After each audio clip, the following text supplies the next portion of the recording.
Do do do, theme song. Do do do, I'm broke so this is my theme song. Do do do, just imagine this is an awesome theme song. Do do, theme song. Left of the box.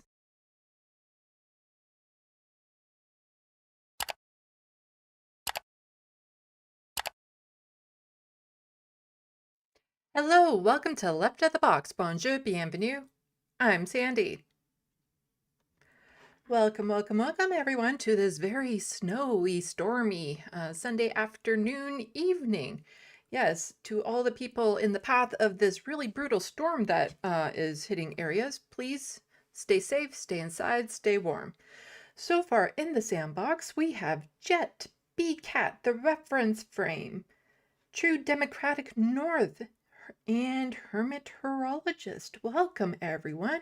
I know I'm a little bit behind on subjects, so we're going to be doing some catch up, but it's pretty much just talking about Mark Carney this live stream. There's other things.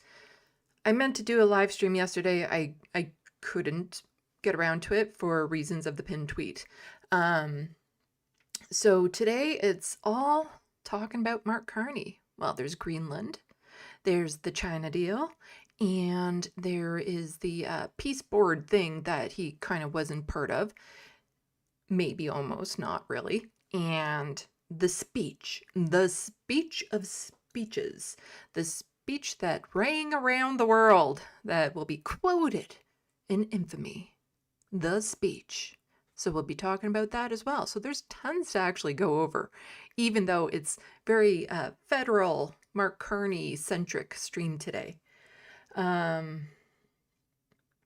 But yeah, so how is everyone doing? Staying warm, staying safe?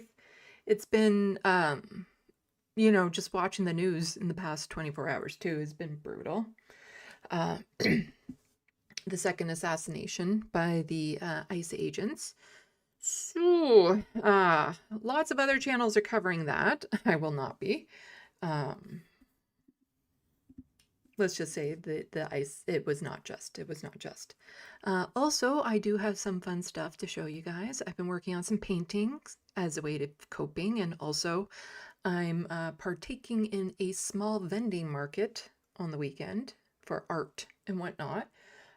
So I've been scrambling to get some artwork done, and it's been a great tool. I've been using acrylics and realizing that when I was younger, it was oils that I liked using because oils are easier to blend, especially like on the canvas and stuff like that. You can blend them. Mixing colors is all fine and dandy and whatnot with any paint, but blending on the canvas to make it nice and smooth type thing is really challenging with acrylics. It got to the point where I broke down and I did an emergency trip to the art store to find, it's called a retardant, to put into the paint to make it just stay wet a bit longer. So at least on the canvas, you can blend it a little bit more, and you can actually see the difference. You can see the difference. I felt the difference when painting. Oh my gosh. That little bottle of retardant is a lifesaver. And I got it on sale because, show the coupon online, get 40% off one item. So I did a 20-minute drive out to an art store, 20 minutes there, 20 minutes back to pick up, a small bottle of stuff to put into paint. That was it. That was the entire trip. But my brain was screaming at me before I did another single painting. I needed to do that because it would make my life easier, and it did. Oh my gosh, did it ever. So I will be showing off some artwork that I've been working on. I showed it off on Wednesday, but I've done more since. So you can see that. Hello, Atticus Among Us. Hello, Ethan Rivers Ward? Yes. Welcome to the sandbox. Yes, we're going to be talking all about Mark Carney. Oh, AV is good. Good to know, hermeteorologist. Thank you. Yeah. Oh. Somebody puts cats up. I'm thinking ketchup. And suddenly I just had like the worst craving for mac and cheese. Oh. Yeah, I haven't been feeling well over the last little while. most foods are making me feel sick and whatnot. But I think when my body suddenly says, no, you can go eat this, I'm taking it as a message that, oh, that's something I can eat and not get sick from. So after this stream, I might go get some. I don't know how long this stream is going to be because, again, we're just talking about Mark Carney stuff. But there are a lot of videos to go over. But you let me know when we get to it. I'll ask you guys if you want to see the whole speech, the 16-minute long speech of Mark Carney, or not. So when we get there, we're a while away from it because there's a lot to get to, because there's the whole Greenland debacle. There's the China deal and Doug Ford having a temper tantrum over it. Doug Ford, like the gall of Doug Ford to be like, how dare Mark Carney does this without including me? When Doug Ford was the one that published that or had that ad go out with Ronald Reagan and stuff, even after Mark Carney asked him not to. And he still published that ad that halted the non-existent talks with Donald Trump. And I say non-existent talks with Donald Trump because trying to negotiate with Donald Trump is it's not happening. It's just, it's not a thing. You can't negotiate with someone like that. He's too erratic. Nothing he says means anything. So how do you negotiate with that? You don't. You don't. Hello, Looney Tunes 9000. Welcome to the SandBox. Oh, good. That means we have at least one mod. Her meteorologist says that retarder is usually just glycerin, if that's even cheaper. Oh, I'll keep that in mind. No, I will totally forget about it, actually. ADHD. You have to email me something like that with like a place on where I can get it. But I did get the bottle of retardant really cheap because it was a 40% off coupon that I used towards it.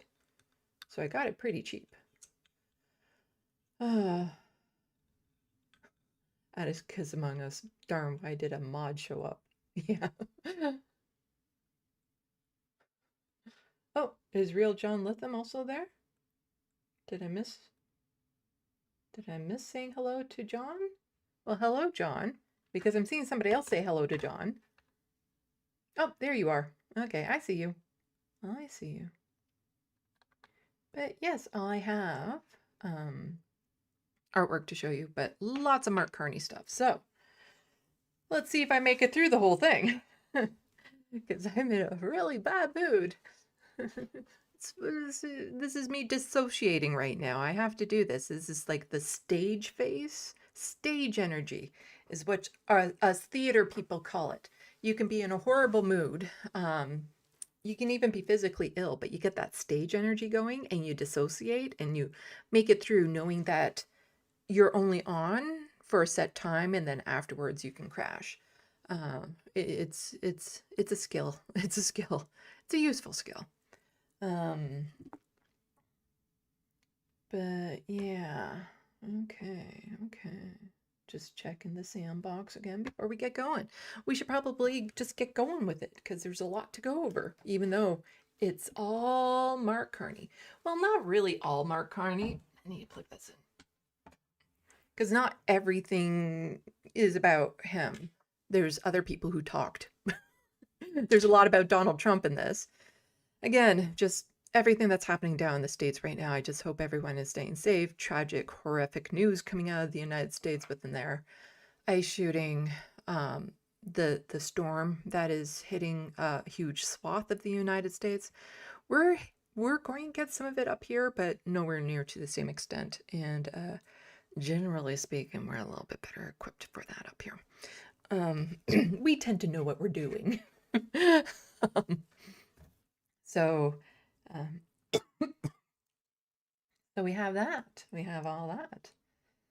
Anyway, yes, let's get to this.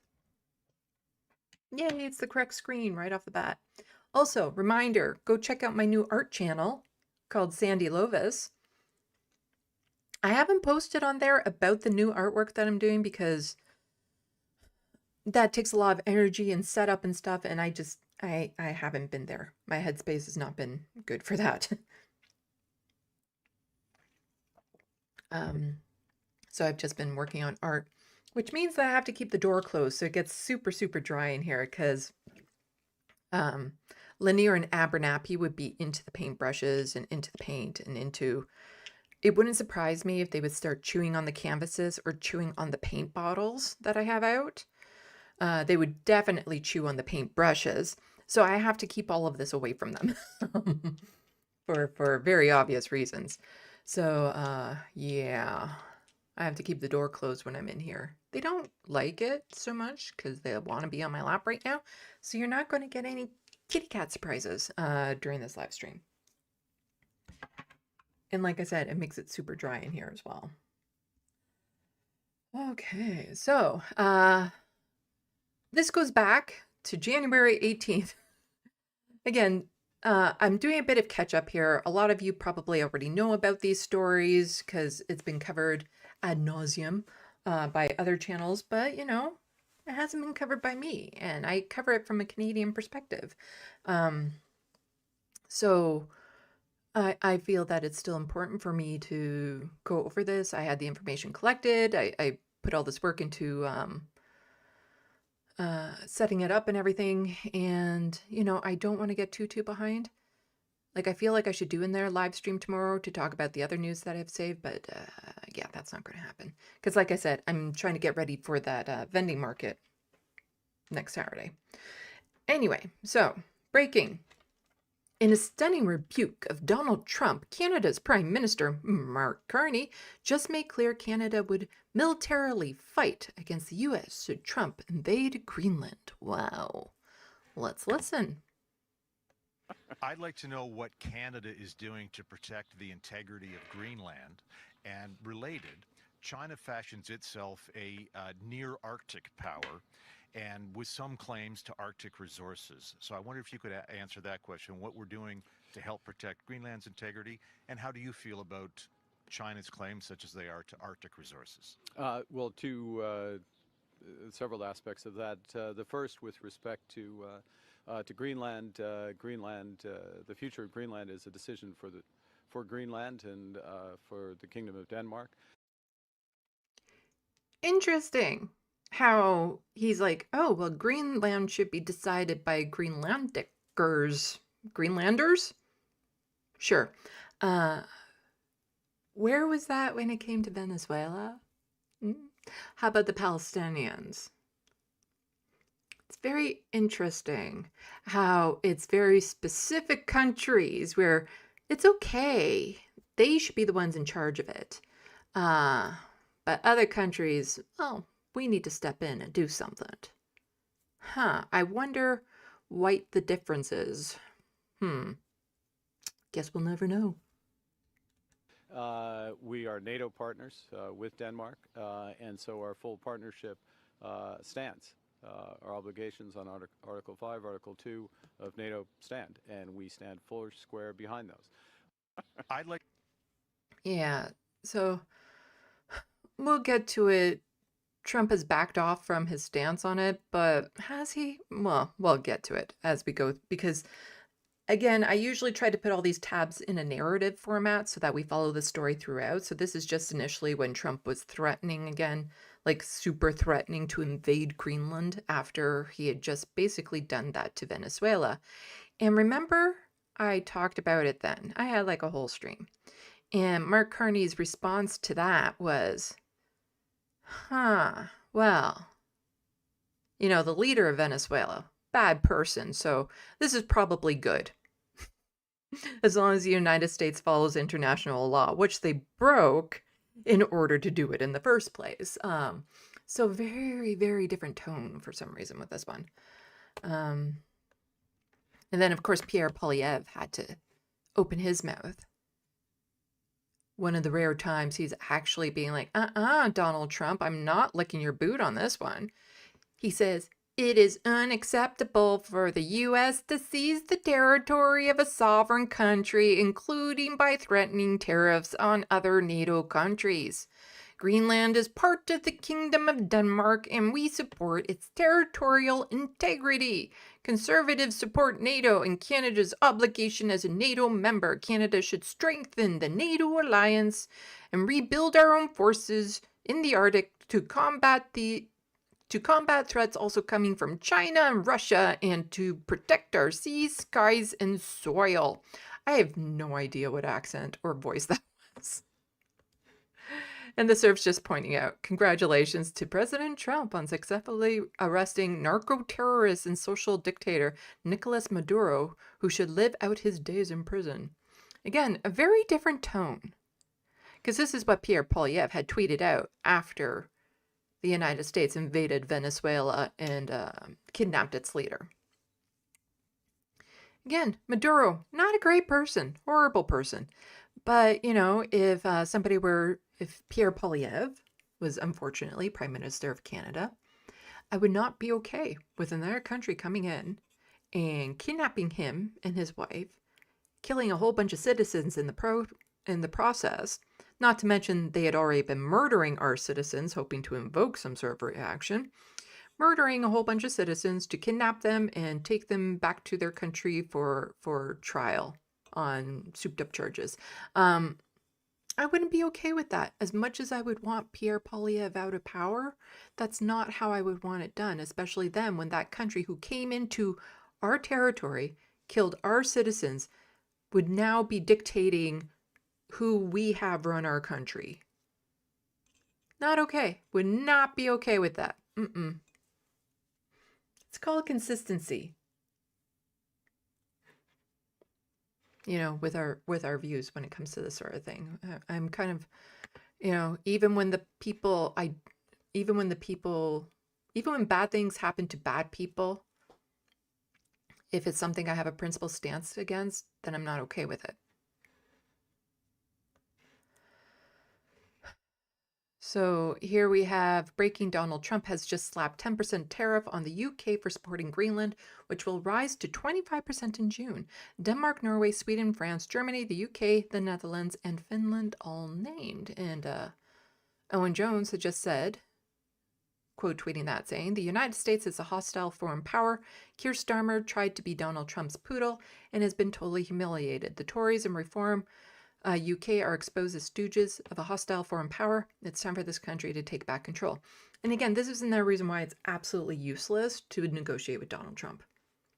Because as soon as his mind changes on something, as soon as, you know, he sees a cloud in the sky that sends him a message and he changes his mind on something,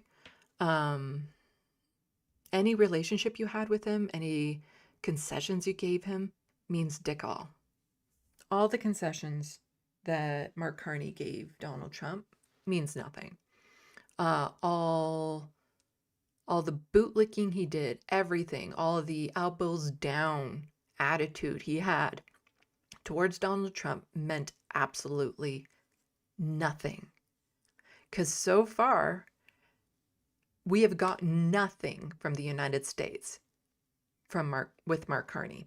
And Mark Carney's whole promise when he was running to be leader of the country was to be able to negotiate with Donald Trump. He is the banker. He knows what to do. He knows the talk. He knows the lingo. He knows how to talk to other people and all that sort of stuff. It didn't matter. Because we got nothing. No breaks from Donald Trump. We had tariffs imposed. Some of those were rolled back eventually, but our relationship with the United States has done nothing but tanked since Donald Trump has been in office. And nothing the Prime Minister has done has improved that situation. So Owen Jones also posting more about Keir Starmer, saying, Keir Starmer's response to Donald Trump declaring economic war on the UK, do nothing, sounding like a stern teacher won't fool anyone. We can see how successful his strategy of sucking up to Trump has proven. And he's quote tweeting a BBC Politics saying the UK and the US are close allies, close partners, relationships matter profoundly. And this is actually more of what I was expecting from Mark Carney, because again, Mark Carney is Keir Starmer's better looking identical twin, especially when it comes to policy. Events are moving fast. And in moments like this, what matters most is being clear about the values and the interests that guide us, even as circumstances change. The United Kingdom has a long history. Our values were not improvised. They were built patiently over time. And while we are pragmatic... They were built patiently over, I would argue, like genocides and things of that sort, but, you know, have at it, or don't. In how we pursue our interests. We are resolute in defending those values when it matters. So let me begin with the United States. The UK and the US are close allies and close partners. That relationship matters profoundly, not just to our security, but to the prosperity and the stability that people here depend upon. And blah, blah, blah, blah, blah. We don't need to go over the rest of this. It's, again, when you have the United States threatening a partner country, I guess you could say, like a country that's within your circle of friends, you need to come out a bit stronger. You need to make it clear that this will never happen, that you will, because it's the fact that Donald Trump has been allowed to get away with all these little escalations up till now without any pushback, with only the other leaders saying, well, as long as they follow international law, you know, it's probably for the best and all this sort of bullshit. It was only a matter of time before he would turn his target onto something that he had been threatening or joking about for a long time, because I know it seems like a lifetime ago, but everyone was laughing when Donald Trump suggested that they buy Greenland. Like, they just buy it. And everyone was like, oh, ha, ha, ha, he's so stupid, you can't do that. And that was Donald Trump announcing his intent to take it. And nobody took him seriously then. And then he goes off and he starts, you know, doing things with Gaza and his plans for Gaza. And nobody said anything, just follow international law bullshit. All of his ties with Israel, just follow international law bullshit. They invade Venezuela. First they started by just murdering Venezuelans in the ocean. And what did our countries do? Nothing. And so I can't say I'm shocked that he's just falling back on something he already implied he was interested in doing.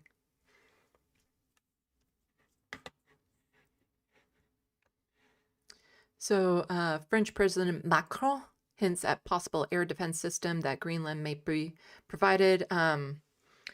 It's the next generation, is a largely French European system, the best in the world. It's more effective. So this is France also suggesting that they will militarily defend Greenland.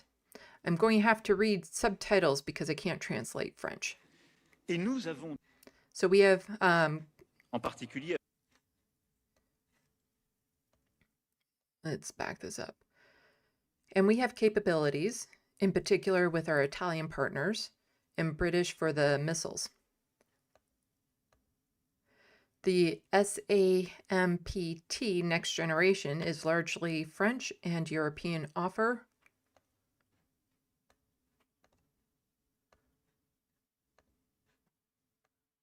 Which is the best in the world. It is more effective than the Patriot system. Yes, so France also saying that they would send troops. Canada suggesting they would do the same.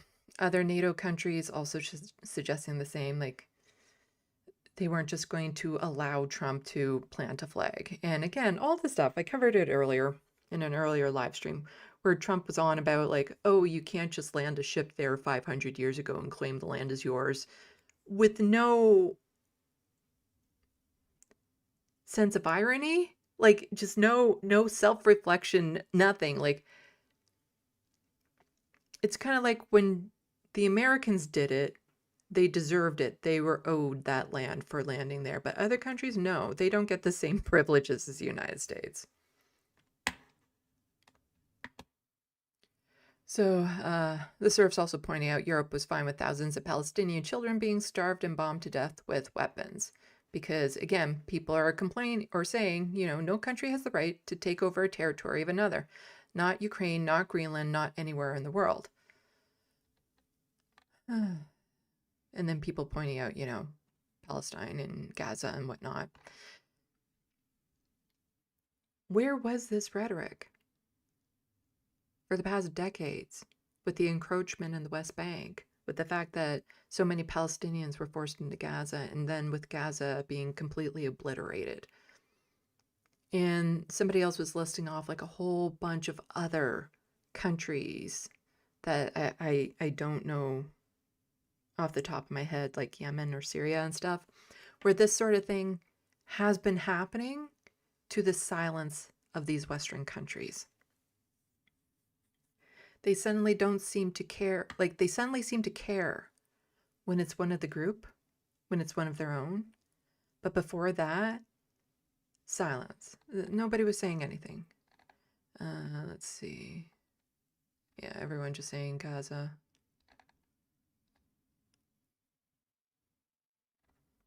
I'm pointing out Palestine, yeah.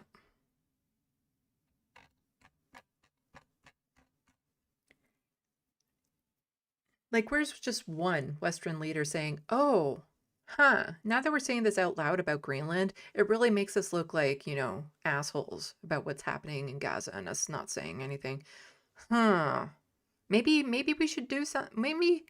Maybe we should stop sending arms to Israel and start calling them out, as opposed to, you know, potentially joining a peace board that will determine the direction of where Gaza goes. Not the people of Gaza, but, you know, a board of white men, or not all of them are white. In fact, a lot of them aren't, but men of other nations. And we'll get more into that later.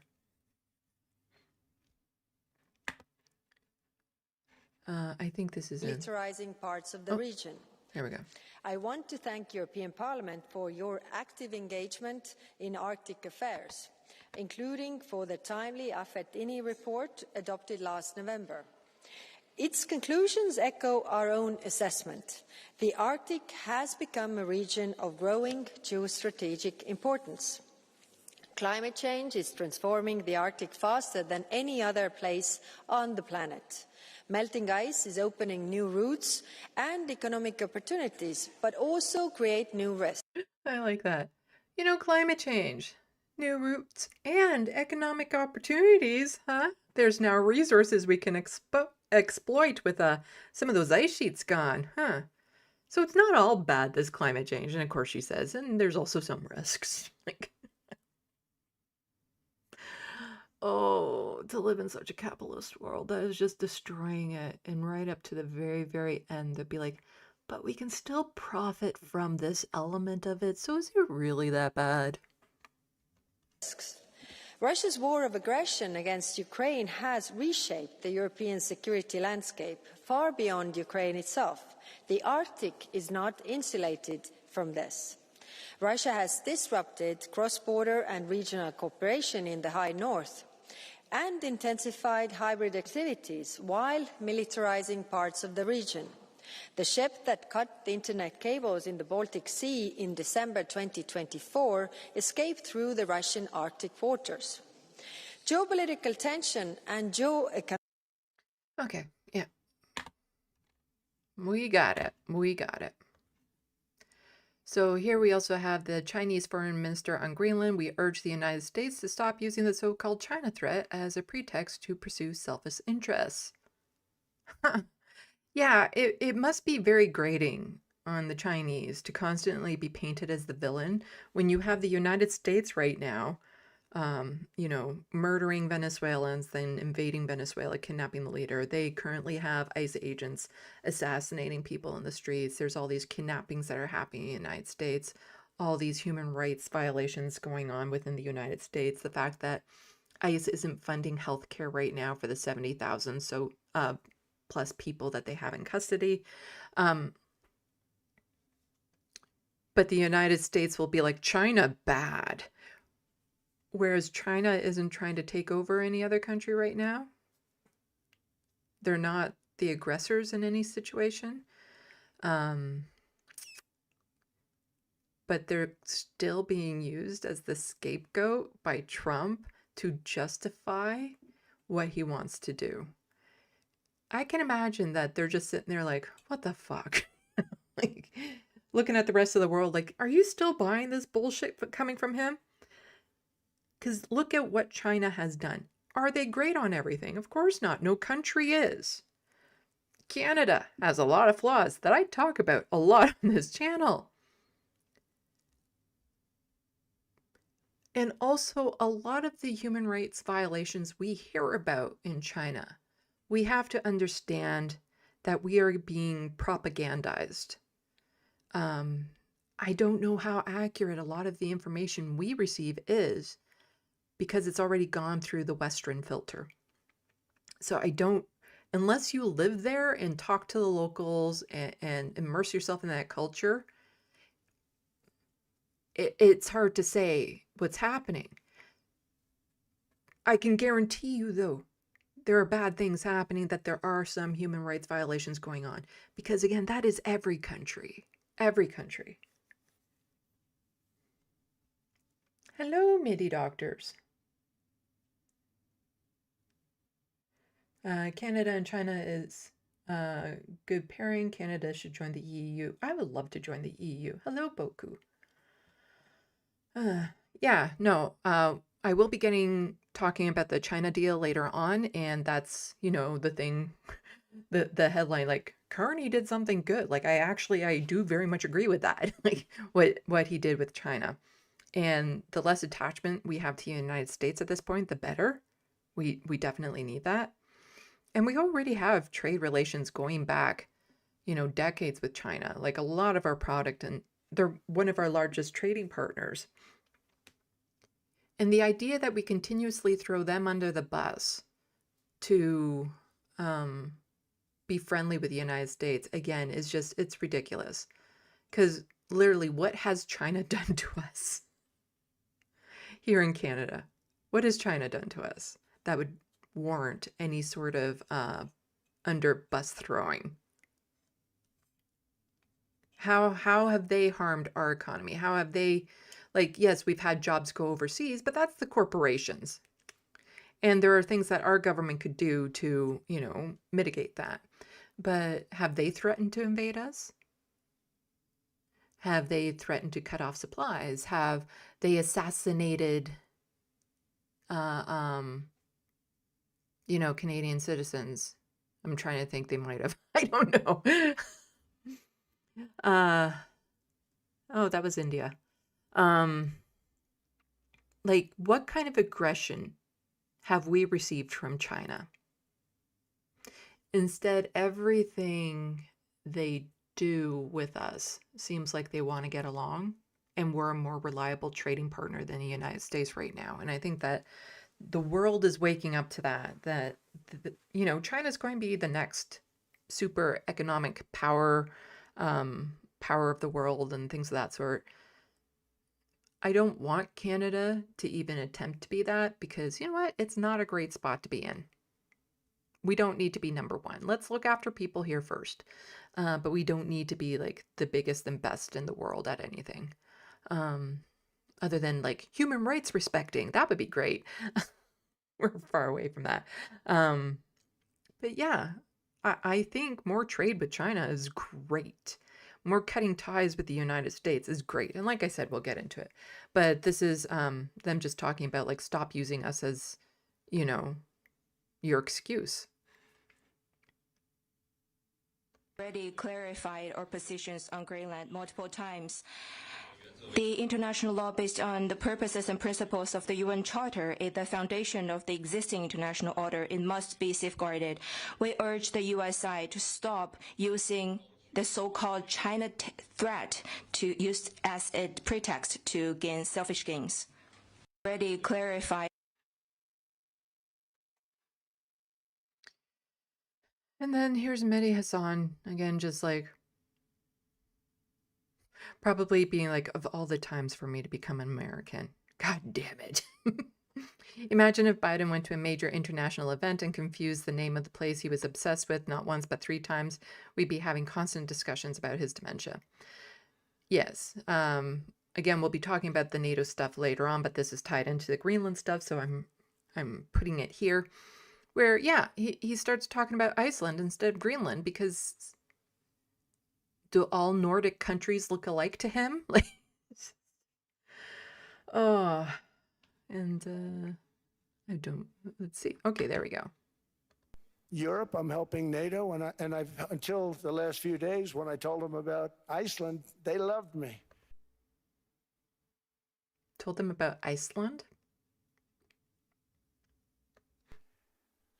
They called me daddy, right, last time?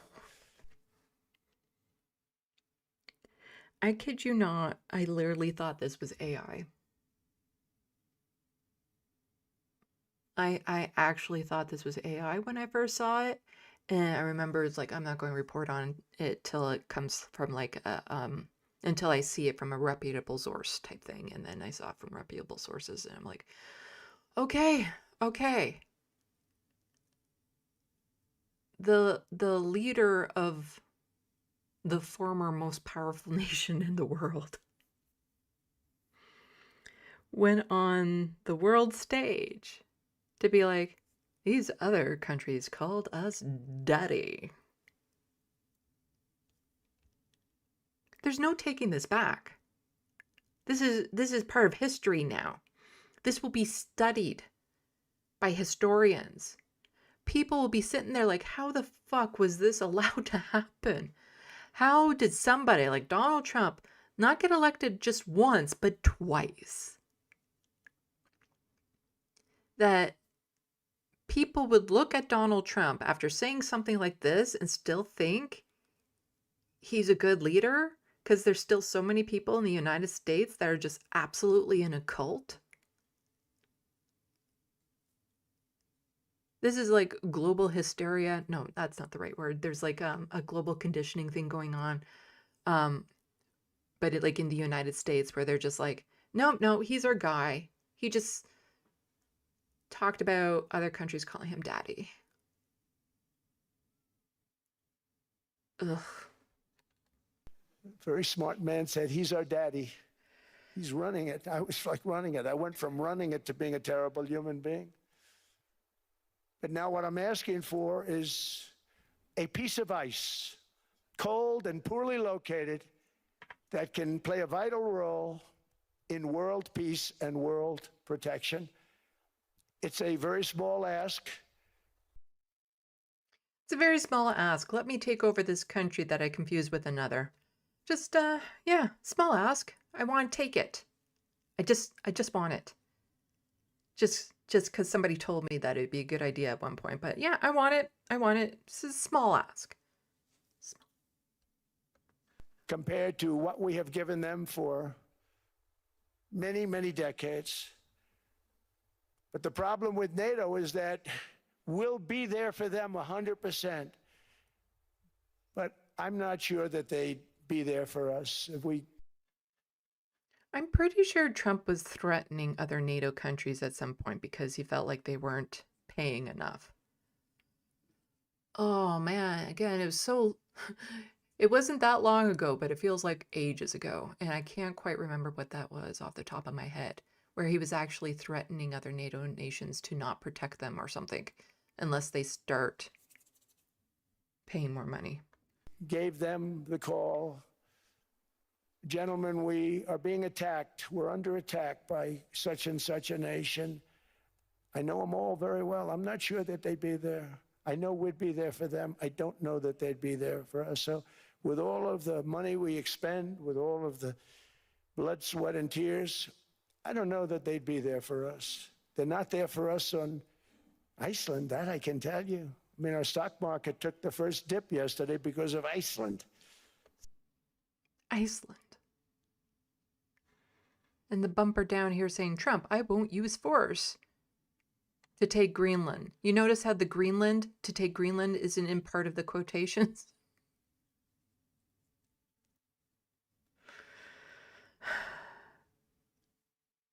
All the people who rightfully called out what was happening with Biden that are keeping their mouths shut now. So Iceland's already cost us a lot of money. But that dip is peanuts compared to what it's gone up. And we have an unbelievable future in that stock. That stock market is going. How is this audience sitting there without being like, you fucking moron? Like, how are they just quietly sitting there like, oh, yeah, tell us more about Iceland now. The guy on the stage, how is he not doing a visible facepalm? Like, how do they keep it so collect during this? Because I would be yelling out, are you fucking kidding me? Like, it just, isn't it Greenland that you wanted? Or are they all just there in the awkward silence of like, ooh, somebody needs to take the car keys away from Grandpa. This is, oh, who's going to take the mic away from him? This is awkward. Going to be doubled. We're going to hit 50,000, and that stock market's going to double in a relatively short period of time because of everything that's happening. But there's a good example.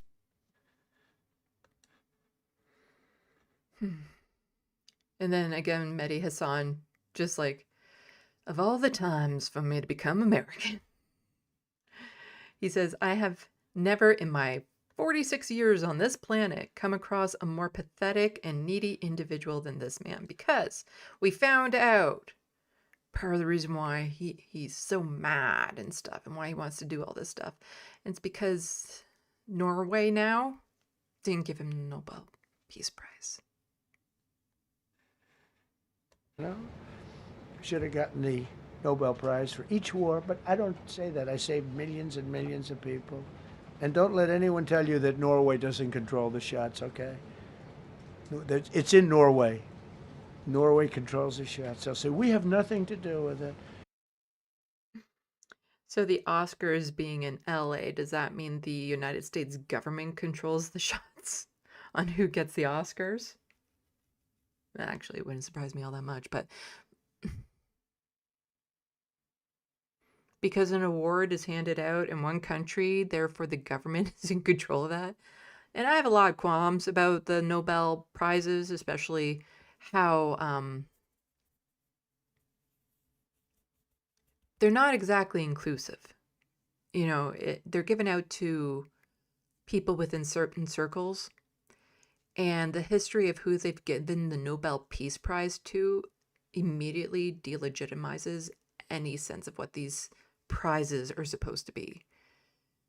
Like, as far as I'm concerned, they're not worth the award they're engraved on. Just because of who they've selected from it and their selection committees and all that sort of stuff. Extremely biased on who even becomes a contender with these different awards. It's a joke. They've lost such prestige. That's why I have such respect for Maria doing what she did. She said, I don't deserve the Nobel Prize. He does. When she got it, they said, wow, that's amazing. I thought President Trump would get it. President Trump does, you know? He's so desperate for this Peace Prize because Obama once got it for doing nothing. But just once, I would like a reporter to ask him when he says, I stopped 8 wars, to say, can you name them? Just say, can you name what wars did you stop? Can some reporter just ask him that in the moment? I'd really appreciate it. Let's see. Yeah, so this is more about the Peace Prize thing. So, new POTUS letter to Jonas. Prime Minister of, I think this is, Norway, to Greenland. Oh, no. Links Nobel Prize to Greenland, reiterates threats, and is forwarded by the NSC staff to multiple European ambassadors in Washington. I obtained the text from multiple officials. And I'm sure some of you have already seen this, but my God, this was real. Again, I didn't think this... My standards are low for what I expect coming out from Donald Trump, but I didn't think this was real until multiple sources reported on it. Because that's the thing with everything that the internet does with AI and all that sort of stuff. Anytime I initially hear a story, I always take it with a grain of salt. And I have to wait till reputable sources report on it before I start believing that it's legitimate. Even when footage first comes out of a horrific incident, I'm like, okay, is this real? Because you don't know anymore. And it used to be that you could reliably watch the news or come across information and it would be accurate. But in today's day and age, you can never be too sure. And it makes it difficult to fact check everything that I'm doing all the time. And I'm sure at some point I'm going to get it wrong and I'm going to talk about things that aren't real. So hopefully people will be patient with me when that happens. Because, I could be using something from the CBC or the BBC or CNN, only to later find out that they got tricked into using it. Anyway, this is what this text message was. So President Trump had asked the following message shared with Prime Minister Jonas be forwarded to your namehead state. Dear Jonas, considering your country's decision not to give me the Nobel Peace Prize for having stopped 8 wars plus... Name them. Can you name them? Can you? I don't think you can. I no longer feel an obligation to think purely of peace. Has he ever? Although it has always been predominant, it will always be predominant, but can now think about what is good and proper for the United States of America. Remember when he was talking about how his morality is what keeps him in check?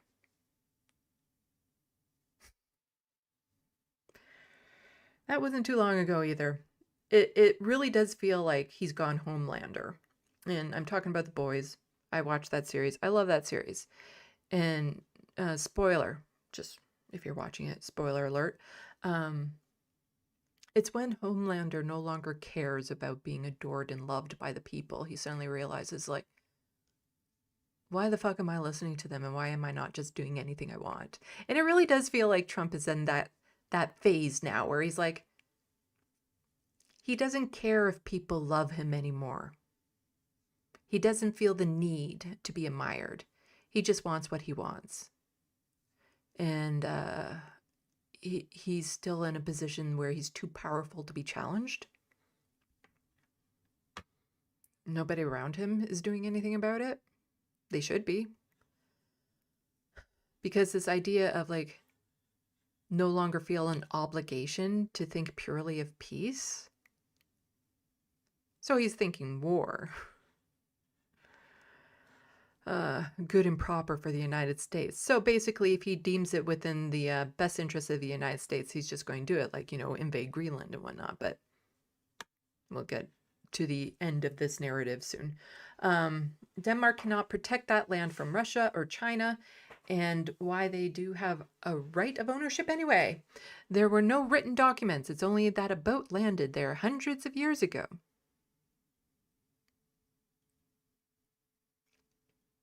Which means the United States of America does not own Turtle Island. It's only that, but we have boats landing there also. So is it like I saw it first, therefore it's mine type attitude? I have done more for NATO than any other person since its founding, and now NATO should do something for the United States. The world is not secure unless we have complete and total control of Greenland. Thank you, President DJT. It's a pretty strong statement right there. Just a little bit more on the text here from CBC.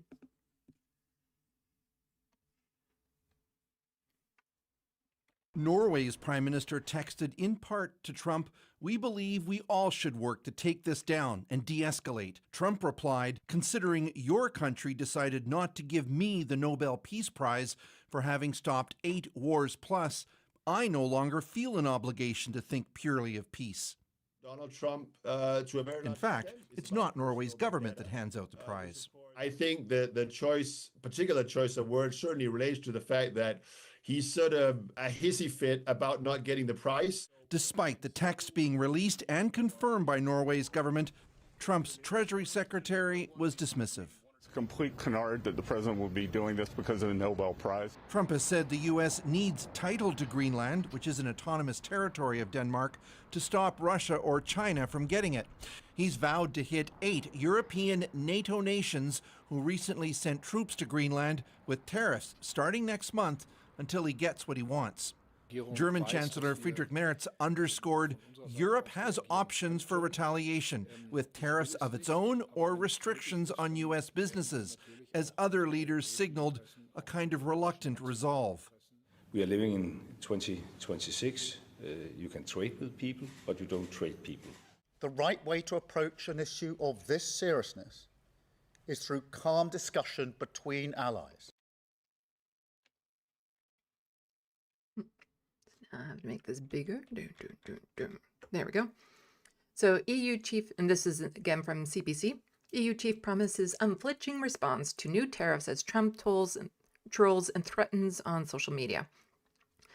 Trump shares a map on social media that shows Greenland and Canada as U.S. territory. So, European Commission President, this person said on Tuesday that the EU shared concerns with the United States about Arctic security, but President Donald Trump followed through with new tariffs based on dispute over Greenland. The alliance response would be unflinching and united. The person speaking at the forum in Davos, Switzerland, said the U.S. risks sending its relationship with the EU allies into a downward spiral that would only benefit shared adversaries. Trump announced planned tariffs this weekend on 8 countries that sent a small number of military personnel to Greenland last week, following the U.S. president's repeated statements that he wanted to take over Denmark's vast Arctic island. The Trump administration has talked about acquiring Greenland, and some White House officials have stated that military options were not being ruled out to seize the island. Those statements have continued even in the face of sustained resistance, negativity from Greenland and Denmark and its allies, and public polling in the U.S. has indicated Trump's ambition may not be shared by the majority of Americans. Trump said the tariffs of 10% would go into effect February 1st and raise to 25% on June 1st. So Trump still doesn't understand tariffs, and he doesn't understand how much it's going to destroy his country. And he doesn't understand how much he's making the United States a pariah and how no one will want to trade with them anymore. What he's doing to the United States, it is, that country is just going to go so backwards in its technology, in its infrastructure, in its economy, education, everything. It's going to regress in a way I only like a country that has been absolutely war savaged has gone through. In politics, as in business, a deal is a deal. When friends shake hands, it must mean something, says the person earlier, referring to the trade deals the U.S. struck last summer. Let's see. Yeah. So Trump's threats have sparked outrage and flurry of diplomatic activity across Europe as leaders consider possible countermeasures, including retaliatory tariffs in the first ever use of the European Union's anti-coercion instrument. While it would have to be agreed on by at least 15 member states and take months to implement, that never-before-used tool restricts access to EU services, investments, and public procurement. The U.S. president shared several bellicose, that's a nifty word to be putting into an article. The U.S. president shared several bellicose social media posts early Tuesday and said there was no going back on his goal to control Greenland. One post Trump shared, including a picture of a meeting with European leaders last year in the Oval Office, but what appeared to be an edited map on display, which the land masses of Canada and Greenland are depicted with American stars and stripes. Yeah. New media post from Donald J. Trump. This, again, this is just him broadcasting his intentions. He has no interest in backing down from this. He does, but he doesn't. Another post seemed designed to damage French President Emmanuel Macron, who has clashed with Trump on Greenland and turned down his request to join a board to oversee the reconstruction in Gaza, which we'll be getting to the board of peace later on. Trump shared a screenshot of a private message between the leaders where Macron told Trump he did not understand what the U.S. president was doing on Greenland. But we can move on from that. Because again, this story has developed and developed and developed.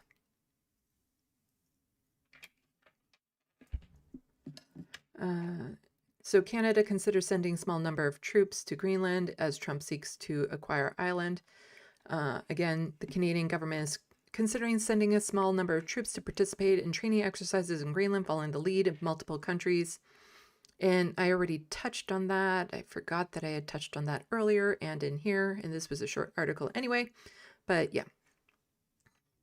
Again, just Canada would stand on guard for Greenland. But after all of that, Trump then decides to diss people, other nations who were in NATO. Bruce Moncourt was seriously injured in Afghanistan in 2006, and after listening to the U.S. president today, he felt enraged. Moncourt is shaking his head at this comment from the U.S. president on Fox News, downplaying the contribution from NATO allies, including Canada. We've never needed them. We have never really asked anything of them. You know, they'll say they sent some troops to Afghanistan or this or that. And they did. They stayed a little back, a little off the front lines. I know 13 people that were killed in Afghanistan fighting. I know another 13 that have killed themselves from their time fighting there.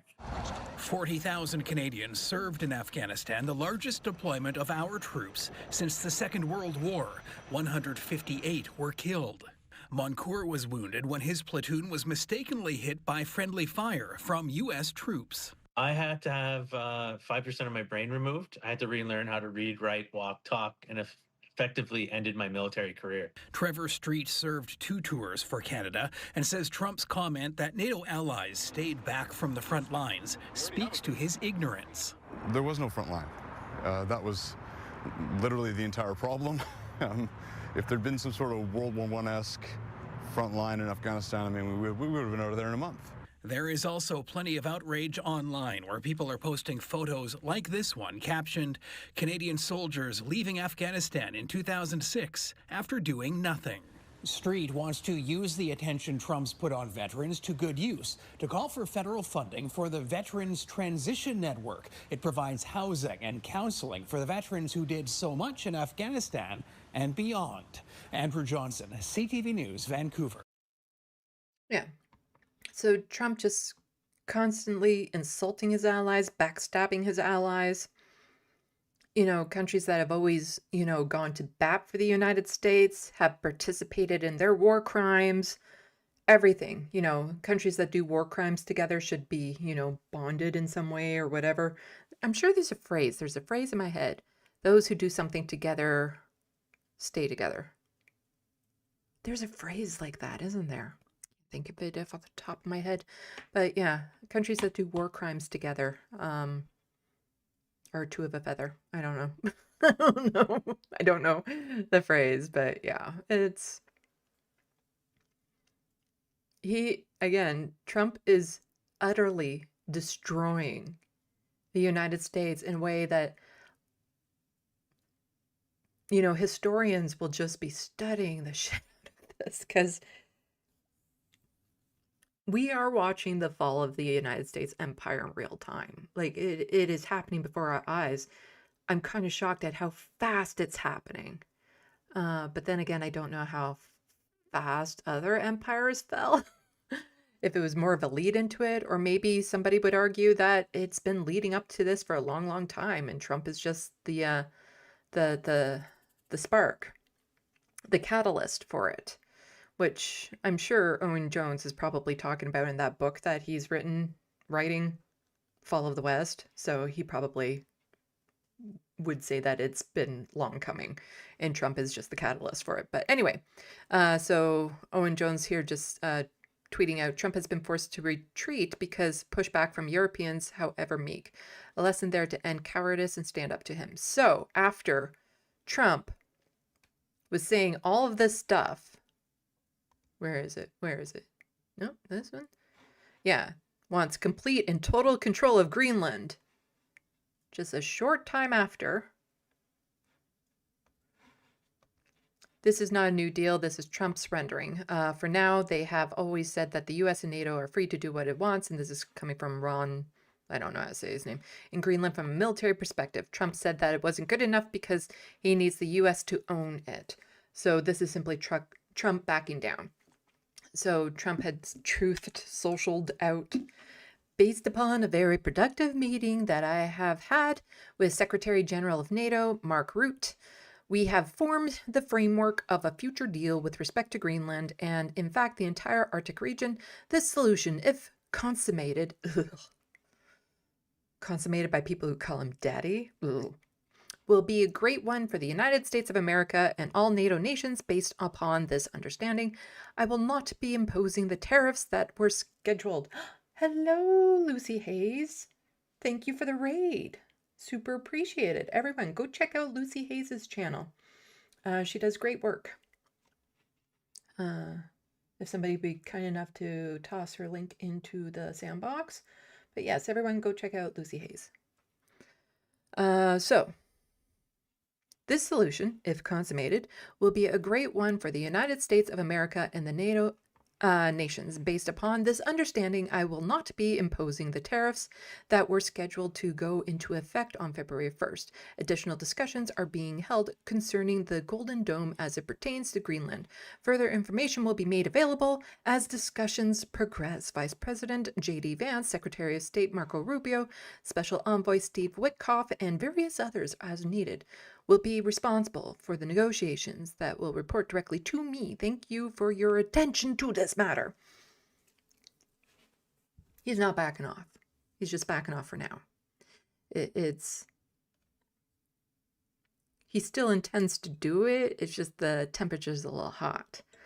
He's going to try to find another way that maybe won't get as much pushback. Or he's totally going to do a surprise attack. That's the thing. His mind hasn't been changed. He's just playing the game. And we see this type of thing in politics all the time, where they announce something really bombastic, people push back, and so they roll it back a bit, but then they start eking away at it a bit more. And it's kind of like, we see our healthcare being chipped away here in Canada. And there's been times where they're like, we're doing this thing, and the public's pushed back, and they're like, oh, so we're not doing that thing. But then over the years, they do all these little things that eventually get to that big thing that they announced. But people are like, but they didn't do that big thing. I am fairly certain Trump still has his eyes on Greenland and Canada. I totally suspect that this is nothing more than him trying to calm people down, to deflect, to misdirect, redirect people's attention.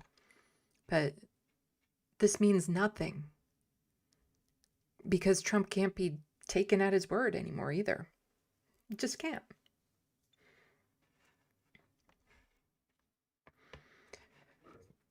So here we have an article from CBC just pointing it out. By suddenly declaring a deal on Greenland, Trump demolishes his case for owning it. U.S. President's capitulation, along with contradictions in his Davos speech, revealed holes in his argument.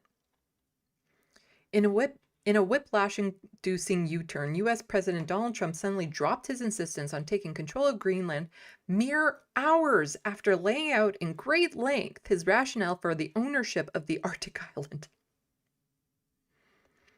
So what happens if in mere hours from now he changes his mind again? There's no predictability there. For weeks, Trump stuck firmly to a take-it-or-leave-it position on Greenland, insisting that nothing short of U.S. owning the Danish territory would address his national security concerns. On Wednesday, Trump made a detailed case for the U.S. control of the island during an hour-plus speech at the World Economic Forum in Davos, Switzerland.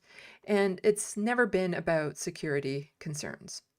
The United States will just do stuff and try to do it under the guise of something that some people can be like, oh, well, that makes sense. I understand that. And it totally not be anything to do with that. And we're seeing that right now with ICE, because in Minnesota, again, I'm not doing a big report on it, but other people are reporting it. But apparently, whatever her face is, had sent a memo to someone there saying, well, if you turn over the voting rolls, we'll take ICE away. So it was never about the migrants or anything of that sort. It was about securing information so that they could sway the next election. And it was also about, just terrorizing and locking away brown people. But the main motivator was blackmail to get these voter rolls so that they could have more control over the next election that Donald Trump will most likely be in if he's still alive, barring a McDonald's, Big Mac attack. So then barely 4 hours after leaving the stage, Trump demolished any shred of validity to his claims. The president posted on social media that he had formed a framework of future deal with respect to Greenland, and in fact, the entire Arctic region, as a result meeting with NATO Security General Mark Rutte. Who says Rome wasn't built in a day? While few specifics have emerged about the framework, it is clear that it does not include Denmark handing Greenland over to the U.S. Trump also wrote that he will not impose tariffs he had previously threatened to levy on Denmark and 7 other European NATO allies who backed its refusal to give up Greenland by sending small contingents of troops to the Arctic island. So, a lot of takes backsies happened.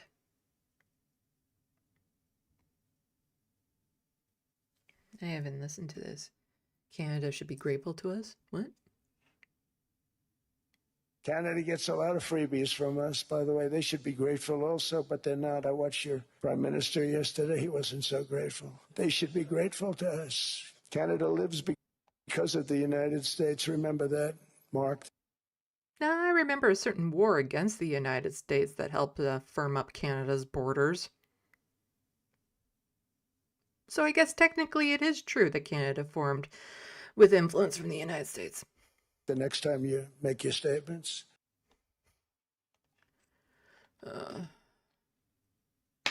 Anyway.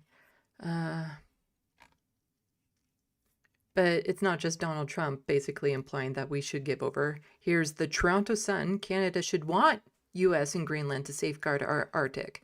And David Dole is just pointing out again, post-media ownership. So all these magazines and newspapers and stuff here in Canada are owned by Americans. So thanks to the Harper government in 2007, much of our media in Canada is now owned by USA companies. Canadians, take note. When you are reading these publications, you are reading the perspective of American billionaires, not your fellow Canadians. We need to strengthen Canadian media now more than ever. So you have the Toronto Sun, the National Post, Ottawa Citizen, Edmonton Journal, and so forth. So much and so forth. And also, again, another post-media thing. From our partners in the Financial Post, Terence Cochran, why Canada will eventually join the United States. So we should be okay with whatever the United States wants to do, and we will eventually join them. It's all good. Just read our magazines. Yeah. All this American stuff. And so here, there was some breaking news and people dissecting this online. Canada plans to wage guerrilla war against the U.S., Bloomberg. Canada has modeled possible responses to hypothetical U.S. invasion after President Donald Trump insisted the country should become the 51st state. The model assumes U.S. would quickly overrun Canada in days, so any defense strategy would rely on guerrilla campaign, including sabotages, hits and runs, and ambushes. I am still hesitant to believe that there would ever be a boots-on-the-ground situation, although I am not ruling it out anymore. I used to be like, oh no, it would never happen. And now, I'd be wary if I was living in Kingston. But the thing is that Canada would not stand a chance against a military conflict with the United States. You just can't. And 80% of our population is within 100 kilometers of the border. It's easy to take over from the United States. Keeping it would be a lot more challenging. But, you know, a lot of our military has ties with American military. And, you know, right now there are armored vehicles being used in Minnesota that are Canadian made. You're probably going to see reporting on that. Check out Rachel Gilmore. I'm sure she's on it. David Dole will probably be talking about it too, but there are armored vehicles in Minnesota that are made here in Canada.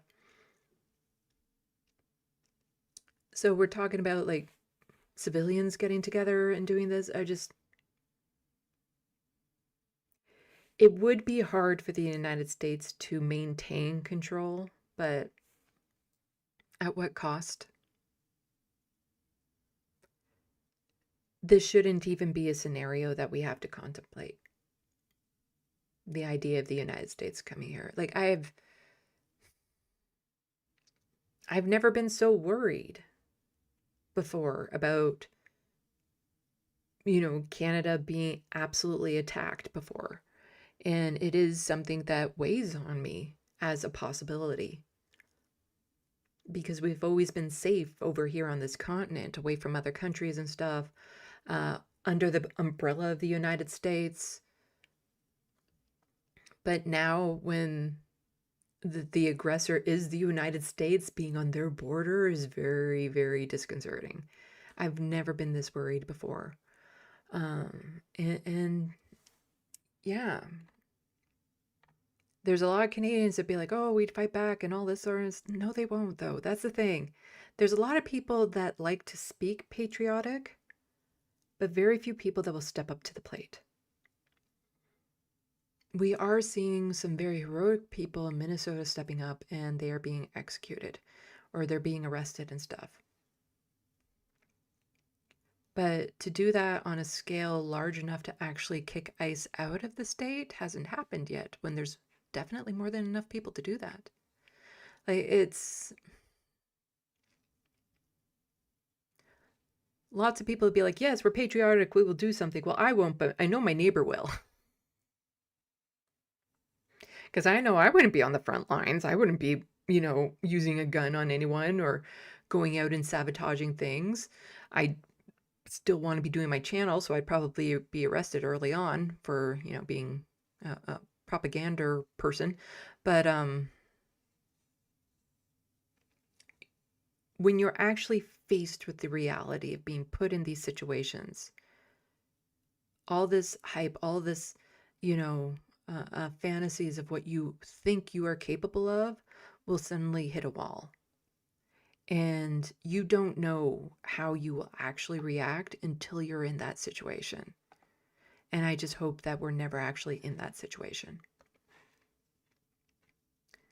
So a little bit more on this. Breaking for the first time in a century, the Canadian Armed Forces are reportedly modeling military assault and invasion by the United States.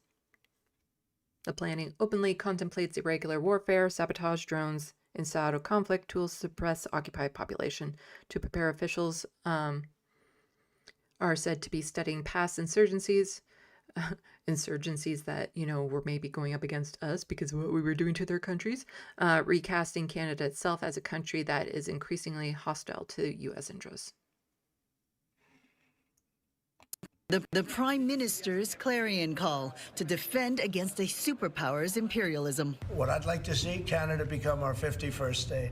We give them protection, military protection. Donald Trump turned his threats into a trade war, pushing Mark Carney to turn the military into an economic shield. Carney's first budget invests nearly $82 billion in defense over the next 5 years. There's more money for recruiting, training, and equipment. Soldiers are getting raises and bonuses for serving overseas and deploying in the far north. The priority is the defense of Canada and the Arctic. So we are investing both in terms of capabilities, but also in terms of planning and programming. The Prime Minister's clarion. Okay. So next, I'll be talking about the deal in China. That is the thing that I very much do agree with Mark Carney on. But, big buts there. But let's check in with SandBox. And yes, Vicky Cleve, the thing is every other country seeing the potential of being ruled by the US would immediately lose things like healthcare, parental rights, worker rights. Who would want that? Absolutely. Like, that's the thing.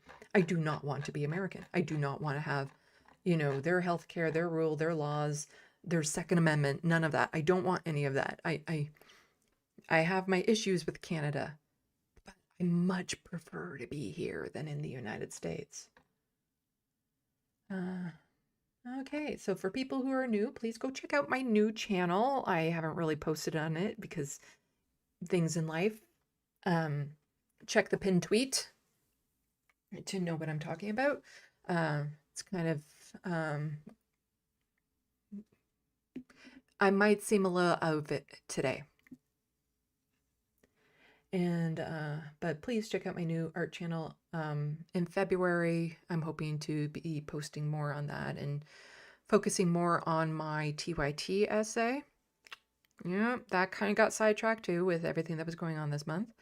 I did see Cam James' video about it, and I'm not worried about mine, you know, because some people were worried that his video would make mine moot. Nah. No, he covered things that I wouldn't be covering, so that's good. Like, it's always good to have more variety covering these things because different people will catch different angles. But the stuff that I have in mind, I'm not worried about. I'm not worried that there would be less attention on my video given Cam James' video. So yeah, I'll get back to it. And I'll admit I was kind of disappointed. My superpower persists, apparently, and that is to go unnoticed. Yes, I have a superpower of going unnoticed. 'Cause he had a video. I saw my face on his screen because he had talked to Jeff Wiggins and he learned about other people like me who have had issues with TYT. And of all the people he showed on screen, I was the only one who was not named or had any of my clips played and was not in the information.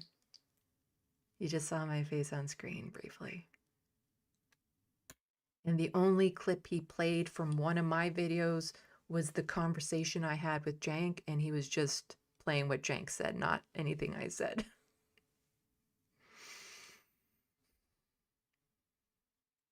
I did get a shout out later on when he did a live stream talking about it, and I was coming in home late, so I only caught like the last 15 minutes of it. So I'm like, hey, yeah, I was in the video too, and he finally put that up on screen. But I had no actual acknowledgement in his video, and my name wasn't even said. It is what it is. My superpower of going unnoticed. The pro behind it is I hear other content creators complain about people harassing them or sending them unwanted messages and things of that sort. I don't get that. I don't. I don't have any of those issues.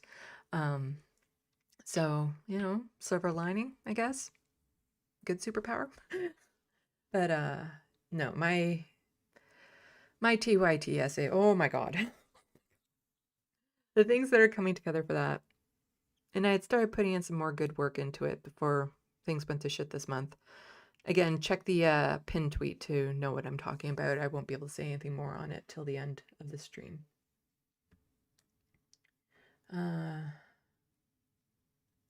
Let's see what people are saying in the sandbox.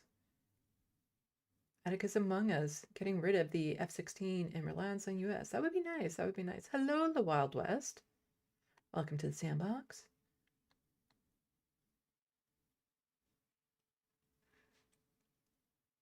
And then there was Boku and MIDI.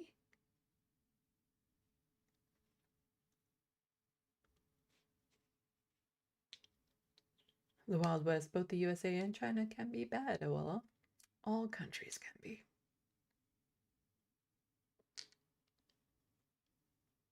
MIDI doctors, I bought Chinese Canadian mining stocks a year ago because I saw this coming.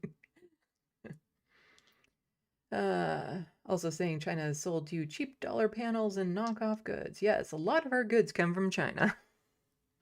Like, my God, if China wanted to destroy the world, they just have to cut off the supply chain and we would just crumble. Like, again, that's the thing. They've never threatened to do that. They have the ability to completely destroy our country, but they've never threatened to do that, probably because we are one of their biggest trading partners. Well, they're one of our biggest trading partners. But yeah, it's... China has the sense about them to not destroy the nations they want to have economic ties with.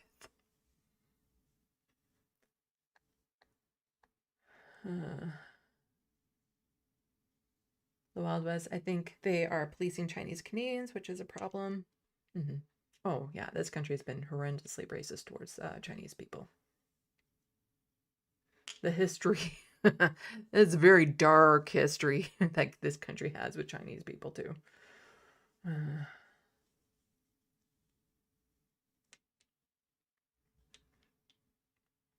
Let's see what people are saying.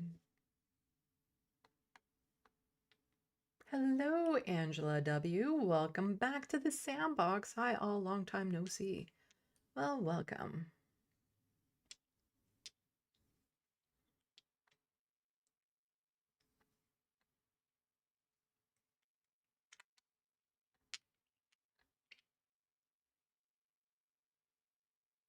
Angela saying, anyone else remember when you couldn't criticize George W. Bush for his war in Iraq? At least now that's happening. Hello, Etchbox. He sounds like a teenage girl. Ugh. I don't need that imagery.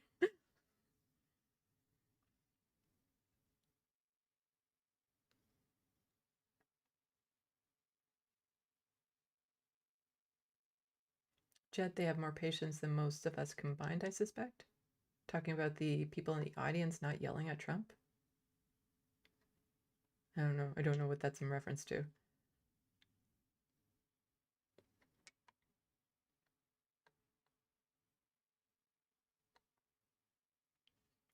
Let's see. Let's scooch down a bit more. Angela saying dropping treasury bonds is a great way to wreck the US. I have a US banking account and I need to figure out if I need to get all that money out of there or if I should wait. Because I don't know how it works. Like, if the American dollar totally tanks, does that mean when it gets converted into Canadian it's more? I don't know how that works. So I don't know if I should close out that account. I got that account years ago because of TYT, actually, Rebel HQ. They would send me checks, and so I had an American banking account that I could just deposit the check in. And so I was using it as a saving account, but I can get rid of it if need be. That's also when I was traveling down to the States more, and I had an American credit card, which I've also canceled.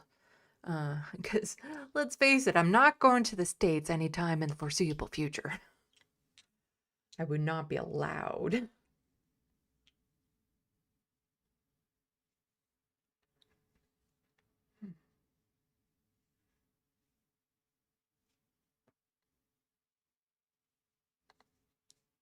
Yes, and everyone go check out Lucy Hayes' channel on YouTube.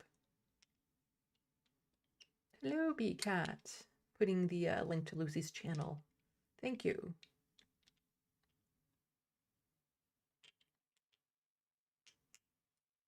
And Looney Tunes also doing the same thing.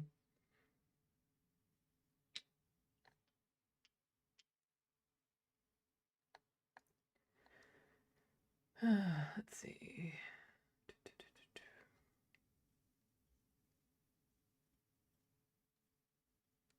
Hello, Vicky Klee. The thing is, every other country seeing the potential of being ruled by the U.S. Oh, right, I read that.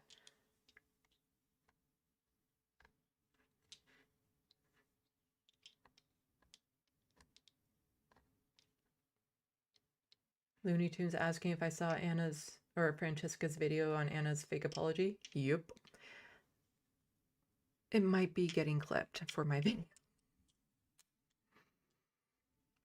A lot of people have already made some of the same commentary on it that I would have made, where it's like how she talks about American citizens, whereas like it doesn't matter what the criminal status or citizenship status is of the people that ICE is assaulting and murdering. They shouldn't be doing it. And I don't know if I have it clipped, but I wish I could, where Jank was saying something like American citizens going down to the gulag in El Salvador is totally wrong, but he's kind of okay with criminals, with that happening to criminals. I can't remember if I clipped it, but I know I saw it at one point. If anyone else knows the clip, please send it my way. And it's like, again, this is where I become that radical leftist. It's like, I don't want criminals sent to that El Salvadorian torture camp. No one should go there. I don't care what kind of criminal they are, how bad they were. No one should be going to that. Let's see. Wanda MDS9. Who is this Cam James guy? Is he just trying to grow his channel, or is he legitimate? It looks like he's been around for a while, and he stumbled across Dr. Ritchie when he was investigating something about fake diplomas. And Ritchie is part of, TYT stuff. And so when he discovered all of the fraud within his diplomas and whatnot, he did a video essay on it. But he had already been doing video essays about that sort of stuff. So I didn't know about him before he did the Rashad Ritchie videos. But from the looks of it, he's been at the game for a while. And he does have some clout. He used to be in the music industry. So, he does good work that he can back up and verify and all that sort of stuff from what I've seen. Anyway.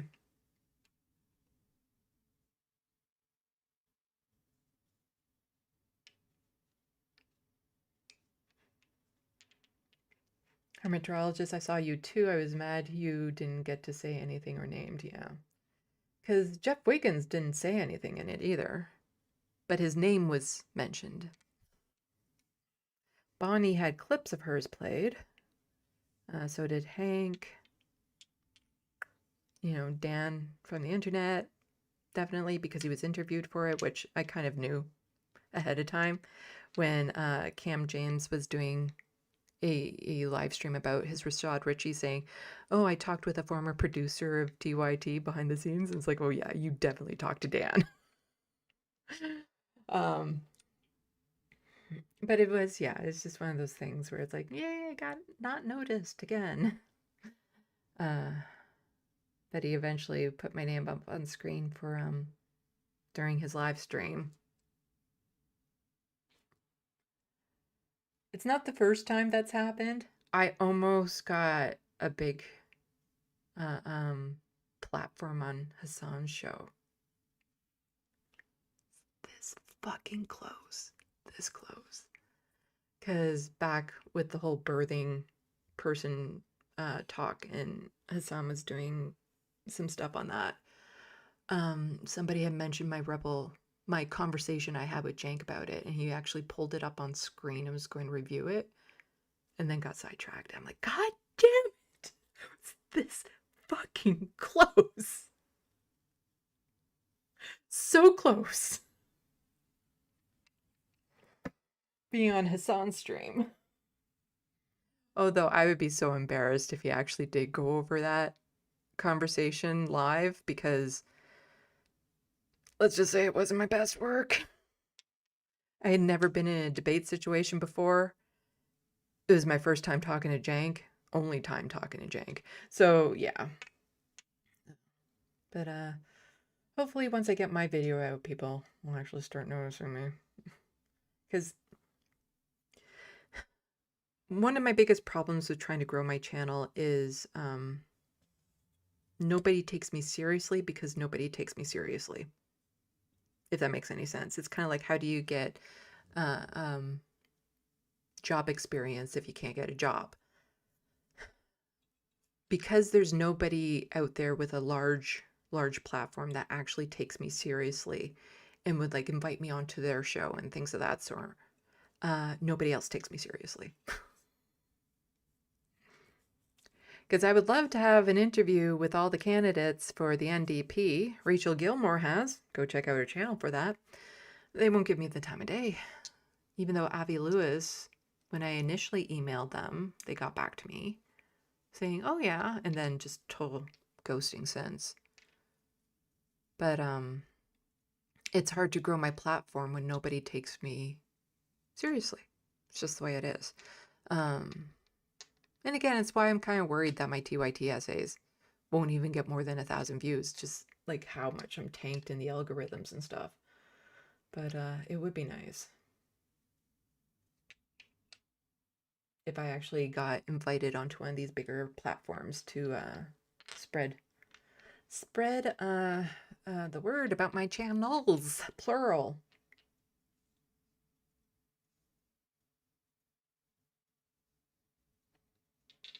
Oops.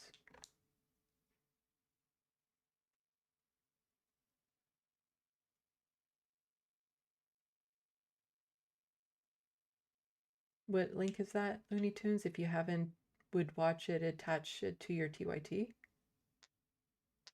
Oh, is that the Francesca? It will be mentioned. It will be mentioned. And as apology.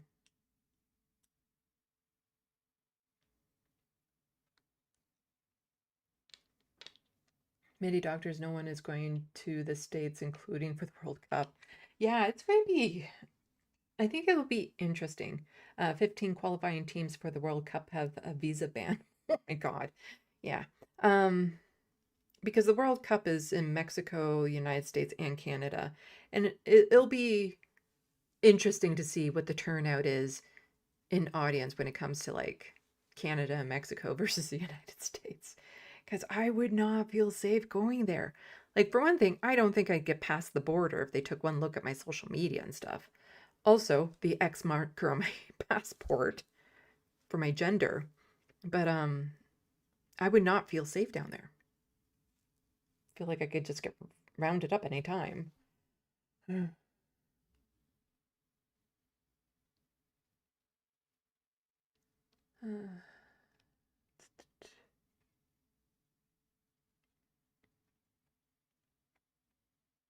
I also have some art to show people, something that I've been working on.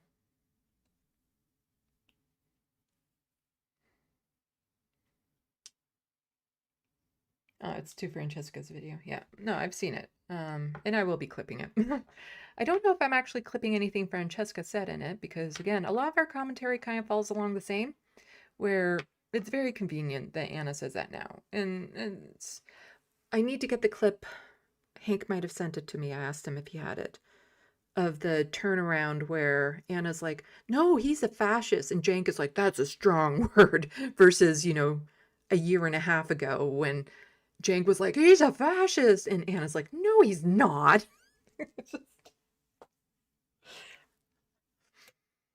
But some of the clips, like the algorithms are not good for my channel, promoting my channel, but the algorithms have been absolutely magical, helping me find clips for my TYT video essay.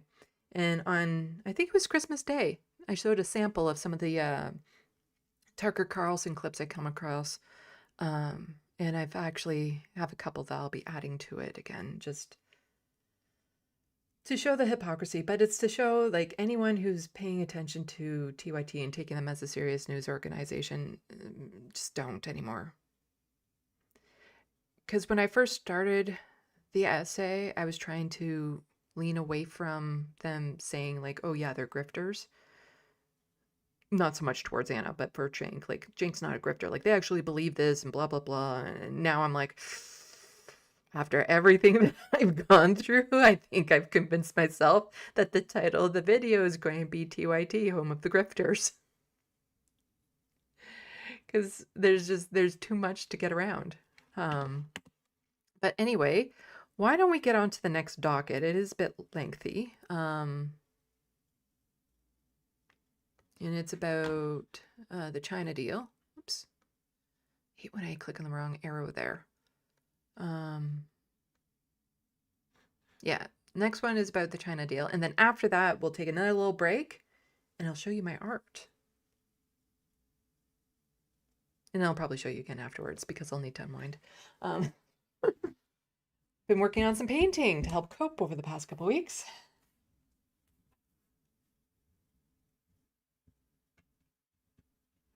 Addicts Among Us. I want to see months of apologies. Yeah,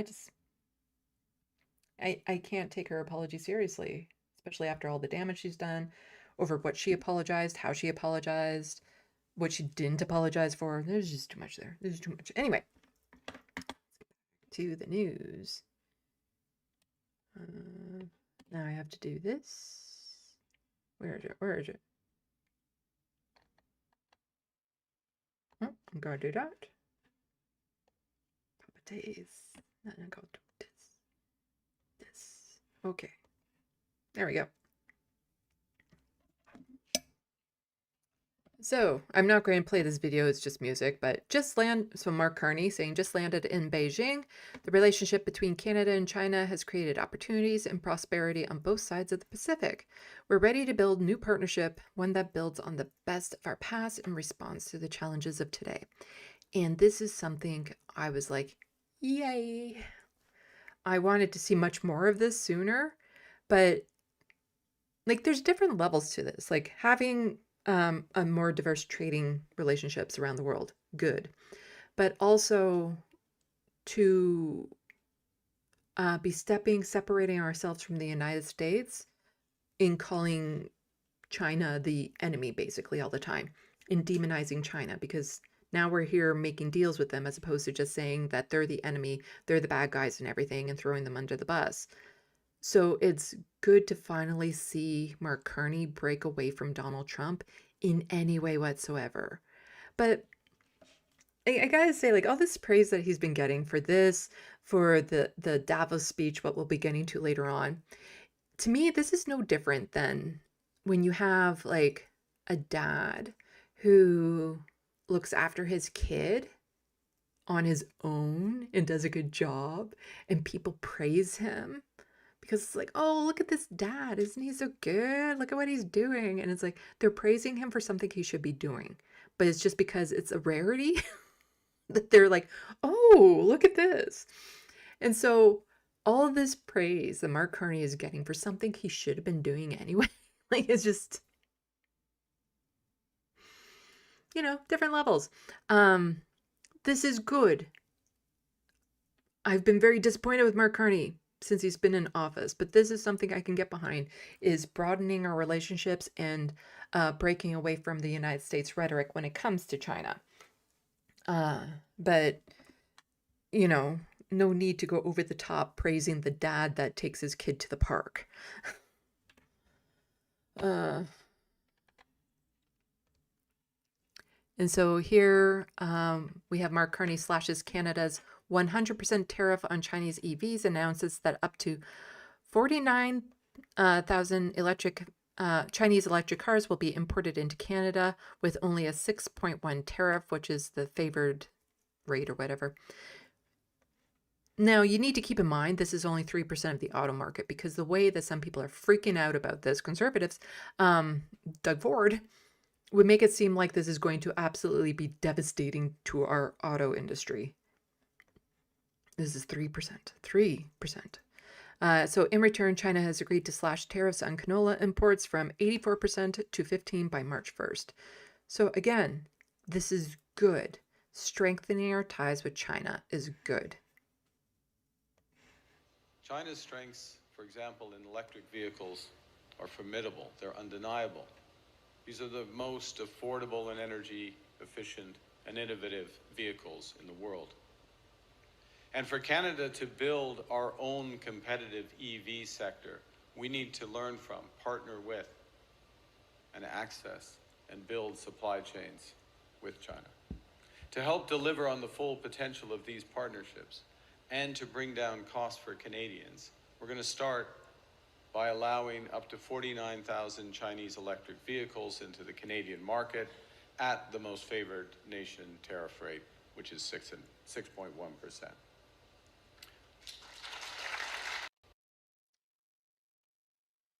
And so here is somebody just, oh,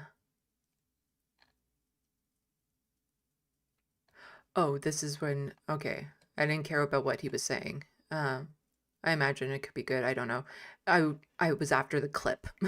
It's the clip that I wanted here. Thank you, Chairman Zhao Leji, for receiving me, my ministers, and our delegation. This is indeed a very important meeting and the most auspicious start to the new year and to a new era of relations between Canada and China. We're heartened by the leadership of President Xi Jinping and the speed with which our relationship has progressed in recent months. This sets the stage for these important discussions on a wide range of issues where we can be strategic partners, from energy to agriculture to people-to-people ties. He actually speaks a lot slower. I'm so used to playing these on a faster speed, and they sound normal when I put this at like 1.5 speed. But he's actually like, he's very slow in what he's saying. There's a word in my head about what he's doing. I think it begins with a D. Very, not determined, very, not specific, very, he's very, ah, man, what's the word? Direct? No. Not thoughtful. He's very something with everything he's saying. Somebody come up with that word. There's something. I think it's something like very, it's not direct. Oh my gosh. But I do believe, I think it begins with a D. Anyway. You guys are right on it. Deliberate. All of a sudden, everyone in the sandbox. Intentional would also be the right word. But deliberate, yeah. He's being very deliberate with every syllable he's saying.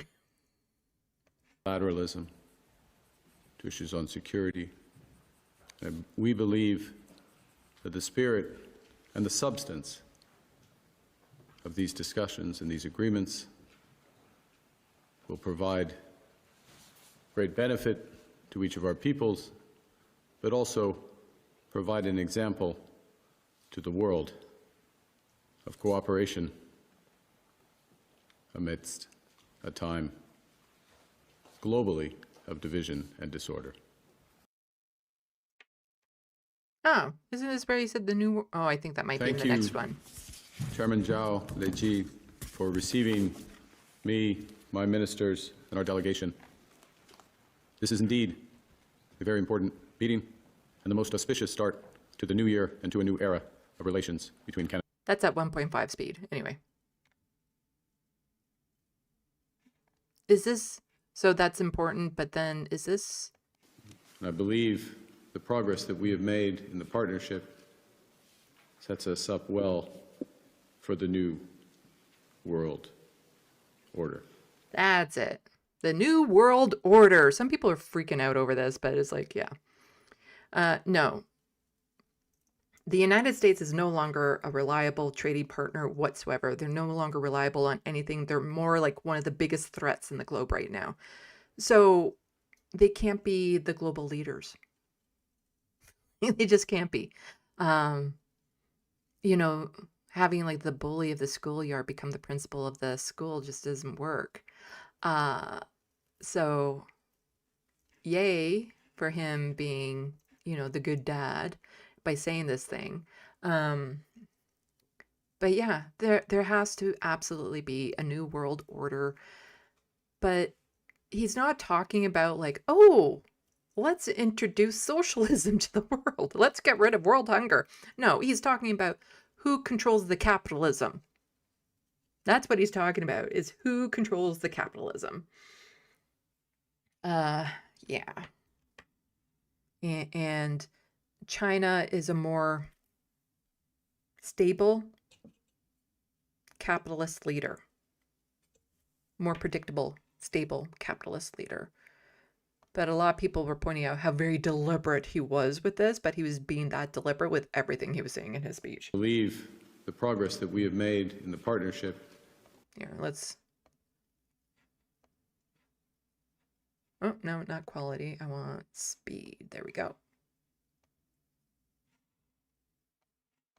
I believe the progress that we have made in the partnership sets us up well for the new world order. Even at 1.5 speed, it still sounds slow. Anyway. And so from our Foreign Affairs Minister, Anita Anand, she announces the reversal in Canada's foreign policy towards China. Because remember, not that long ago, they were right in lockstep with Donald Trump and saying, you know, China bad, China the enemy, even though they're one of our largest trading partners. Because between, you know, China, the US, and Mexico,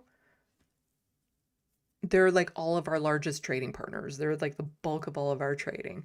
And we tend to intermingle, but we're not necessarily one of their largest. China's usually the largest. But yeah, constantly throwing one of our largest trading partners under the bus. Not a good look. And so it's nice to finally break away from that. And so somebody was asking her, you called China a global disruptive power. Do you still believe that's the case, or has your language around China softened? And so we don't need to read the quote because she'll say it. Not long ago in your Indo-Pacific strategy, you called China a global disruptive power. Do you still believe that's the case, or has your language around China softened? This is a new government with a new prime minister, a new foreign policy, and a new geopolitical environment. How about Gaza? Can you change that then? If you're willing to do this, can you change? No? No? Okay. In this moment of economic stress for our country, it is necessary for us to diversify our trading partners and to grow non-U.S. trade by at least 50% over the next 10 years. How much pressure are you? The work that we will continue to do is to diversify supply chains while continuing to stand up for Canadian interests at every turn. Not long ago. Again, I really do like that they're breaking away from the Donald Trump rhetoric that has always been there. Demonizing China, because China's not been our enemy. They have done massive human rights abuses. So is Canada. The United States is currently doing massive, massive human rights abuses. So, you know, I'm not trying to praise China as like this ideal nation out there, but they are doing some things right, and they are a stable, reliable trading partner. Which, if you want the economy to keep on going and be predictable, you need. So just a little bit more, Mark Carney basically explaining that the U.S. under Trump is destabilizing the world and the new world order for trade is being created. Don't Americans understand how much damage Trump is doing to the international world order? and that'll take years to repair to rebuild the relationship of trust. No, this is never getting repaired. Like, the United States has fallen. It's fallen. It's not going to get back up to its former glory, because by then China will be the central power of the world, with the dollar or the yen. Is it the yen? They're going to be the economic driver. They're going to be the ones with the most power and stuff. The U.S. isn't coming back from this. It's not coming back from what Donald Trump is doing. The amount of repairs that they need to do within their own country, I don't foresee it happening in definitely not my lifetime. The amount of work that has to go into repairing them to get them back to their former glory. It's not happening. Almost as bad as Brexit, where the UK now needs to rebuild trust with our nearest, biggest trading partners, the EU. Our countries need to do better. So here, Mark Carney basically explaining that US under Trump is destabilizing the world and that a new world order for trade is being created. Prime Minister Brian Platt with Bloomberg News. Yesterday when you met with Premier Lee, one of the things you said in the public remarks was this partnership with Canada and China, this new partnership, sets us up well for the new world order. What did you mean by that? What is the new world order? Well, it's a great question, Brian, because I think the world is still determining what that order is going to be. And let's be clear what we're talking about first and foremost, which is what is going to govern global trade? What is the role of the WTO going to be? How important are bilateral deals such as the one we're developing, plurilateral deals, if I can use that term, Trans-Pacific Partnership, potential linkages between Trans-Pacific Partnership and the EU? Where is financial regulation, payment system regulation going to fit into that? All of these aspects, I'm going to use a fancy word, like the architecture, the multilateral system. Wait, are those fancy words? The architecture and multilateral system, is that fancy? I don't know. I don't think it's that fancy. That has been developing these is being eroded, to use a polite term, undercut, use another term. So the question is, what gets built in that place? How much of a patchwork is it? How much is it just on a bilateral basis? Or where do like-minded countries in certain areas? So like-minded countries, just to be clear, doesn't mean you agree on everything. And which one of those countries around the world are like-minded with us? Again, very picky and choosy with these ones. You're not going to hear this about Venezuela. Aspects, for example, on digital trade or agricultural trade.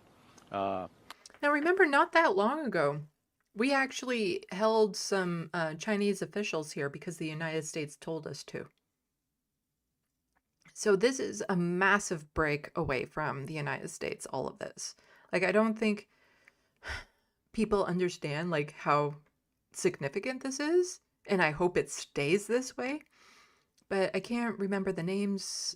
It was a while ago, I think before I was doing live streams, where we actually held some Chinese officials.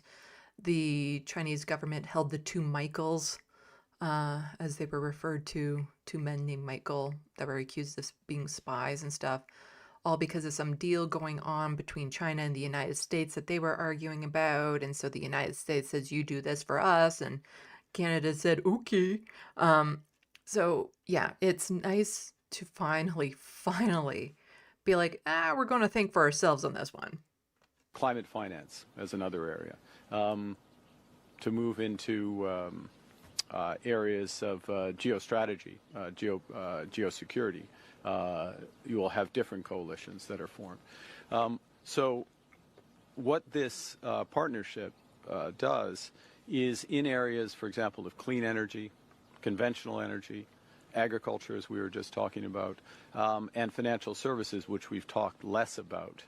but the evolution of the global financial system, the role of the renminbi over time, the evolution of cross-border payments. I know it all sounds very dry, except for your organization, which I think takes an interest in it.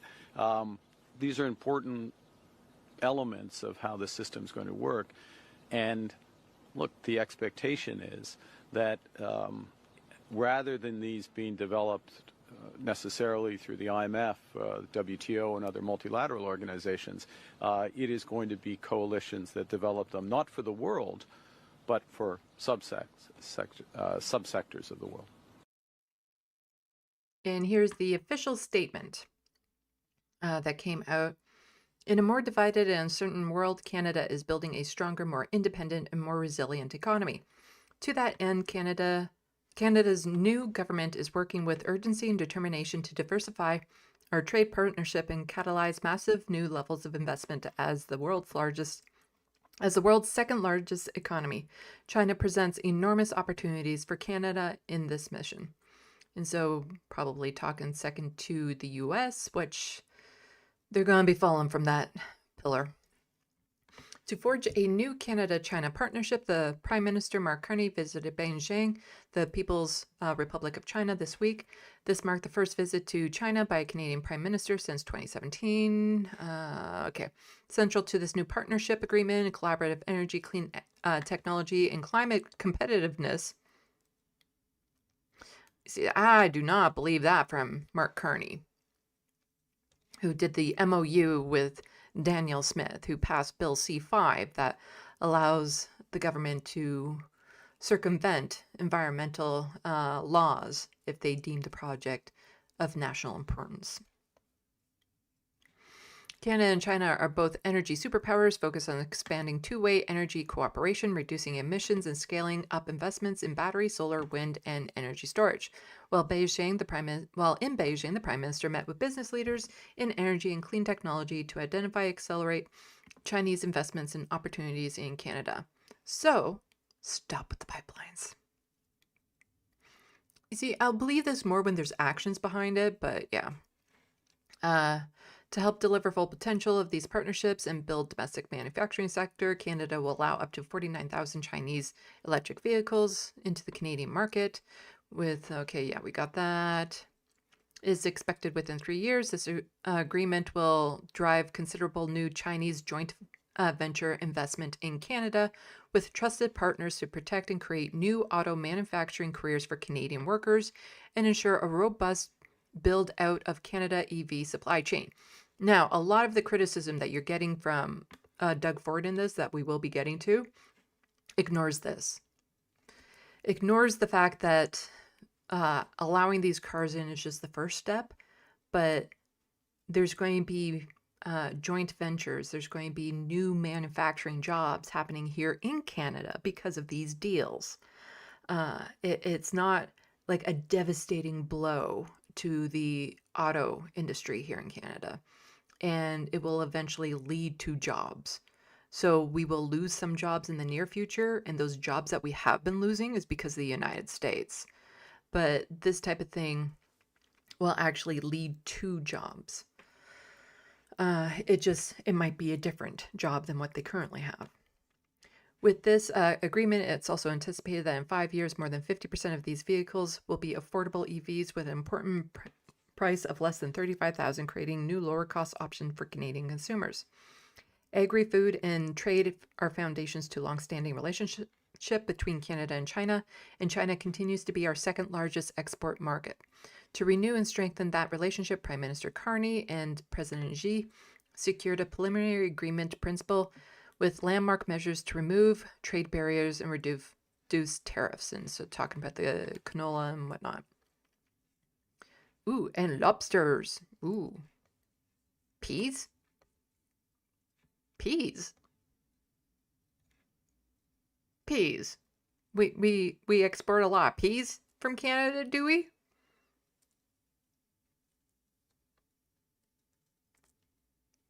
That's news to me. Peas seems so insignificant to be putting in this. You know, Canadian canola meal, lobster, crabs, and peas will not be subject to relevant anti-discrimination tariff. Are we really exporting that many peas that it's a issue? And who likes them? They're disgusting. Oh my God, peas are so gross. They are gross. Anyway, yeah. Anyway, that I don't need to go over more of that. Ew, peas. Ugh. They're gross. They're gross. So David Dole also tweeting this out. Worth listening to what a deal actually is and saying that any Canadian would even try to argue against this. So again, Carney breaks down Chinese EV agreement. 49,000 vehicles, which is the cap on Chinese electric vehicle exports to Canada. That's part of this agreement. That's a return to levels last seen in 2023, the last full year before the Canadian tariff actions. That's the first point. Second point, again, to put it in, dimension it, that's less than 3% of the size of the Canadian auto market. The third point, to put in context, and I reference this, is that part of this agreement, and it takes a few years to build this, a couple of years to build this, that a portion, an increasing portion of those exports will be in a new segment of the Canadian market. In other words, electric vehicles that cost less than $35,000 at the landed price. So there's huge opportunity here to get more affordable cars in the electric vehicle market for Canada. The fourth element, and in many respects the most important element, is the beginning of discussions and expectation of Chinese investment in Canada and partnership in Canada to produce vehicles over time, so to partner with Canadian firms.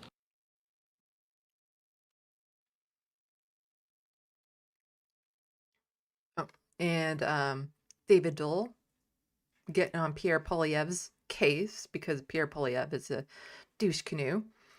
And so Pierre had tweeted out, Prime Minister Carney must explain how he has gone from saying China was Canada's biggest security threat before the election to announcing a strategic partnership with Beijing after the election. His agreement will allow 50,000, rounding up there, EVs into our streets, jeopardizing our security and auto jobs. This follows him breaking his promise to negotiate a win and get a deal with the U.S. by last July. Nobody would have been able to, I'm cutting Carney a little bit of slack there. Nobody would have been able to, which is why I was hoping that Carney would stand up stronger against Trump and do this type of shit earlier.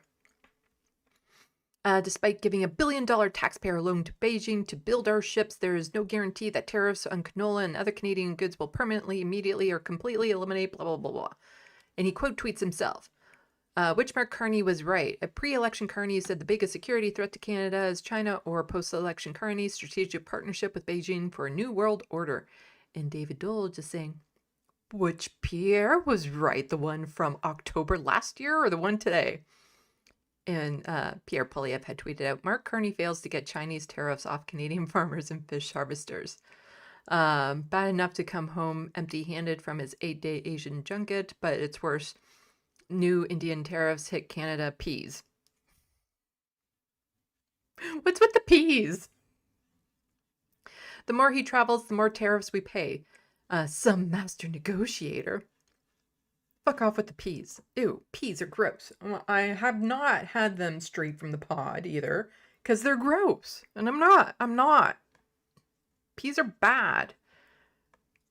How is this a thing? How is it I've never known how big of an export peas are from Canada? Which province is responsible for that? Is it PEI? Does the P stand for peas? Peas Edward Island?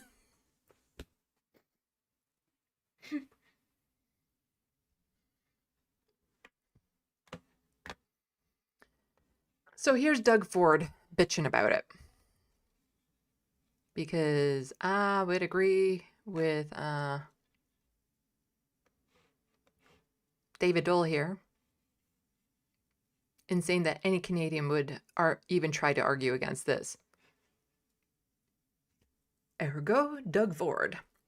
Make no mistake, China now has a foothold in the Canadian market and will use it to their full advantage at the expense of Canadian workers.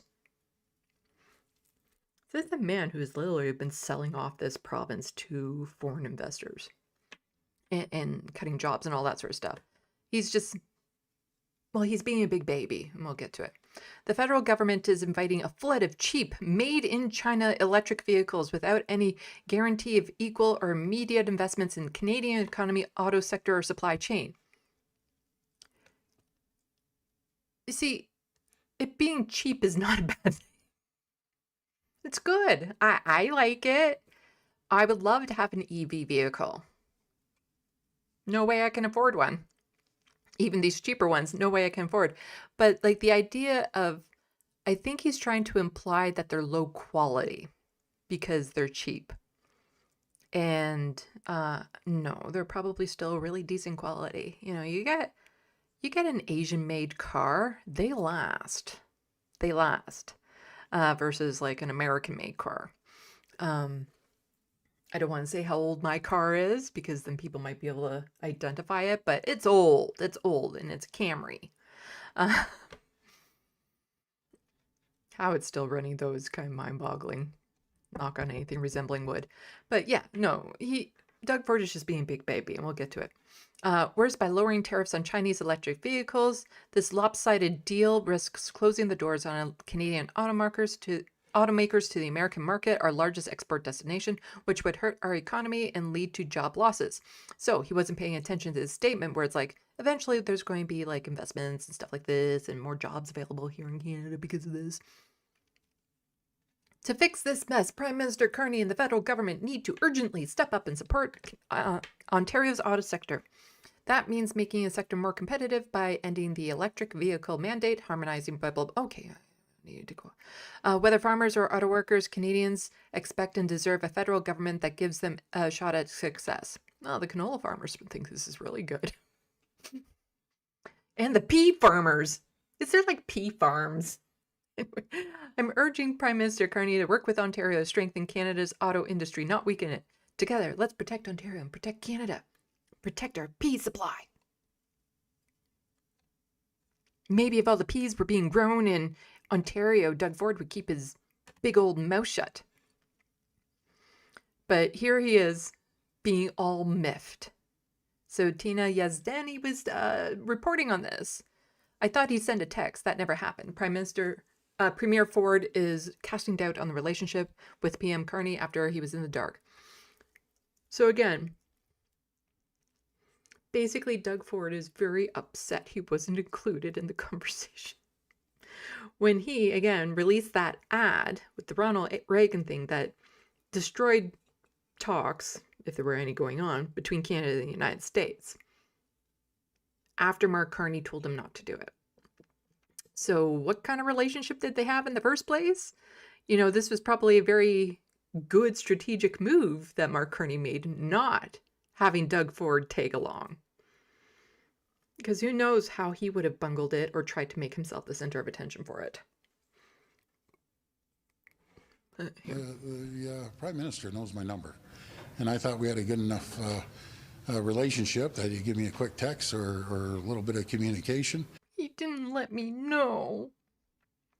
He could have texted. That he was going to China. That never happened. Premier Doug Ford casting doubt on his relationship with the Prime Minister after he was left in the dark on a deal he says will have long-lasting economic impacts in Ontario. 49,000 Chinese electric vehicles will soon enter the Canadian market, putting Ontario's auto sector on edge. When someone doesn't communicate and preaches partnerships and then goes out and makes a deal that isn't good for Ontario, you know where you stand. Ford tells reporters he's disappointed he hasn't heard from Carney at all since the deal was made last week, noting he only found out about it a couple of hours before it was publicly announced. This premier decides to suddenly wake up and say he's ticked off that a deal was made without him. You know what? If you're not at the table, you are on the menu. Saskatchewan Premier Scott Moe. Oh, sorry. I've been hearing that phrase too much recently from the leaders, and if you're not on the table, you're on the menu. Can't you just come up with something original, please? was at the table when Carney struck the deal that will benefit Saskatchewan's canola farmers as China eases tariffs on agricultural products. Do you regret not being there in China, though? Critics say that you should have pushed your way in and been at the table.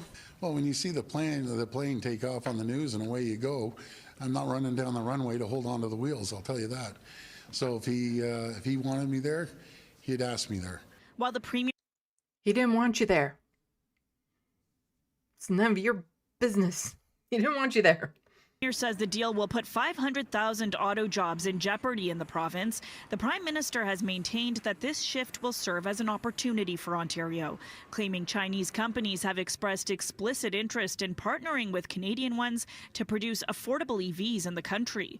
At a conference for Ontario's rural leaders earlier today, the Premier told a large crowd he doesn't buy it. And once the camel gets his head in the tent, his whole body's in the tent. And you're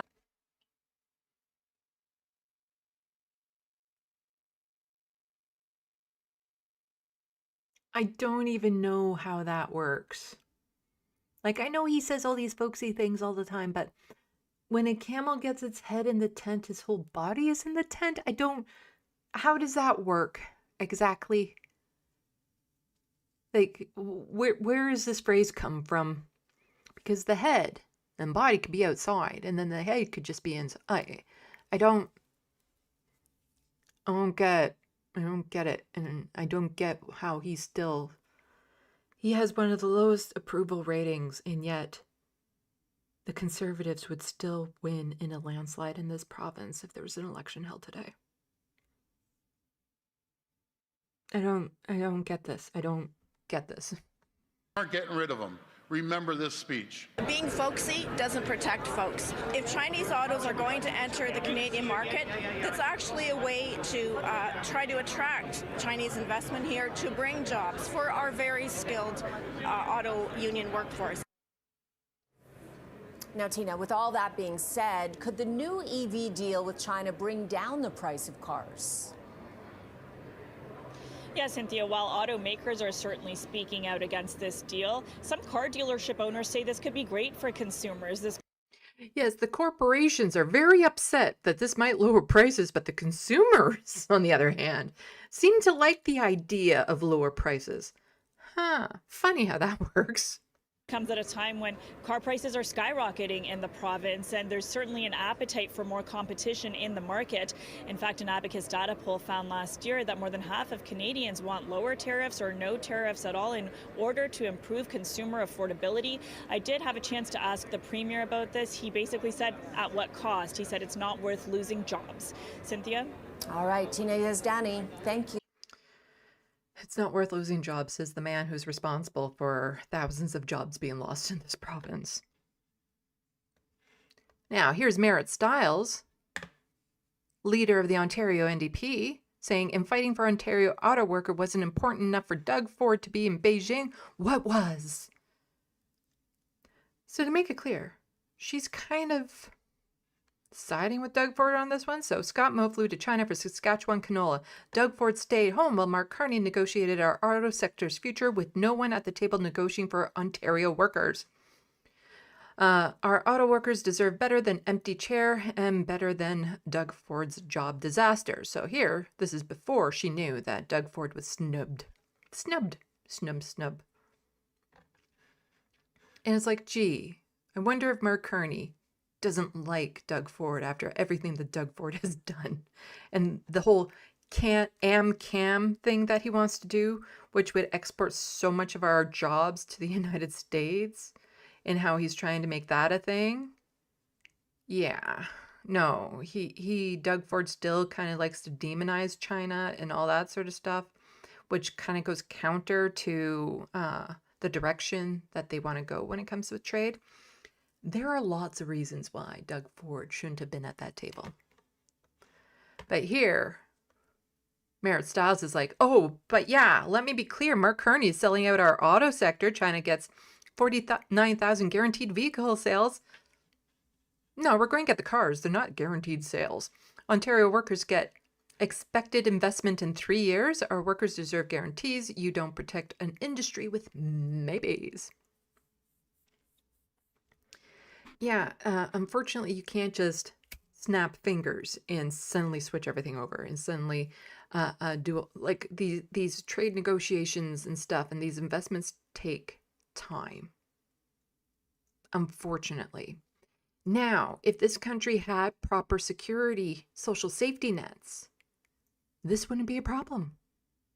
If we had EI that actually covered people, if we had socialized housing, if we had affordable groceries and all this sort of stuff, the transition into new areas like this wouldn't be an issue because people would still be able to get by comfortably until they were able to get that new job or get educated into that new job.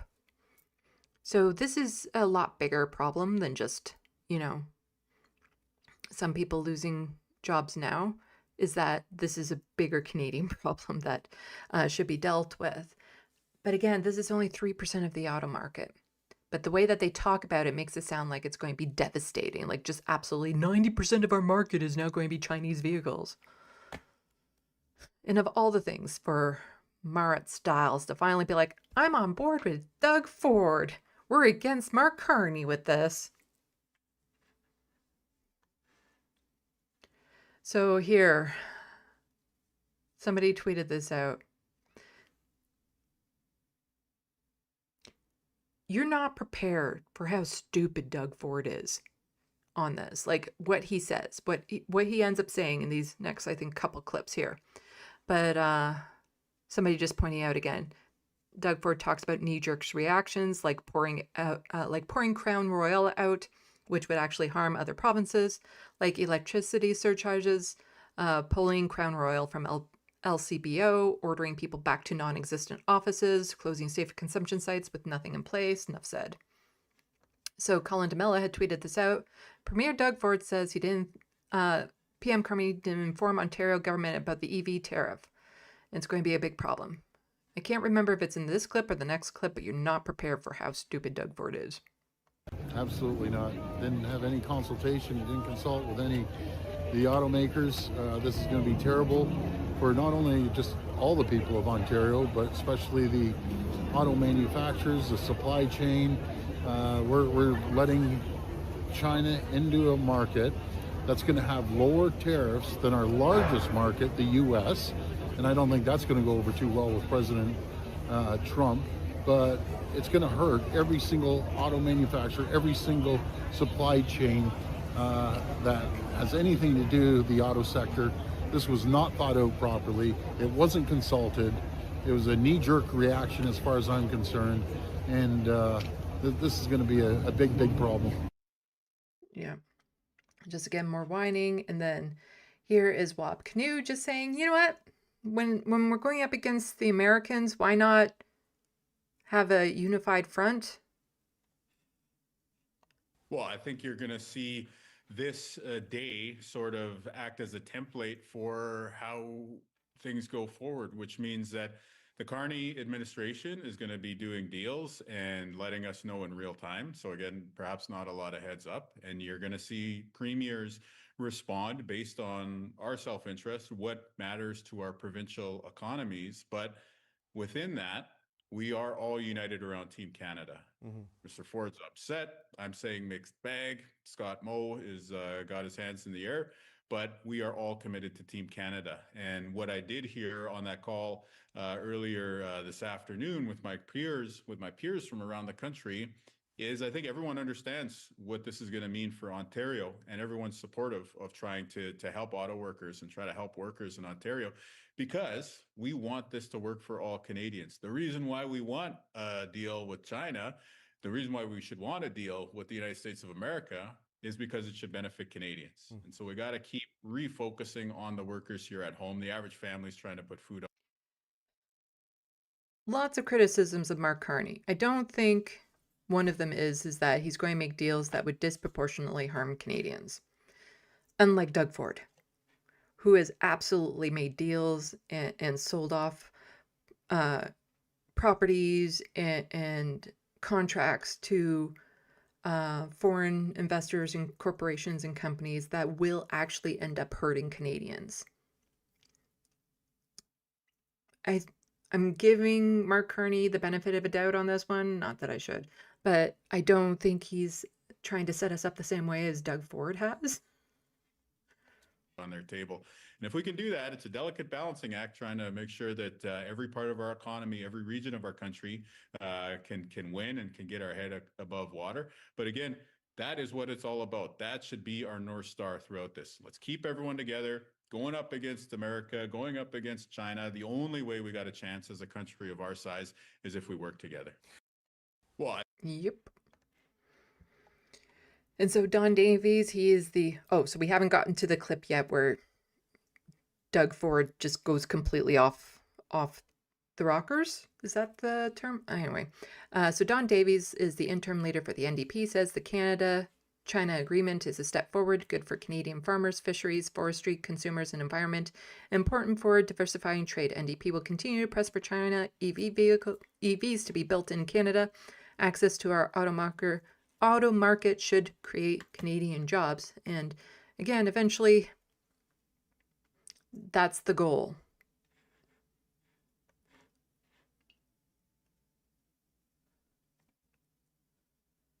Try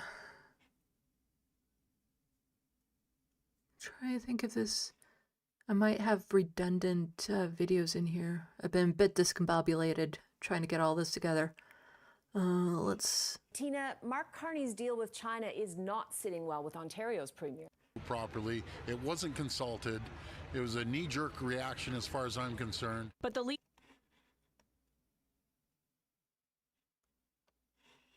of the opposition argues the premier should have seen this coming and traveled to China to advocate for way in membership in that plant. In Oshawa, a genuine... So then it's just the union leaders that are upset and stuff too.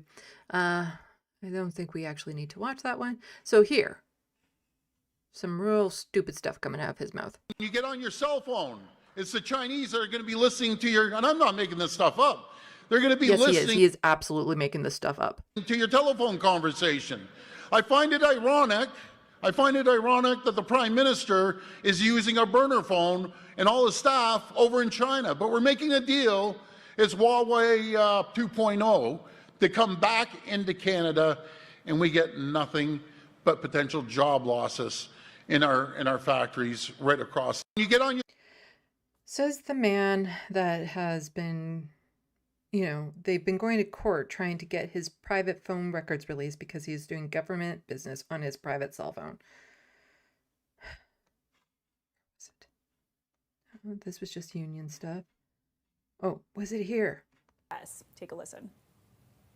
Well, anyone who buys these cars, they won't be allowed to go to the U.S. You know, cybersecurity. I call it the spy car that they're bringing in. Put it this way, I'll be very honest. I don't trust what the Chinese put in these cars. Ah, so the Chinese cars will be spying on us. And if we have one, we won't be allowed into the USA because of the security risk. Is that it? Where is this coming from? But I think somebody then challenges him on that.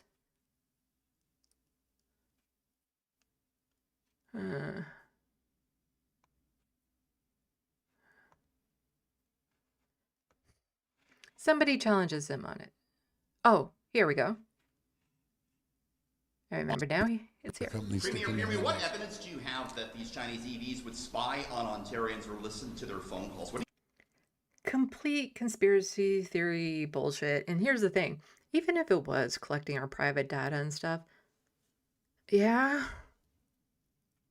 that's everything these days. Like, I had a friend who was like, I will never use TikTok because it's Chinese and they'll be spying on you and they'll be gathering your data and blah, blah, blah.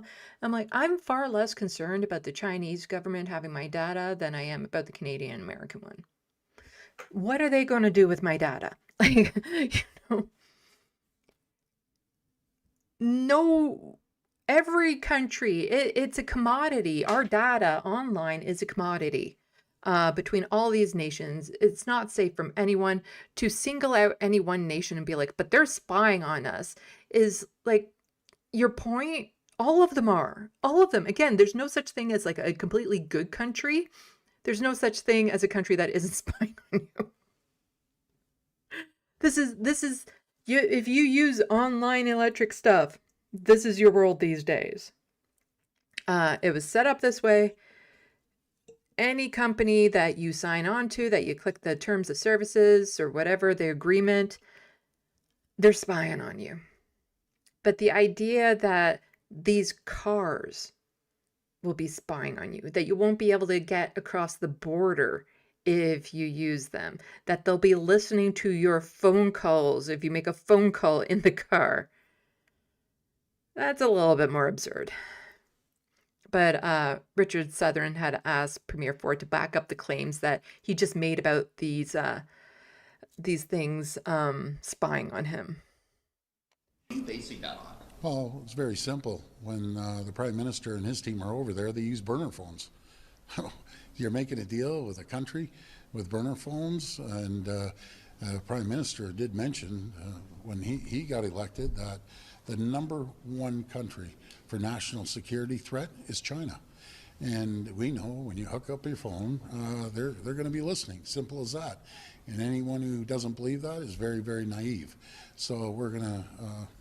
But by that logic, are you concerned about the Chinese-made phone in your pockets, or your iPhone is made in China? Are you concerned with that? I'm concerned about cybersecurity and the threat of China. That's what I'm concerned about. So we're going to always make sure that we think twice before we have countries come in here and we get nothing back. We get absolutely, Ontarians get nothing back but a threat of jobs in the auto sector. And T-Dot resident was just pointing this out below. Doug seems to like surveillance. So Premier Ford wants to introduce surveillance cameras in Ontario communities to catch suspects in home invasions, car thefts. Doug Ford's office wanted names from surveillance allegedly targeting Ontario PC minister's family home. Operative with ties entrusted to Doug Ford's advisor told the Premier's office that Ontario PC minister home was under surveillance. Yeah, it's... companies. They all do it. They all do it. I think I can skip over some of these. Yeah, he's basically saying, well, yeah, the farmers, good for them, but us. The farmers can go screw themselves. Like, that's the thing. The idea of saying that Mark Carney came away with nothing for Canadians, it was just nothing for him specifically. But other Canadians in the canola and pea farms are quite happy with this. And then this was just the union saying, we don't like this either. And somebody pointing out it's just 49K EVs. Where were you when Doug Ford was hauling out our education and healthcare? Sit the fuck down. Yeah, where were these unions, this union in particular, when he was attacking the healthcare unions? You know, CUPE and all that sort of stuff. They weren't saying anything then. But now that it might hurt the auto industry temporarily, well.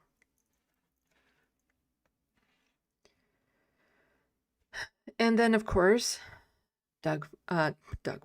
Donald Trump got mad at Mark Carney for going somewhere that's a little bit more reliable.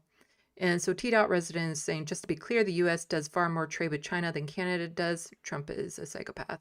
And Aaron here was saying Trump. Well, I don't need to read the quote. It's in what he truthed out. If Governor Carney thinks he is going to make Canada a drop-off port for China to send goods and products into the United States, he is sorely mistaken. China will eat Canada alive, completely devour it, including the destruction of their businesses, social fabric, and general way of life. If Canada makes deal with China, it will immediately be hit with a 100% tariff against all Canadian goods and products coming into the United States. Thank you for your attention to this matter.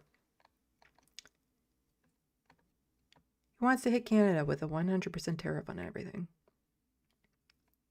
And I think somebody, I was in one of these clips. Again, I'm just all over the place. Somebody was mentioning, it's like, oh, with the sketchy work conditions that the Chinese people have to work in the factories and stuff like that. And it's like, again, they have no introspection, no self-reflection, no idea what they're saying when they do shit like that. Because it's like, what about the Amazon workers in the United States that have to piss in bottles or wear diapers on on the warehouse's floors. What about their working conditions and how absolutely horrendous that is? Again, there are no good countries when it comes to this sort of thing, but to threaten Canada with 100% tariffs, again, we are the United States, one of their biggest trading partners. It fluctuates between, well, China's generally speaking their biggest, and then Canada and Mexico fluctuate between the second and the third. But to hit one of your biggest trading partners with 100% tariffs on everything, on all Canadian goods and products,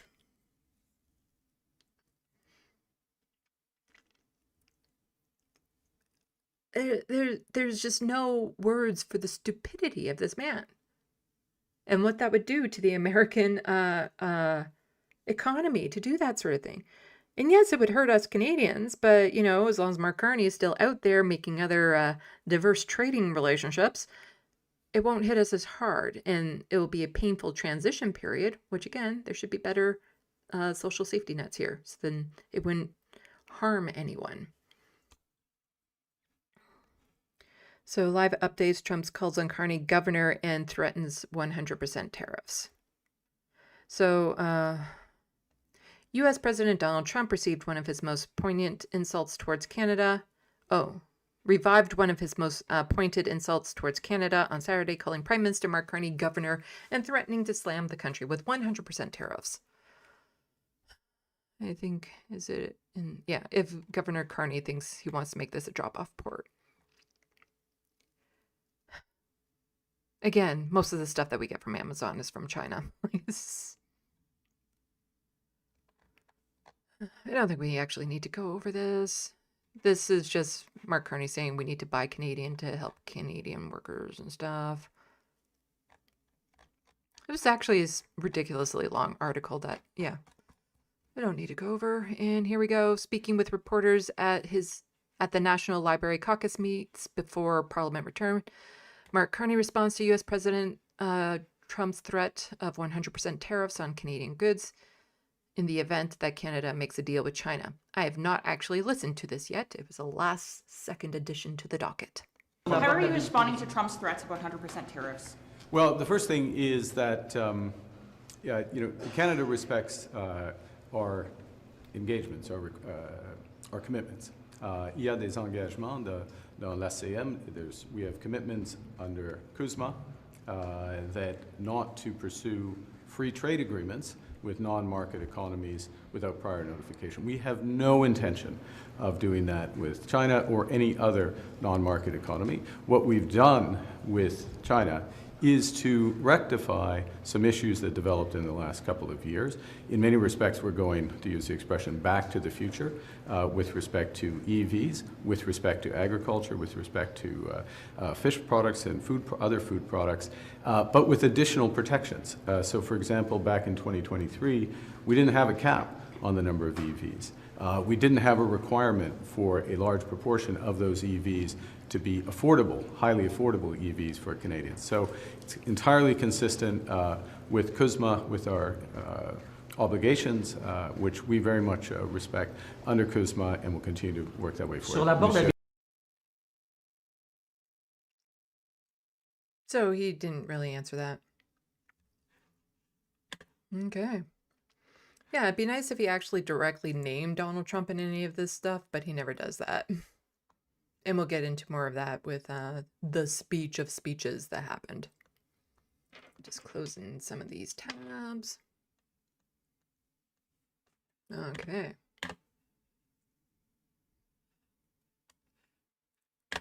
So let's check the SandBox. Because we still have to go over the Davos speech and then the peace board thing. It's not a long docket, but it depends if you want to watch the speech. It's a 16-minute long speech that he gave, and I can kind of review it as we go along. So you'll let me know when I ask.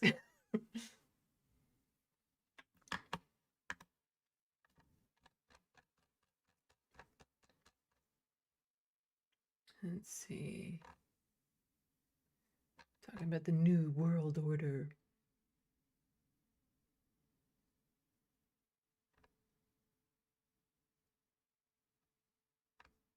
Okay.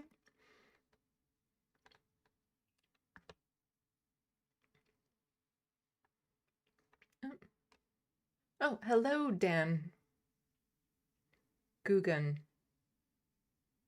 who is also finding the right word for me. Intentional and deliberate were pretty much the same word. But welcome to the sandbox. Did I say hello to Ethan River Ward yet? I think I did. If not, hello. Hello, Soul Life.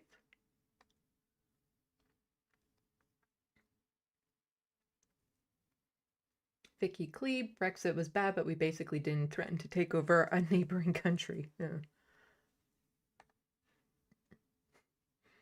Real John Litham, it might be fancy for Americans talking about those super fancy words. Maybe.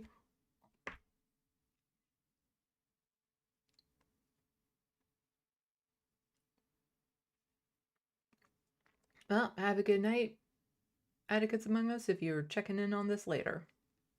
Which I appreciate if you guys do. If you have to leave early and then you come back and finish watching it, it helps it in the algorithms. And I need a lot of help in the algorithms. People talking about peas now, yuck. No peas. No peas for me.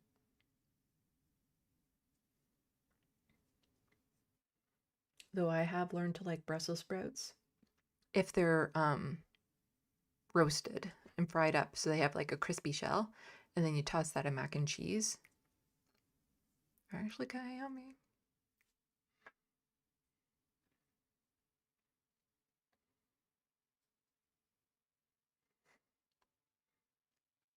Vicky Clee is insisting that peas fresh from the pod are delicious. Cooked peas are not nice. Peas are gross.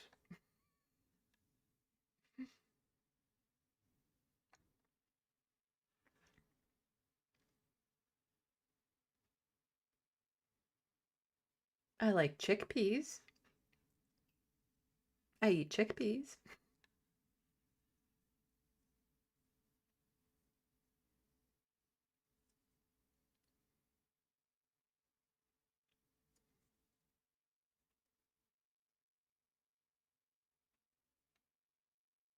Now people just talking about a whole bunch of different vegetables.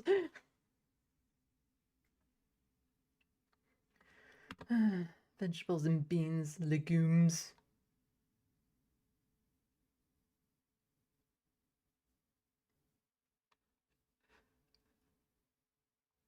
And I did not know that there was a camel emoji. They seem to have emojis for everything.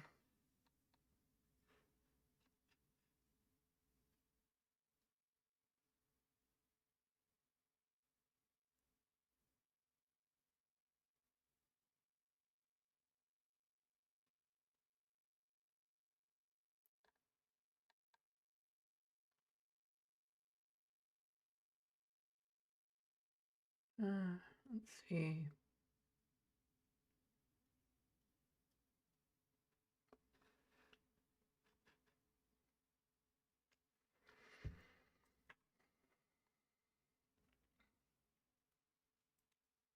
So like China could just buy your data from a data broker. Yeah. Why put the effort into spying when you can just pay for it cheaply? Cheaply.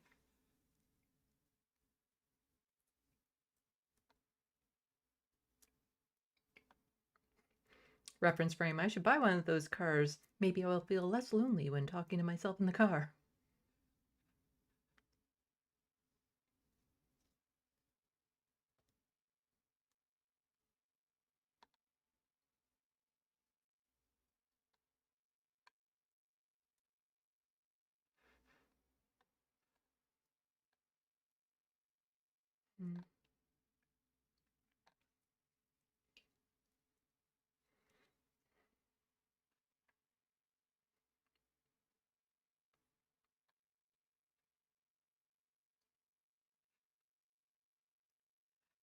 Let's see. Oh, have a good night, Vicky. So like Black Eyed Peas is good. I do like some of their songs.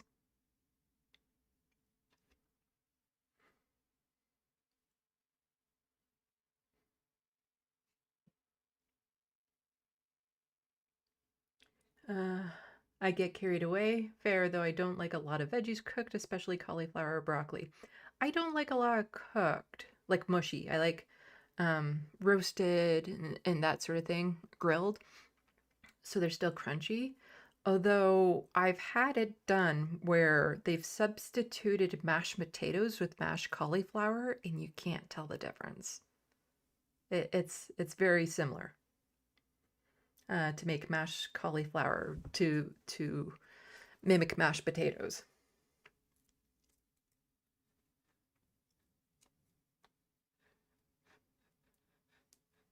There's 2 camel emojis, says Earth Rivers Ward.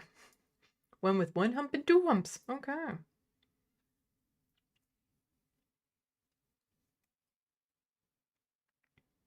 Dark Phantasm says, I like discussing things with people who are capable of being civil. I try.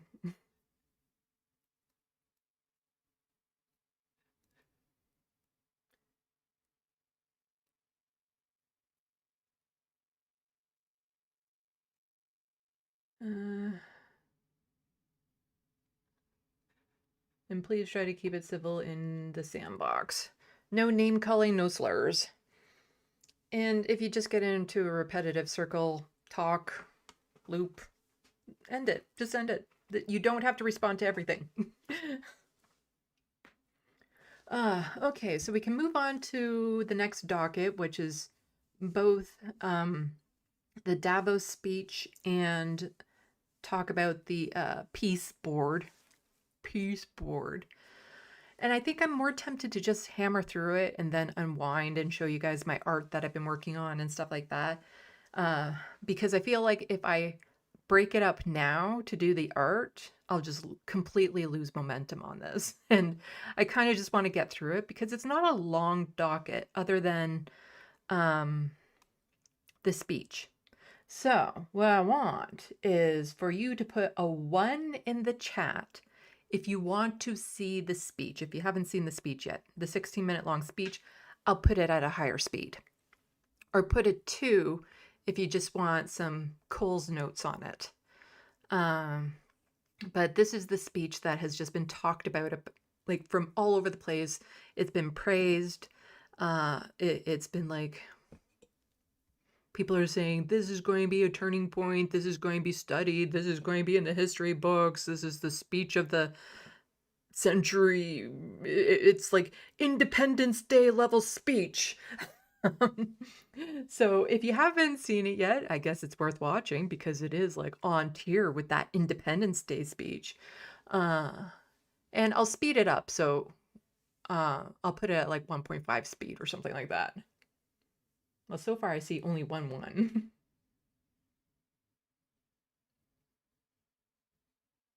Got 2. Okay, it's a tie. So while you're putting 1s and 2s, so 1 to watch the speech with me and I'll make commentary on it, or 2 for me to just do the Cole's notes and direct you to other resources that also break it down. Got a couple 2s. But while we're waiting for that to come in, let's move to this. So here we have Trump is pushing the world straight into China's arms. At Davos, China is being applauded for saying no law of the jungle. The strong can't prey on the weak and offering certainty amid uncertainty. While Trump threatens allies with tariffs and territorial grabs, Beijing gets to play the adult in the room. America isolates itself. China inherits the market. It's pretty much how I'm seeing it. As other countries, it doesn't take long for them to be like, yeah, China's a little bit more reliable and stable than the United States. And when it comes to the economy, they like reliable and stable. And I think I'm just going to be reading the subtitles to this because, yeah, so we'll just do this. And this is coming from the China rep at the Economic Forum. Everyone should be equal before the rules. And very small number of countries should not have privileges based on strength. And a very small number of countries, yeah. The world cannot return to the law of the jungle where the strong prey on the weak. Every country has the right to safeguard its legitimate interests.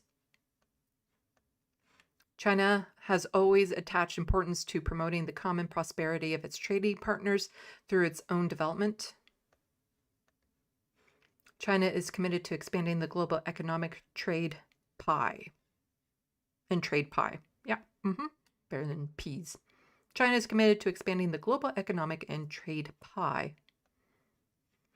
We never deliberately pursued a trade surplus.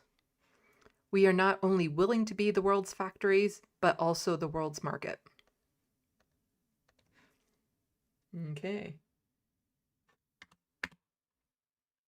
So we got 1, 2, 3, 4 ones. 1, 2, 3 twos. There's 1 or 2. Some people still debating.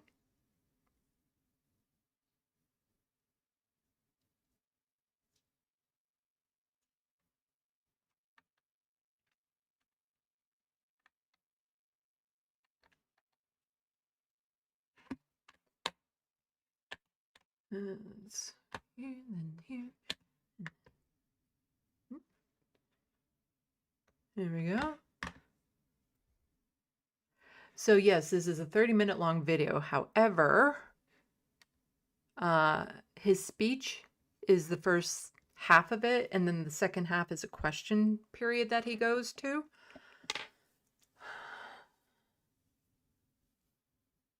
So I think I have 1 more 1s and 2s.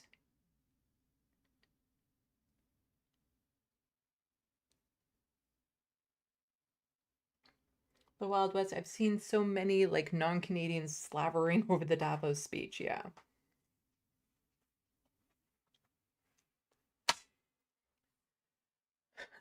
So Life, I was microwaving food was the 1s and 2s for. To go over this Mark Carney speech that everyone seems to be raving about, I'm far more cynical about. Or for me to basically just link it to people and you can watch it on your own, and I'll give you the Coles notes. So 1 for watching, a 2 for me not. Oh, Looney's voted twice. He did. Okay, so it's tied.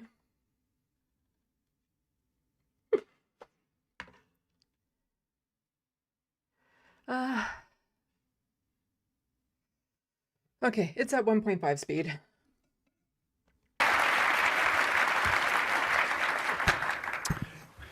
Thank you very much, Larry. I'm going to start in French, and then I'll switch back to English. Merci, Larry. Humaine, le développement durable, la solidarité, that the strong can do what they can, and the weak must suffer what they must. And this aphorism of Thucydides is presented as inevitable, as the natural logic of international relations reasserting itself. And faced with this logic, there is a strong tendency for countries to go along to get along, to accommodate, to avoid trouble, to hope that compliance will buy safety. Well, it won't. So what are our options? In 1978, the Czech dissident Václav Havel, later president, wrote an essay called The Power of the Powerless. And in it, he asked a simple question: how did the communist system sustain itself? So he's pretty not too happy with the communists. He's making the communists out to be the villains in this story. And his answer began with the greengrocer. Every morning, the shopkeeper places a sign in his window: "Workers of the world unite." He doesn't believe it. No one does. But actually, it'd be good if the workers of the world united. I'm kind of on board with that. But he places the sign anyway to avoid trouble, to signal compliance, to get along. And because every shopkeeper on every street does the same, the system persists. Not through violence alone, but through the participation of ordinary people in rituals they privately know to be false. Havel called this living within a lie. The system's power comes not from its truth, but from everyone's willingness to perform as if it were true. And its fragility comes from the same source. When even one person stops performing, when the greengrocer removes his sign, the illusion begins to crack. Friends, it is time for companies and countries to take their signs down. Did you catch that? For companies and countries to take the signs down. He's putting corporations on par with nations. Just thought that was interesting when I heard that. It's like, oh, yeah, of course the banker would say that. Uh-huh. And through this, he doesn't actually name Trump. He's just saying, it's time to no longer do this collective agreement. This, I think somebody else put it in the way of like, everyone has this social understanding that when you form a line, you don't cut in front of people. And so, while it's technically not illegal for someone to cut in front of someone, if somebody does it, then all hell will break loose. And so we all around the world, these powerful nations, just have social agreements on how things are supposed to run. And then once a wrench gets thrown into that, it's who's going to call it out first. And it's not to change. It's not to change how the world works. It's just to change who's in lead of it. This isn't about getting rid of capitalism. It's about doing capitalism, but different. Maybe with China in lead of it instead of the United States. It's about replacing that one false sign in the window with another false sign of another lie that they want to live by. It's which lie makes them feel a little bit more comfortable in the moment. This isn't about fundamentally changing anything and how the world works. It's just about, maybe changing some of the verbiage on the sign. 4 decades. For decades, countries like Canada prospered under what we call the rules-based international order. We joined its institutions, we praised its principles, we benefited from its predictability. And because of that, we could pursue values-based foreign policies under its protection. We knew the story of the international rules-based order was partially false, that the strongest would exempt themselves when convenient, that trade rules were enforced asymmetrically. And we knew that international law applied with varying rigor depending on the identity of the accused or the victim.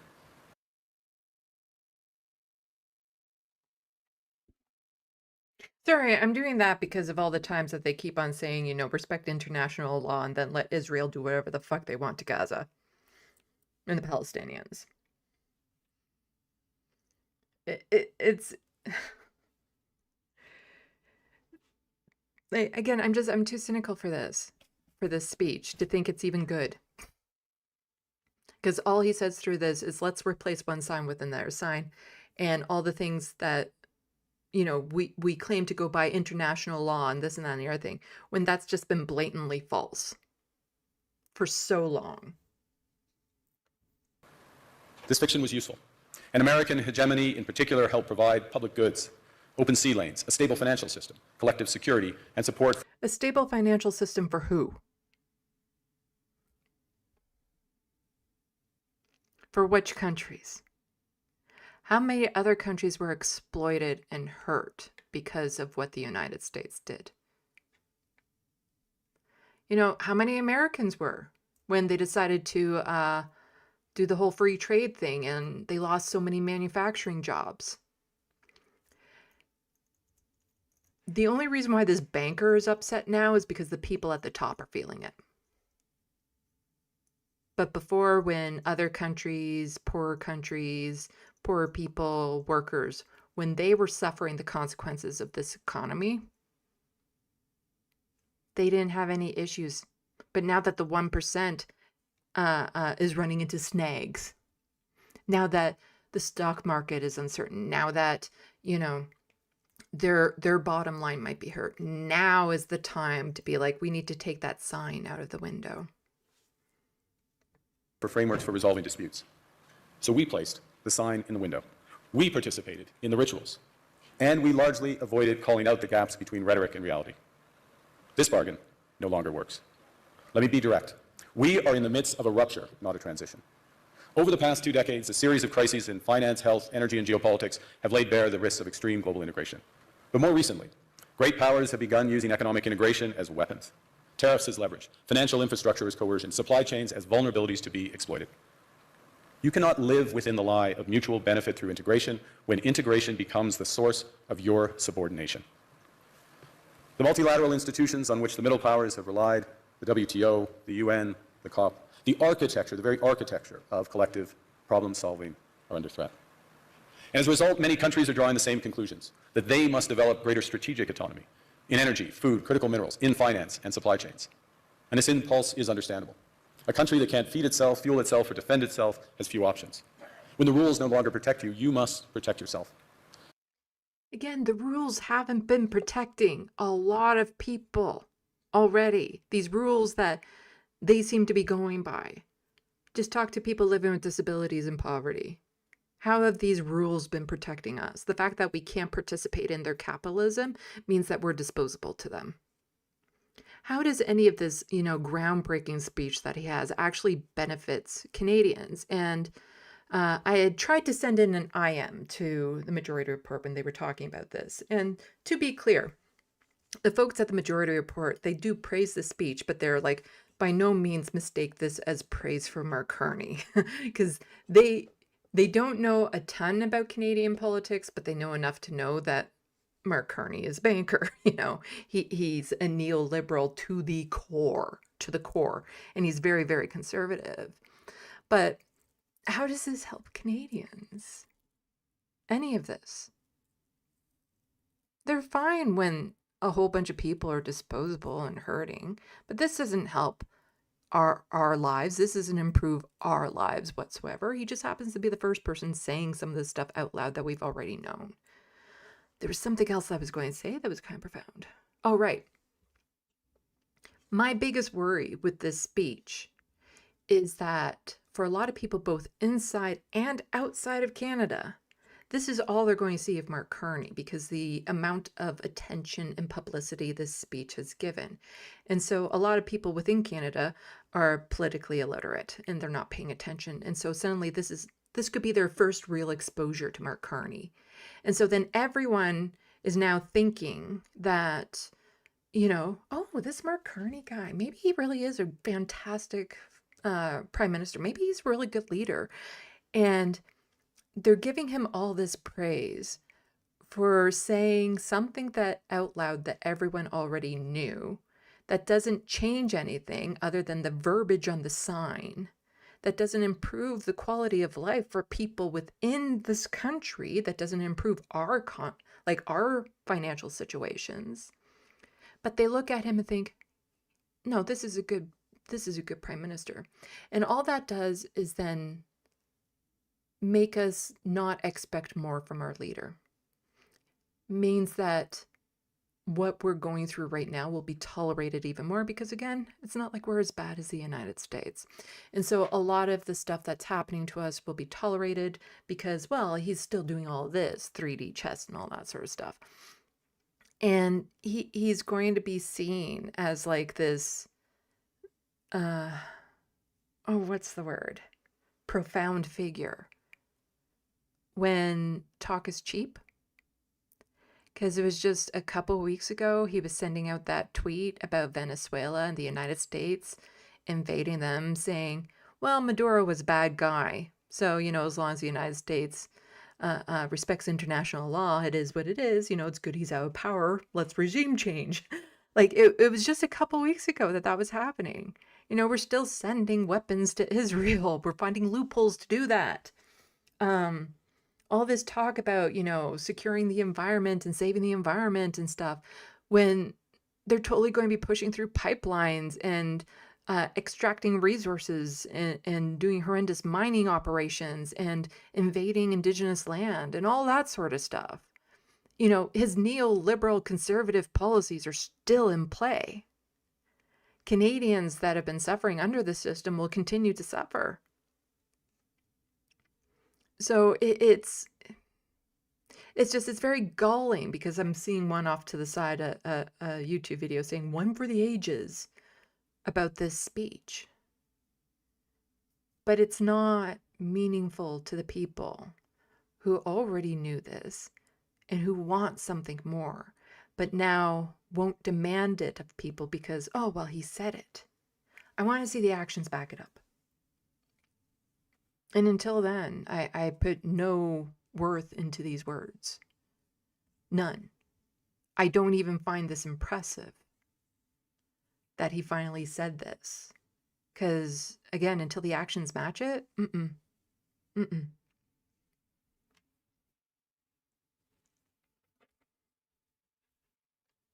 But let's be clear-eyed about where this leads. A world of fortresses will be poorer, more fragile, and less sustainable. And there's another truth. If great powers abandon even the pretense of rules and values for the unhindered pursuit of their power and interests, the gains from transactionalism will become harder to replicate. Hegemons cannot continually monetize their relationships. Allies will diversify to hedge against uncertainty. They'll buy insurance, increase options, in order to rebuild sovereignty. Sovereignty that was once grounded in rules but will increasingly be anchored in the ability to withstand pressure. This room knows this is classic risk management. Risk management comes at a price. But that cost of strategic autonomy, of sovereignty, can also be shared. Collective investments in resilience are cheaper than everyone building their own fortresses. Shared standards reduce fragmentations. Complementarities are positive sum. And the question for middle powers like Canada is not whether to adapt to the new reality. We must. The question is whether we adapt by simply building higher walls or whether we can do something more ambitious. Now, Canada was amongst the first to hear the wake-up call, leading us to fundamentally shift our strategic posture. Canadians know that our old, comfortable assumptions Took you long enough. Again, this is this is like praising the dad that does the bare minimum. It took you long enough. It's just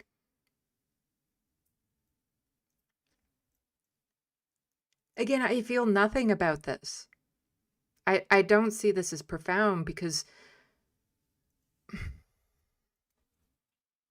yeah, all of us suffering at the bottom already knew this. And just changing the sign in the window doesn't do anything to improve the situation. But so many people will think, oh, he's such a great world leader now because of this one thing. Ah, look at him. Ah. And so it's going to make it less likely that we demand better of our leaders. Because he's giving the image of being a leader he's not. that our geography and alliance memberships automatically conferred prosperity and security, that assumption is no longer valid. And our new approach rests on what Alexander Stubb, the President of Finland, has termed value-based realism. Or to put another way, we aim to be both principled and pragmatic. Principled in our commitment to fundamental values, sovereignty, territorial integrity, the prohibition of the use of force except when consistent with the UN Charter, and respect for human rights. And pragmatic in recognizing that progress is often incremental, that interests diverge, that not every partner will share all of our values. So we're engaging broadly, strategically, with open eyes. We actively take on the world as it is, not wait around for a world we wish to be. We are calibrating our relationships so their depth reflects our values. And we're prioritizing broad engagement to maximize our influence, given the fluidity of the world at the moment, the risks that this poses, and the stakes for what comes next. And we are no longer just relying on the strength of our values, but also the value of our strength. We are building that strength at home. Since my government took office, we have cut taxes on incomes, on capital gains, and business investment. We have removed... Goes straight into the bragging about cutting taxes. Very conservative of you. Capital gains tax was a good thing. You know, the tech... Oh, fuck, what was it called? The tech tax or something would have been good. Like, suddenly going into, like, oh, we need to change the sign in the window. Now look at all these capitalist things that I've done. Again, they're just changing the verbiage on the sign. They're not actually removing the sign. Removed all federal barriers to interprovincial trade. We are fast-tracking $1 trillion of investments in energy, AI, critical minerals, new trade corridors, and beyond. Investing money in AI, which is, again, a bubble that's going to burst and is devastating to the environment and is destructive in so many ways and steals people's creative product and all that sort of stuff. Like, AI is just so bad on so many levels. And then also, again, he was talking about the resources, as in Bill C-5, as in just extracting resources from the different areas of the country, regardless of environmental laws, which that bill will allow them to supersede, to, invade indigenous land and force their way through and do whatever they want with the oil pipelines and stuff. Again, he's talking out two sides of his mouth with this. None of this is good that he just mentioned. Not the cutting taxes, not the AI expansion, not the resource extraction expansion. None of this is good. We're doubling our defense spending by the end of this decade, and we're doing so in ways that build our domestic industries. And we are rapidly diversifying abroad. We've agreed a comprehensive strategic partnership with the EU, including joining SAFE, the European Defence Procurement Arrangements. We have signed 12 other trade and security deals on 4 continents in 6 months. In the past few days, we've concluded new strategic partnerships with China and Qatar. We're negotiating free trade pacts with India, ASEAN, Thailand, Philippines, and Mercosur. We're doing something else. To help solve global problems, we're pursuing variable geometry. In other words, different coalitions for different issues based on common values and interests. So on Ukraine, we're a core member of the Coalition of the Willing and one of the largest per capita contributors to its defense and security. On Arctic sovereignty, we stand firmly with Greenland and Denmark and fully support their unique right to determine Greenland's future. Who's threatening them right now? Why did you just mention Greenland? Like, what's the threat there?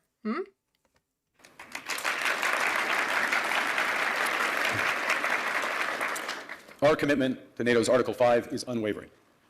So we're working with our NATO allies, including the Nordic-Baltic Gate, to further secure the alliance's northern and western flanks, including through Canada's unprecedented investments in over-the-horizon radar, in submarines, in aircraft, and boots on the ground, boots on the ice. Canada strongly opposes tariffs over Greenland and calls for focused talks to achieve our shared objectives of security and prosperity in the Arctic. On plurilateral trade, we're championing efforts to build a bridge between the Trans-Pacific Partnership and the European Union, which would create a new trading bloc of 1.5 billion people. On critical minerals, we're forming buyers' clubs anchored in the G7 so that the world can diversify away from concentrated supply. And on AI, we're cooperating with like-minded democracies to ensure that we won't ultimately be forced to choose between hegemons and hyperscalers. This is not naive multilateralism. Just quit with the AI. We don't. No. Find AI, again, without social safety nets, having AI come in and take over people's jobs, not to mention, again, the environmental destruction that it's causing. It's just, having AI is not a braggable thing. It again, is just proof that he doesn't want anything to change. He wants everything to stay the same. He just realizes that in order for things to stay the same, they need to change the sign. Nor is it relying on their institutions. It's building coalitions that work, issues by issue, with partners who share enough common ground to act together. In some cases, this will be the vast majority of nations. What it's doing is creating a dense web of connections across trade, investment, culture, on which we can draw for future challenges and opportunities. Argue the middle powers must act together because if we're not at the table, we're on the menu. But I'd also say that great powers can afford for now. With great power comes great responsibility. I was so almost expecting to hear that. With great powers comes great responsibility. To go it alone. They have the market size, the military capacity, and the leverage to dictate terms. Middle powers do not. But when we only negotiate bilaterally with a hegemon, we negotiate from weakness. We accept what's offered. We compete with each other to be the most accommodating. This is not sovereignty. It's the performance of sovereignty while accepting subordination. In a world of great power rivalry, the countries in between have a choice: compete with each other for favor or to combine to create a third path with impact. We shouldn't allow the rise of hard power to blind us to the fact that the power of legitimacy, integrity, and rules will remain strong if we choose to wield them together. Which brings me back to Havel. What does it mean for middle powers to live the truth? Well, first, it means naming reality. Stop invoking rules-based international order as though it still functions as advertised. Call it what it is: a system of intensifying great power rivalry where the most powerful pursue their interests using economic integration as coercion. It means acting consistently, applying the same standards to allies and rivals. When middle powers criticize economic intimidation from one direction but Sorry, what was that? pursue their interests using economic integration as coercion. It means acting consistently, applying the same standards to allies and rivals. Consistently against allies and rivals? Acting consistently. Venezuelan tweet versus Greenland tweet. Yeah. What's happening in Gaza?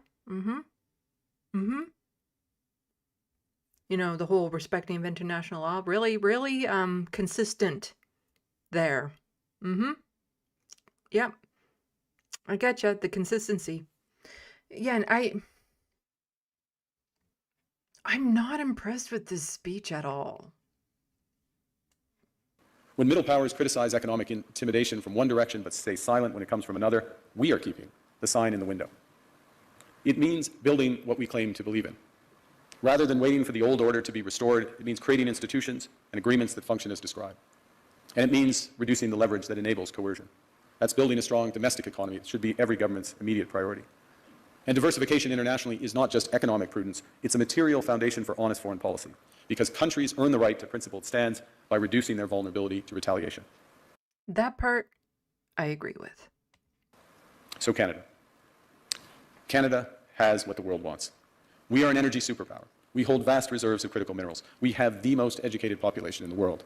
Our pension funds are amongst the world's largest and most sophisticated investors. In other words, we have capital, talent. We also have a government with immense fiscal capacity to act decisively. But who isn't enforcing the Canada Healthcare Act with provinces that are currently privatizing it? Got it. We have the values to which many others aspire. Canada is a pluralistic society that works. Our public square is loud, diverse, and free. Canadians remain committed to sustainability. We are a stable and reliable partner in a world that is anything but. A partner that builds and values relationships for the long term. And we have something else. We have a recognition of what's happening and a determination to act accordingly. We understand that this rupture calls for more than adaptation. It calls for honesty about the world as it is. We are taking the sign out of the window. We know the old order is not coming back. We shouldn't mourn it. Nostalgia is not a strategy. But we believe that from the fracture, we can build something bigger, better, stronger, more just. This is the task of the middle powers. The countries that have the most to lose from a world of fortresses and the most to gain from genuine cooperation. The powerful have their power. But we have something too. The capacity to stop pretending, to name reality, to build our strength at home, and to act. Again, just...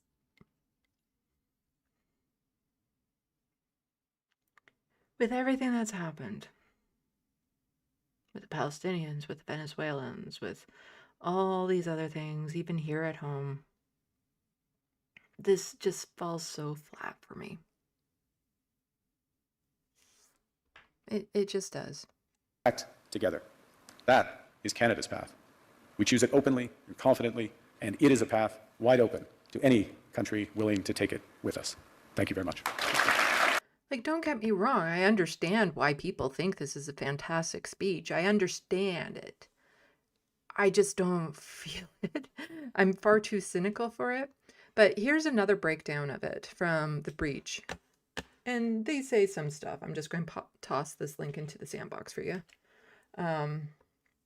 So that you can watch it on 1.5 speed as well. They do a fairly decent breakdown of his speech as well. And then there's also a lot more information on Rachel Gilmore's channel. She did a couple breakdowns of it as well. So if you haven't seen her channel yet, here it is.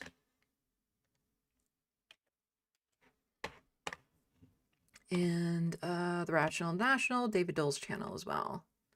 He also talks about it.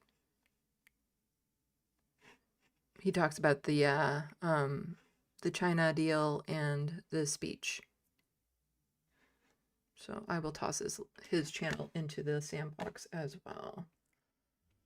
So other Canadian content creators who are doing fantastic work.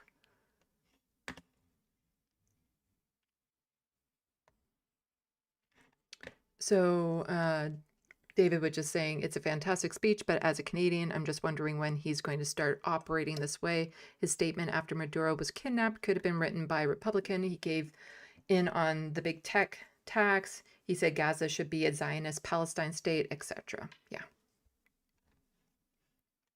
And T. Ryan Gregory was also just pointing out, again, what Mark Carney is doing here. What he's doing to Canadians, because nothing in that speech said anything about the quality of life and the struggles and everything that we're going through. So he tweeted out a bunch of links. So I need Canadians to think about what is happening here at home. Carney is cutting the very agencies we need more than ever as things erode in the US. Wake up. So there's this one, Agriculture and Agri-Food Canada announces closure of research operations, job cuts. Healthcare Canada, latest federal department to issue layoff notices.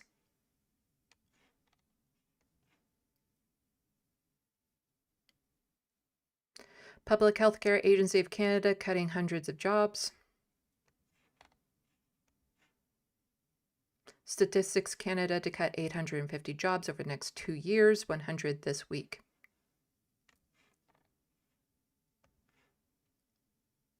Feds target hundreds of environment and climate change Canada workers putting public safety and the environment at risk. So there was a press release, latest wave of federal cuts, and too much obscurity. Unions call for breakdown of job cuts as tally of affected workers climb.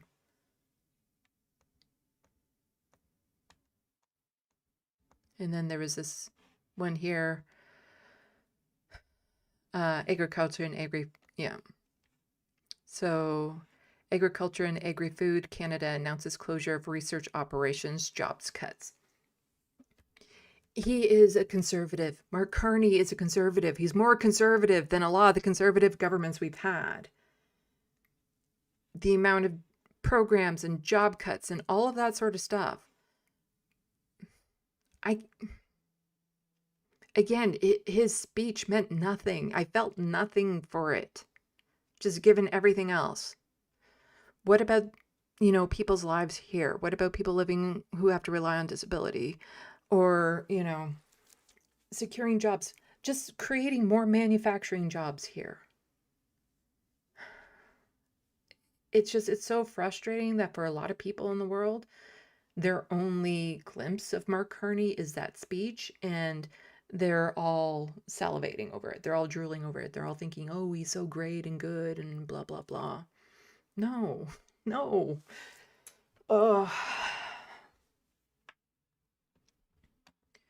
Okay, so now we're just going to go on to the Board of Peace thing that Donald Trump wanted to do. And it's not terribly long docket, so I just want to push through it and get to the end. So, Dropsite had tweeted out, speaking at the official signing of the Gaza Board of Peace, Donald Trump marveled that he didn't dislike a single leader on stage, calling every member a friend of mine and saying, I actually like this entire group. The moment landed awkwardly as most European states declined to join the board, with only Hungary and Kosovo participating. Close U.S. allies, including UK, Canada, and Italy, all stayed out. Trump then claimed that U.S. had sent great aid to Gaza and asserted that reports of starvation had vanished. You don't hear those stories anymore with people starving, he said. Compare and contrast against Mark Carney's speech. It's just... Donald Trump is making a board of peace to dictate and determine what's going to happen in Gaza. You didn't hear Mark Carney say anything about that, and how it should be up to the Palestinians to determine what happens in Gaza, and how we should maybe stop sending arms to Israel. So the data says otherwise. Child malnutrition in December, the UN screened 76,000 children in Gaza. About 4,900 had acute malnutrition, roughly 6.4% of those screened. Food insecurity, the IPC reports 1.6 million people, or about 77% of Gaza's population, face acute food insecurity. Catastrophic hunger, phase 5, 100,000 people. Emergency levels, phase 4, over 500,000 people.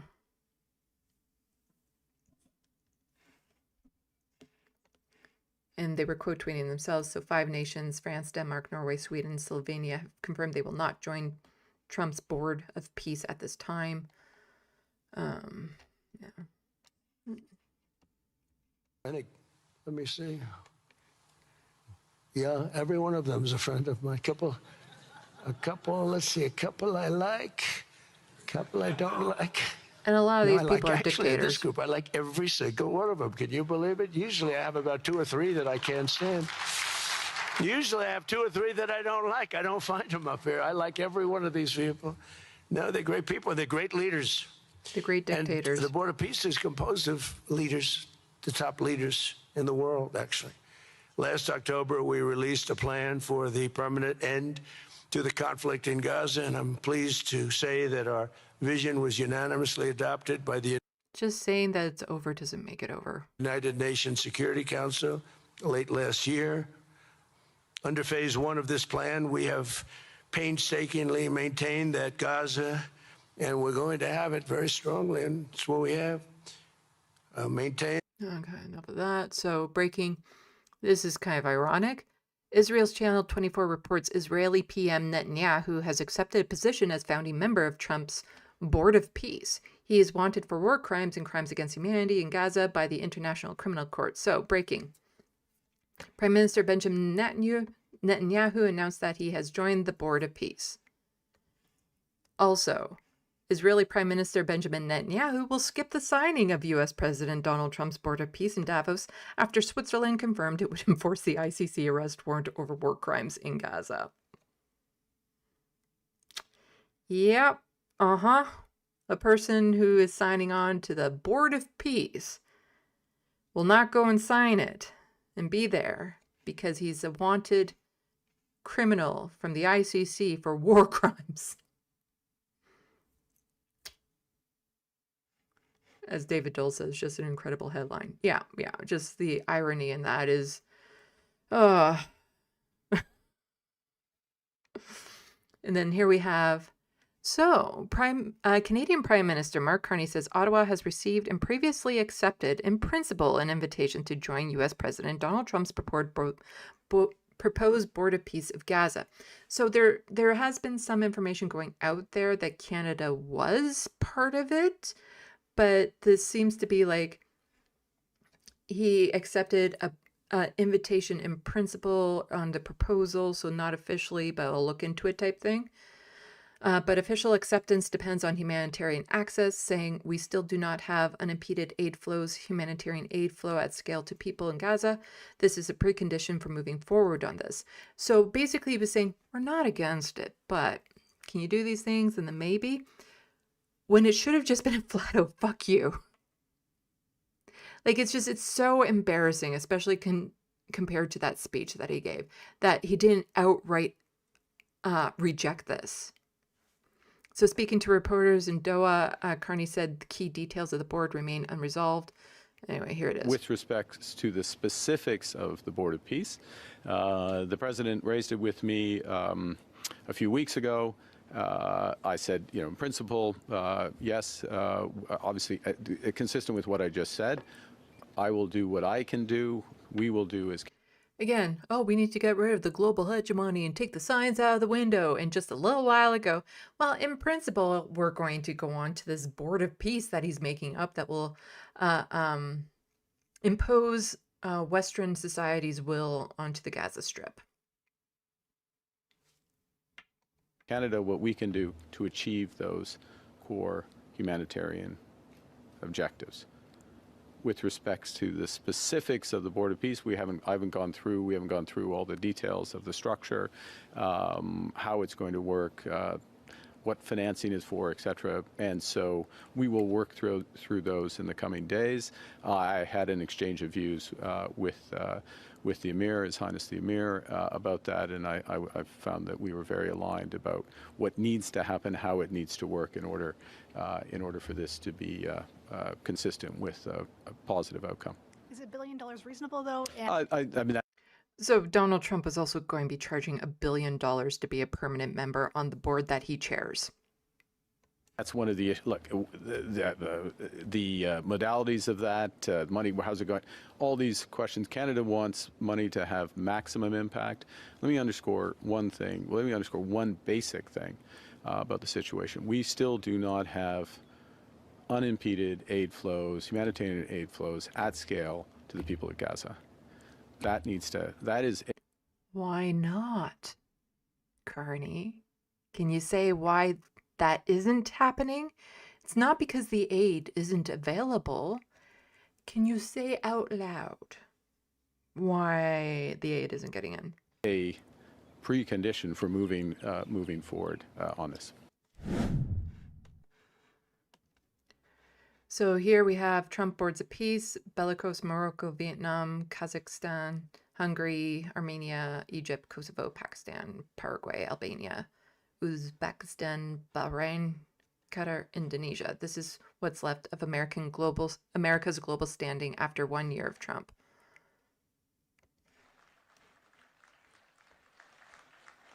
It's just people applauding him. What he likes best. So Colin DeMello says, because again, Trump is mad at Mark Carney for, deciding to be like, you know what? You're not reliable. Sorry. It's you, it's not me, and we're going to go somewhere else to exchange goods. And Trump was mad at that. So he says, he truth socialed out. Dear Prime Minister Carney, because everyone still starts their emails and letters with dear. Isn't that correct?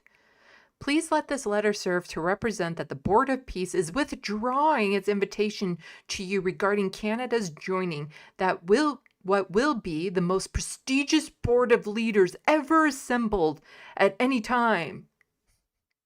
Colonizers, assemble! Thank you for your attention to this matter. And in caps, Donald J. Trump, President of the United States of America. Again, this is just embarrassing that Carney didn't back out of this well before this, that Trump even had the option of sending this out. It's just embarrassing that Carney wasn't like, oh, fuck you and your whole Board of Peace. It's a bunch of bullshit. So breaking the Board of Peace has officially been ratified in a bold new strategy to win the Nobel Peace Prize, and that's all this is about, is he just wants that Nobel Peace Prize. Donald Trump has assembled a Board of Peace comprised of almost entirely of dictators, imperials, fascists, and men with impressive body counts. Truly inspiring stuff. Somewhere Alfred Nobel is aggressively rolling over. Yeah, a Board of Peace. Like, it is so Orwellian, the language of this. Just so completely Orwellian. Yeah, there will be peace in this world when they're all ruled by a dictator and fascist. No more wars because we're all ruled by one. So Trump's Board of Peace gets its legitimacy from the UN, and an agency he routinely belittles. And this is from CBC. Donald Trump's Board of Peace. It sounds like an imaginary super agency that kids playing might dream up, sending pretend agents out to bring peace to the world's troubled spots. Or even a board game. In both instances, the rules are arbitrary. Once this board is completely formed, we can do pretty much whatever we want to do, the U.S. president said this week in Davos, Switzerland, as he unveiled his newly minted board members at the World Economic Forum. Membership is by invitation only, and if a country wants a permanent seat at the table, the price tag is $1 billion US. Otherwise, terms will be 3 years long or at the pleasure of the chairman for life, Donald Trump. Yeah, he just made a group where he's the king of the castle of for the entire time. Like, this is just anyone who takes this seriously, my God. He's already dusted off his "you're fired" skills from The Apprentice, using social media to inform Prime Minister Mark Carney that his invitation has been withdrawn. I don't think, yeah. So far about 30 countries ranging from Bulgaria to Belarus have signed on to from a country that begins with B to another country that begins with B, have signed on to the board that critics say is Trumpian bid to build an alternative to the United Nations. Yeah, the United Dictators. United Nations versus United Fascists. I don't think that Trump has much respect for the UN or, again, the norms of the rules created after 1945, because every step of the way he drives to ignore and create an alternative which is directed by him, says Yossi, a fellow member with the London-based think tank Chatham House. And, yeah. Don't need to go over much more of that. That's the meat of what I wanted to get to. Also, Trump names Tony Blair, Jared Kushner to Gaza Board of Peace. President Donald Trump has named former British Prime Minister Tony Blair to his so-called Board of Peace, which is expected to oversee the United States president's 20-point plan to end Israel's genocide war against Palestinians in Gaza. The White House said on Friday that Blair would be among the board's founding executive members alongside Trump's son-in-law, Jared Kushner. Nothing like nepotism when it comes to, fascism. Well, I guess that's pretty much all it is. U.S. Secretary of State of Marco Rubio, the U.S. Special Envoy to the Middle East, Steve Witkoff. The other members are Mark Rowan, the CEO of Apollo Global Management, World Bank Group President Ajay Bana, and Robert Gabriel, the U.S. Deputy National Security Advisor. Again, just some of the worst people in the world that are being in charge of Gaza, and this is what they're planning to do to Gaza, not with the permission of the Palestinians, but on top of their corpses, literally. 180 skyscrapers for Gaza. Trump's son-in-law Kushner unveils master plan for enclaves reconstruction. Do you think any Palestinians had any say in this? If we scroll down, we have the master plan here and all these phases and stuff. Apparently, some of this rubble has already been starting to be removed. Gaza is a crime scene. They're removing the rubble with bodies in it. Literally, there are bodies in that rubble that they are removing. This is so sickening that they're so brazen about what they're doing. And the rest of the countries that are being consistent with their application of international law is ignoring the fact that there's even a board of peace, the fact that Canada was in principle going to be on it. A map of Gaza was pulled on screen to show how the enclave would develop. A coastal tourism zone would run along the seafront, long enough for up to 180 skyscrapers, many likely earmarked as hotels. A port was shown in the southwestern end of Gaza alongside the border with Egypt, and immediately inland from the port, the map showed zoning for an airport. Gaza used to have an airport, and then Israel bombed it. New cities. Kushner highlighted 2 urban developments, which he refers to as New Rafah and New Gaza. Yeah, just going in there and telling all the Palestinians what they're going to do to the land that still is, full of corpses of their loved ones. New Rafah, more than 100,000 permanent housing units would be built, along with over 200 schools and more than 75 medical facilities. Well, if they didn't bomb all the hospitals there. He said he would express hope that construction would be completed within 2 to 3 years. Work has already begun to move the rubble, he said. Again, the work has already begun to remove the rubble with literal corpses in it. And how many of those permanent housings will be for Palestinians, or is they just going to be for Israelis? New Gaza is to be the center of industry with the aim of achieving 100% full employment, Kushner said. Computer-generated images suggest a metropolis bearing a strong resemblance to Persian Gulf city like Doha and Dubai, with gleaming waterside accommodations and office locations.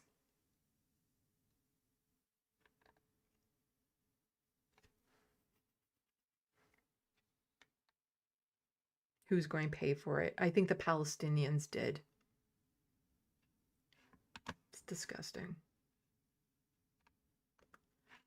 Absolutely disgusting. Okay, and that is all of it.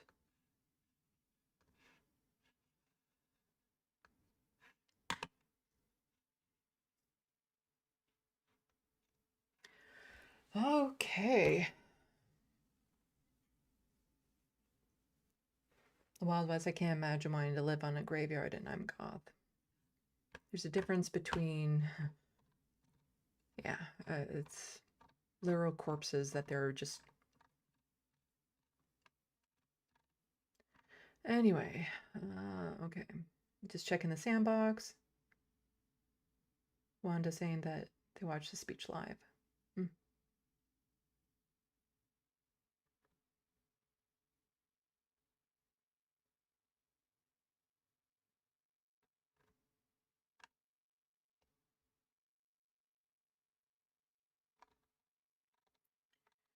Okay, I'm seeing the 1s and the 2s.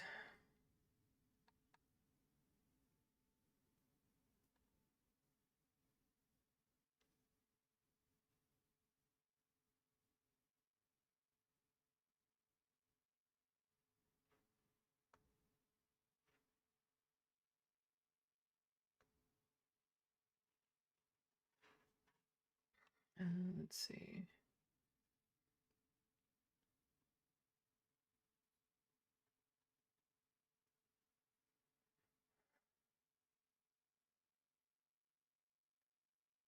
Trump loses at pocket pool, says Atticus Among Us. The Wild West, this is so true, Sandy, and everyone glazing Canada ignores all the Canadians that are suffering right now. BCAT, how about brutally occupied and violently displaced population react? Phantasm. Oh, I think that's part of a debate that's going on.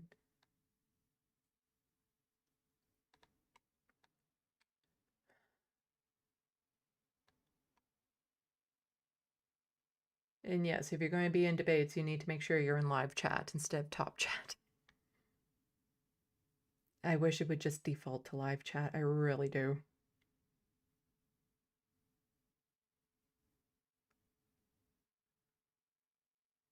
So life socialism destroy Canada. BCAT, trust me, my middle class boss reminds me every time Canada comes up. And I know you're being sarcastic with that, and but I still just want to say it's the lack of socialism that is destroying this country. The pretend socialism.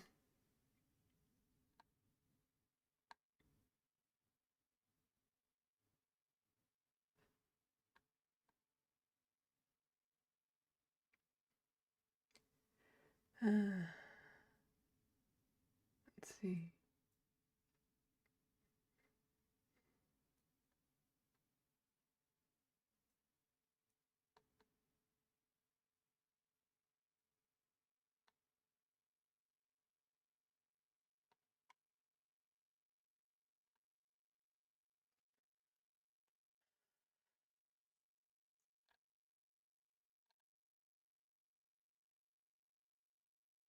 I would love to buy an EV Soul Life, but I can't afford a car. If anything happens to my current car, I'm done.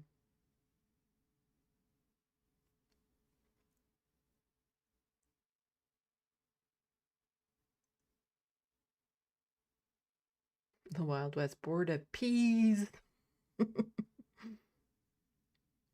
They are peas in a pod, those dictator fascists. The Wild West, weren't babies freezing to death in Gaza just yesterday? Yep.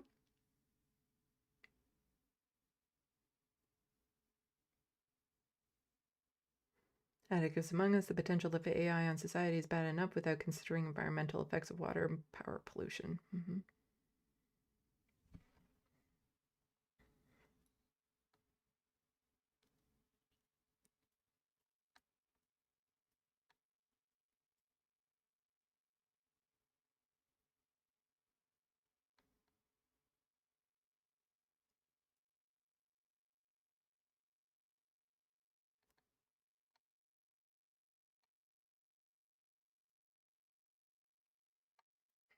Let's see. Oops. Just about at the bottom of the sandbox.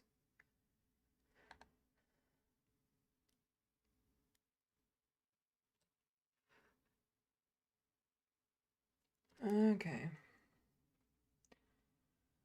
And people talking about Soul Life's boss. So, did people want to see the art that I was working on? As a way to cope?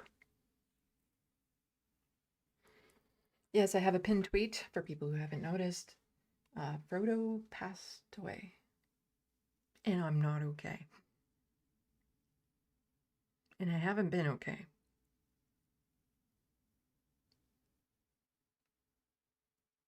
I have lots of videos of him on my phone, so, you know, I look at them every morning and every night. But he was my world. I was with him when he passed.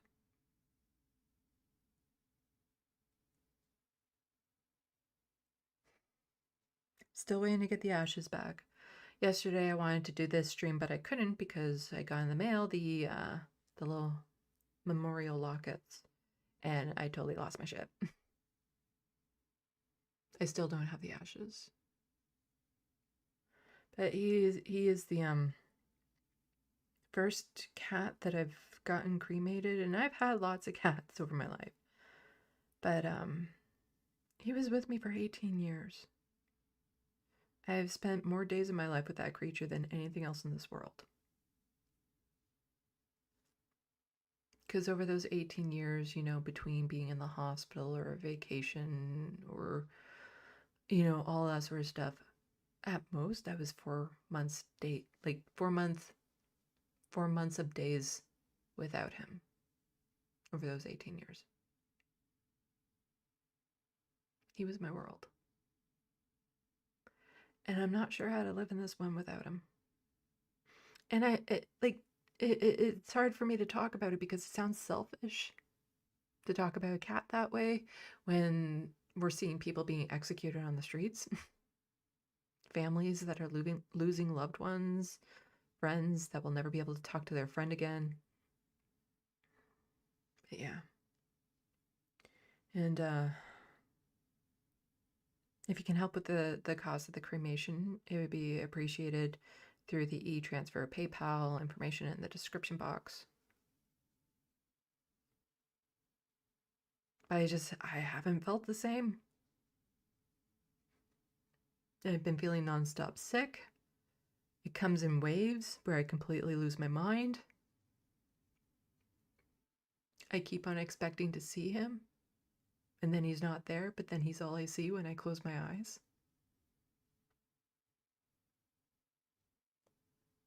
I don't have anyone else in my life like him.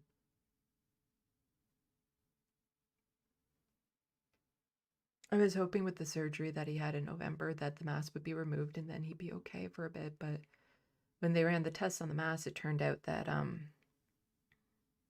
the cancer was in his glands.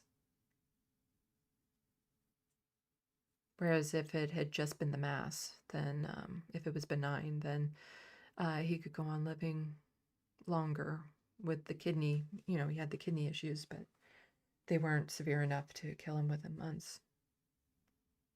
So I'm grateful I got the surgery done, even though it just extended his life by a month and a half. Because there was a chance it was benign and he could have lived a lot longer, but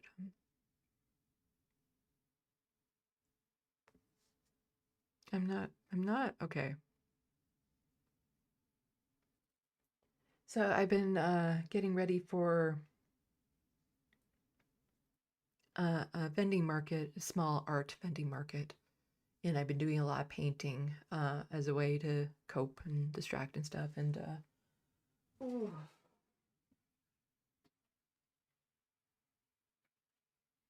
it's also it's a good tool to help remind me how to paint.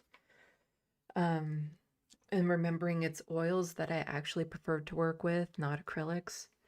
And I had to rush out to get some retardant to put into the acrylic paint recently so that I could blend better, like with the flag paintings I did. I didn't need it to blend all that much, but then when I moved on to some other things, I'm like, it needs to blend, and it's not.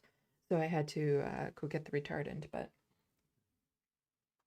I've done like a bunch of 5x7 pride flags. And so like this is the pansexual pride flag, but then that's the pansexual symbol on top of the pride flag. And then I had a bunch of glitter hearts that I put all around it. And then this one, it's all sparkly glitter.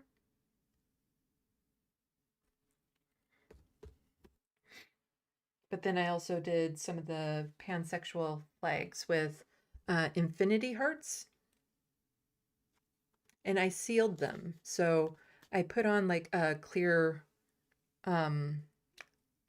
gloss on it to make the sparkle stick, but then I put more layers of the gloss on top of it to seal the sparkles in so they're not shedding all over the place. So they're actually, you know, you won't lose them all over, which is good, like for something like this. So it's not going to sparkle, shed. It won't lose its sparkle, but it means that my floor is just covered in sparkles. It is so covered in sparkles. And my cats can't come in until I'm done with all the painting and got it put away because they would chew on the paint bottles. Absolutely, they would. Definitely on the paint brushes. And so then I also have the trans flag with infinity hearts. You can't see it all that well, but in this one here, I have like the pinks and the blues in the main heart. And then this heart is with a silver infinity symbol, like a metallic silver paint.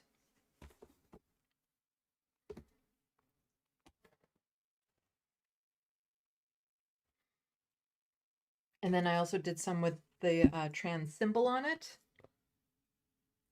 So this one, it sparkles within the trans, it's all full of glitter sparkles.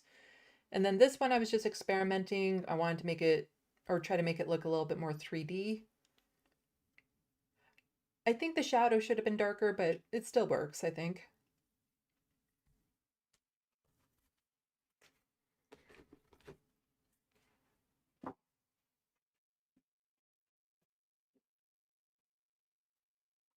And then of course I did the non-binary one. And so again, a lot of it is just experimentation. So this is the non-binary symbol. And so this one has like, I just thought red looked good on it. And so I did red glitter in it. And this one was more of an experiment. I used like a glitter glue in it. And I didn't like how it turned out initially. And so then I tried to make it, this was where I was having troubles with blending because I couldn't just blend the red out. But then I watered it down greatly. So now it looks, I kind of like how it ended up looking, where it's like, it almost looks like a sword, like it's punching through, like, you know, it's almost like it represents the pain of coming out. But then inside is this inner structure strength of sparkles and, you know, glowing and stuff. So I don't know. I kind of really like it, even though it was a complete accident. And then I also did ones with regular hearts, but not regular hearts. They're the pansexual hearts. So I'm non-binary with a pansexual heart. And so this one, again, it's just all glitter. But again, it's sealed, so the sparkles aren't going to shed all over the place. And this one, again, it was just a bit of a mistake where I accidentally curved the paint down too much. And so I decided to just exaggerate it to give it kind of a rounded 3D look. And then I thought, you know what? I'm just going to add dots. And this is also like an actual purple. It looks more blue with the light, but it is a purple. I don't know if you can tell the purple more. Like it's a real purple. It looks very blue with the camera, but it's purple. You have to trust me. It's very purple when you see it with your eyeballs. But I just felt like dots. So I have like confetti, the pansexual confetti coming from the heart, which I think it actually makes it look really good. And I ended up really liking that one as well.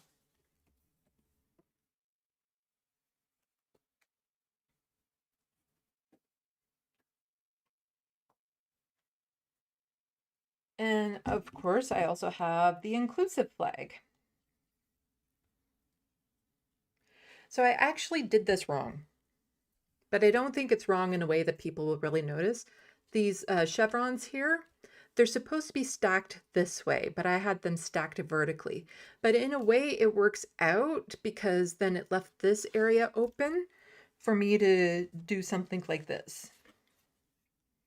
So add a sparkle heart with an infinity thing. So the black line there is actually also covered in black glitter. You can't really see it in this light. But I wanted to keep one plain just in case somebody wanted a plain one as opposed to something added on top of it. And then again, this one, it's just glitter. All of it. It's covered in different glitter. So it's actually like purple glitter on purple, blue glitter on blue, orange glitter on orange, so on and so forth. And then this one, it's metallic paints. So it's super shiny. And then as I was doing it, I just felt, you know what? I want to put a black line between all the colors to make them look more like they're attached and stuff. And I was really frustrated because I didn't have a brush thin and stable enough to do this. And I'm like, oh, I really wish I had a brush that could do this easily. And after this was done and a bunch of other things was done, I found I actually had the exact brush that I wanted somewhere else. So I was at least able to use that later on. And so I was having troubles with the blending and whatnot. And then moving on to the next project with the painting, the blending became an issue. So I wanted to do pride tulips. So a tulip, but done in the colors of a pride flag. So this tulip here is the pansexual colors. And so I wanted to do more blending and stuff, but it was really difficult. And I also did it with the trans flag here. And so the blending isn't very smooth in this one. But you see, you got the pride tulips. I did the marbled background earlier and let it dry very significantly.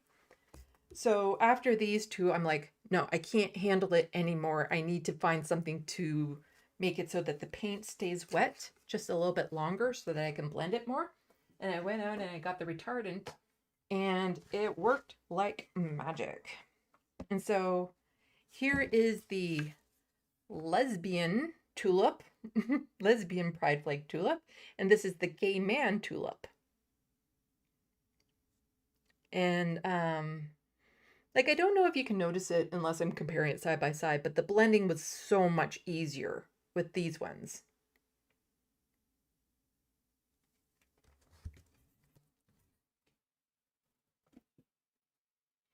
This is the bisexual tulip. And here, I can compare this one against the trans one. So here you can see the difference in blending. So yeah, we had the bisexual and this is the trans. So you can see that the blending in this one is far, far, far smoother than in this one. And then I also have the polysexual flag. So I was looking for pride flags that didn't have black in it for this. And so polysexual didn't have black in it. So I did that one.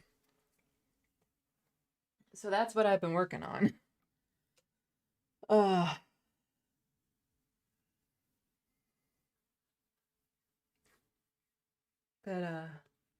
I'm hoping they sell. Depending on if they sell, I'll debate if I want to try to have a booth at the Pride Festival. Because the Pride Festival, there's like tons and tons, like it's so busy, so crowded. That a lot of these might actually sell better there. But the expense, like the table, the cost of the table itself is not that much. It's standard. But at the Pride Festival, I would also need to get insurance, event insurance. So that more than doubles the price. And then I would also need to get a tent to go over the table. And there's one that I put on my Amazon wish list where it has 4 walls because a lot of my product is paper-based, and so I need to be able to protect it from the elements. So if it's raining or windy or something, I need to be able to protect it from that. So like the front wall unzips, obviously, and you can pull the sides apart. But then there's still the 3 walls to block out the wind. And if it rains, I can make sure that everything is pulled in so nothing gets wet because a lot of my artwork is paper-based and that would run into problem. So I'll have to see how these sell. If they sell really well, then I'll figure out if I want to invest in the Pride Festival. Again, it's just, I would have to do a lot more painting and I don't know, I could be absolutely devastated. You could see me next Sunday doing my regular news live stream and I'm a complete mess because not a single one of my art pieces were sold. Like I'm charging $20 for the pride flags and $25 for the tulips. And I'm not really making, you know, I'm not getting paid well for my time for it. But the flags are cheaper because basically I do like all the colors of the flags of the pansexual. So I do all 4 of them at the same time because there isn't a palette out there that I can buy that is, these are the pride colors. So I had to mix a lot of the colors in order to get them, you know, exactly where I wanted.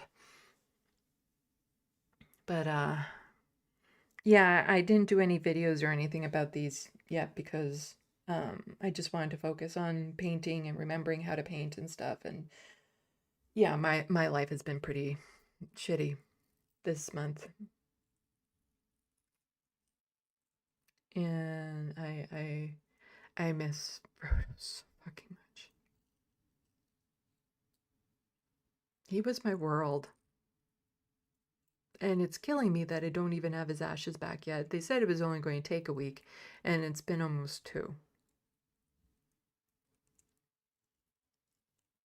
And what I wouldn't give, like, I'm almost tempted to like call up the place where it happens to be like asking them if they've done it yet, and if they haven't, to just go over there and hold them one last time.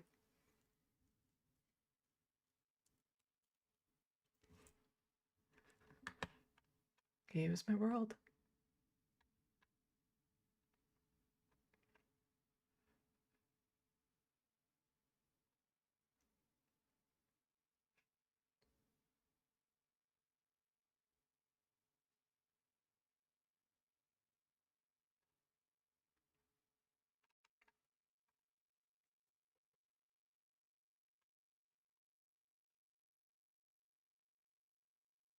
Looney Tunes, I dedicated my show to Frodo, Sandy. Why, thank you. That's very sweet.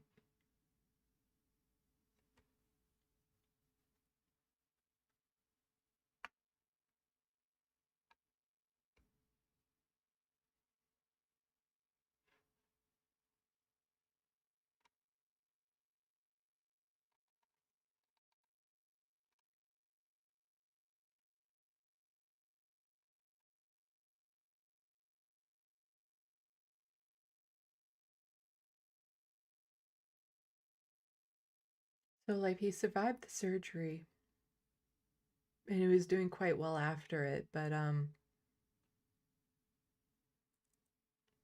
the cancer was in his glands, and they said that it was possibly metastasized somewhere else in his body, and there's no way that surgery, like, to go through the cost of getting the x-rays and ultrasounds and stuff to locate if there was a mass in his body, was just, at his age, to do the surgery just wasn't not going to happen.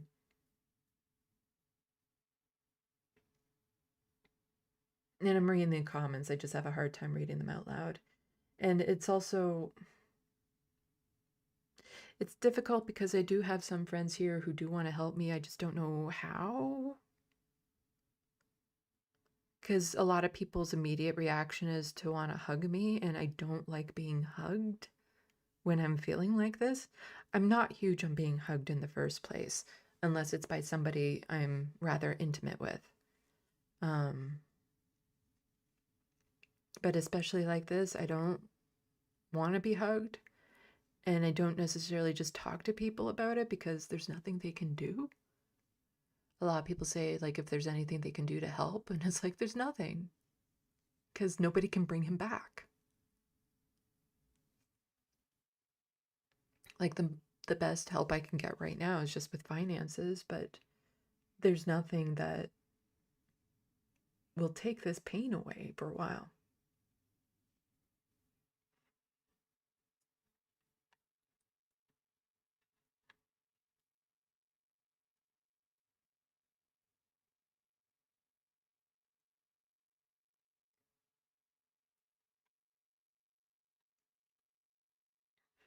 Reference frame, the infinity heart design is awesome.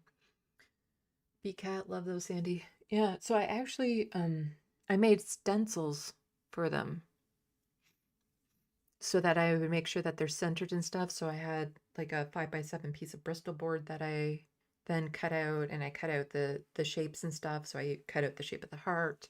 I cut out the pride symbols and stuff. I had to leave little spots on it, of course. There, I can actually grab them.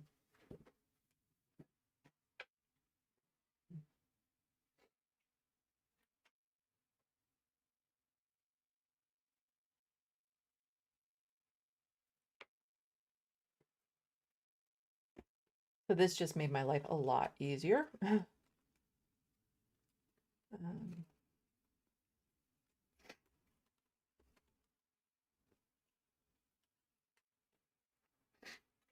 So like this is the Infinity Heart stencil.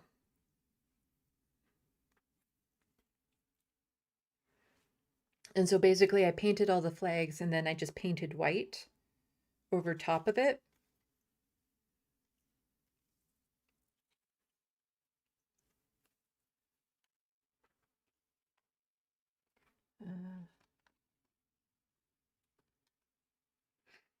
And then if I want to do the reverse, I still have this. So if I wanted to do like a shaded outline, I could put this down type thing. Let's see. That one was easy.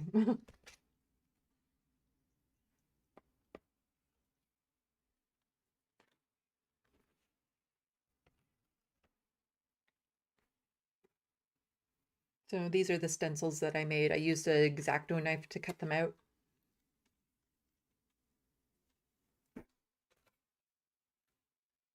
But it makes it a lot easier to make sure that it's placed properly, that everything is spaced properly and stuff.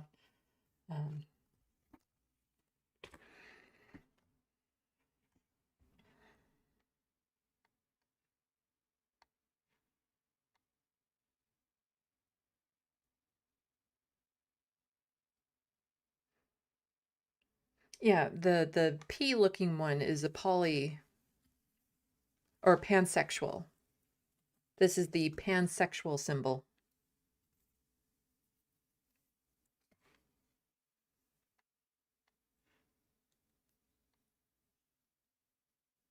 Yeah, a lot of people like the curved heart, the 3D-ish looking heart.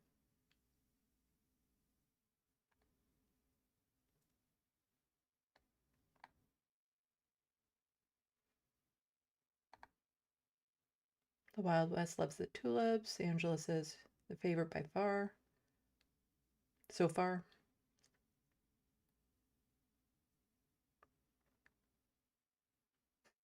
Angela now saying that's my favorite. I don't know which one you're referring to. B-Cat, beautiful work. Thank you.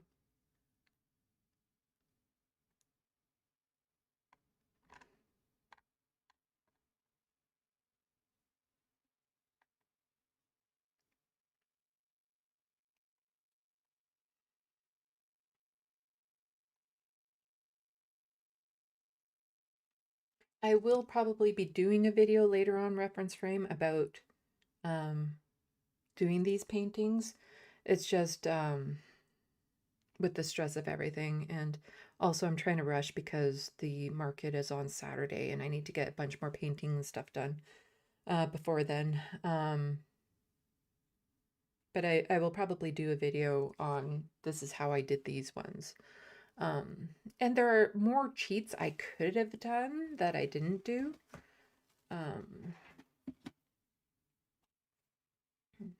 But sometimes it's also about just learning again how to use the paintbrush.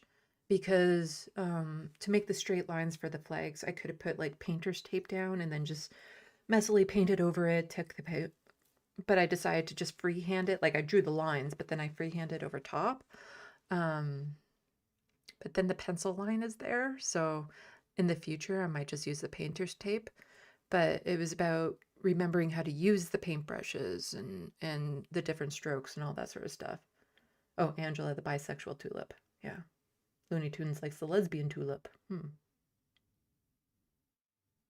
I get carried away. I'm sorry, Sandy. I didn't even think about hugging making you uncomfortable. I will try to do better. I really like the painting. Stencils are super cool. I recently made some rubber stamps.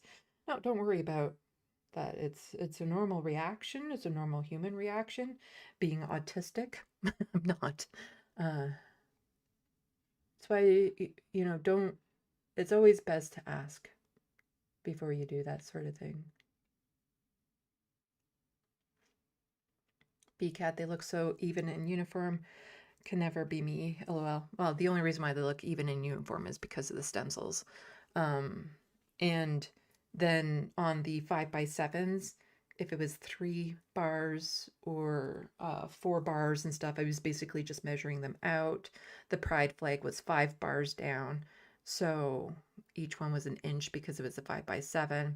And then with the triangle, the chevron, I cut out a piece, like a triangle piece that I would just shift down a bit and draw out the lines. But again, I did it wrong.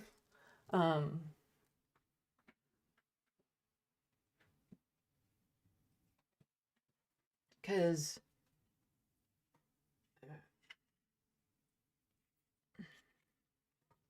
oops.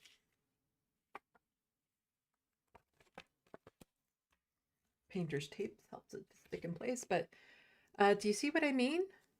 So like on the flag, the chevrons go horizontal here, which allows them to be thicker, whereas mine's were vertical. So I did them up and down. So I technically did it wrong, but then it left a little bit more room because like this infinity heart wouldn't fit as well onto that, or I'd have to make it a lot smaller. But I do think in the future I'll probably do it properly.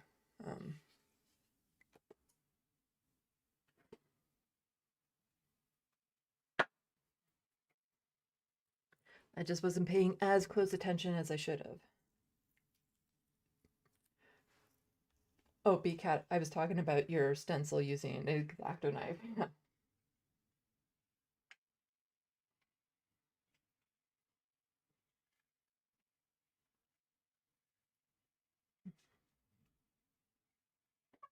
Yeah, I'll fix that later. Or no.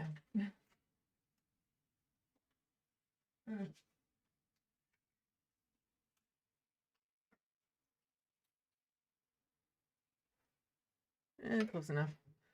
Ugh.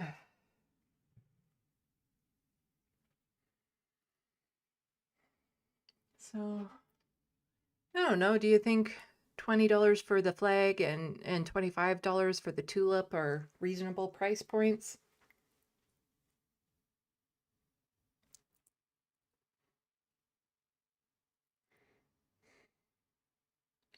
But I should be going. Been at this for 4 hours. I'm exhausted. I still have like so much news to cover with what Doug Ford has been doing and everything. Like I said, I had meant to do this stream yesterday, and then I would have been doing my regular news stream tonight. But tomorrow and stuff, I'm going to be focusing on painting like for the rest of the week. It's just getting ready for the vending market. I might not even do the I might not be on this space because I might be just getting ready for the vending market, and I'm busy in the evenings, so it really restricts my time. So I might just be seeing you guys again next Sunday. The Wild West, much preferable to a flag made in China. Yeah, and then they have extra charm and glitter and stuff. Like, I think of the stuff that I've bought at the Pride Festival, and I'm like, well, if I bought a block painted with the Pride colors, I'm pretty sure somebody might buy a little mini painting. So people thinking it's reasonable prices.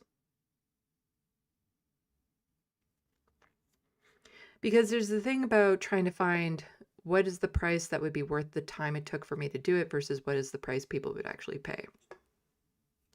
The life of an artist. I've recently just decided to slash my price on a lot of my artwork.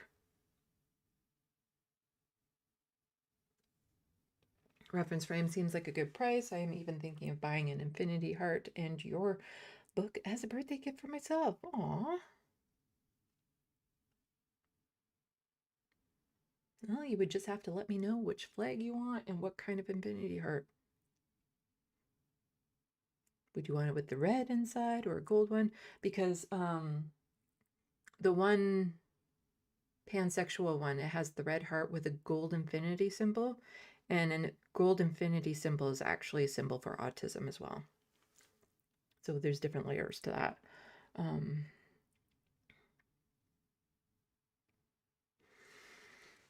But yeah, I'll have to see how it goes, and if it goes well, then I might do a whole bunch.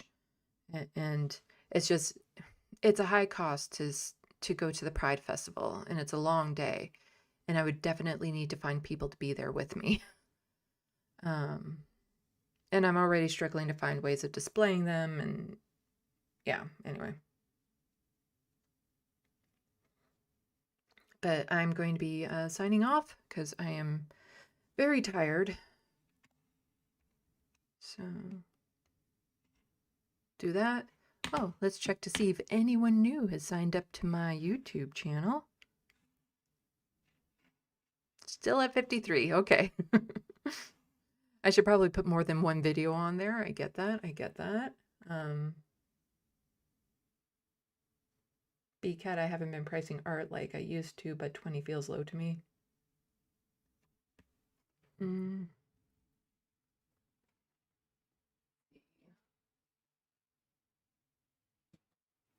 Are you talking about this one, reference frame? The blending would be much better too, because here I was trying to blend the shadows and they don't look that great, but now that I have the retardant, it would look a lot better. Or the super glitter.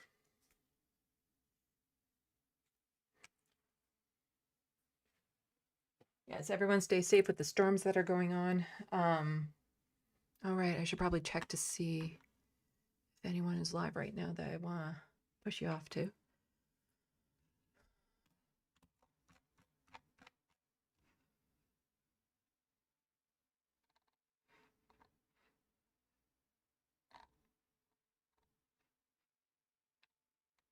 No.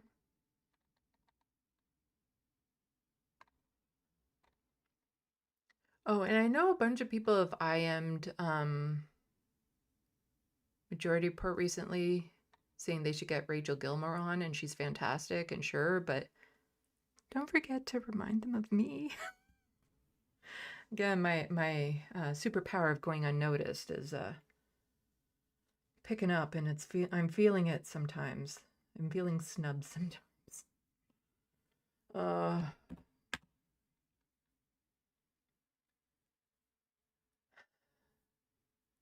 Ideally, I would like to charge $30 for the flags and $40 for the tulips. I just know that nobody's going to pay that.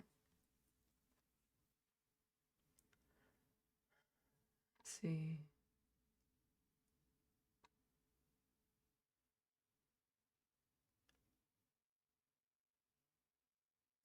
But thank you, mods. Thank you, everyone, for coming out. Thank you, everyone who's helped out financially. It means the world to me. All that sort of stuff. And chances are the next time you'll see me is next Sunday for the news live stream, providing I'm not having a complete meltdown for reasons. It's one of the things I still need to get myself out onto here, because YouTube will get very mad at me if I'm not producing content on a semi-regular basis. Anyway. Salut, à la prochaine. Thank you for watching and stay tuned. I'm Sandy, wishing your tomorrow is better than your today.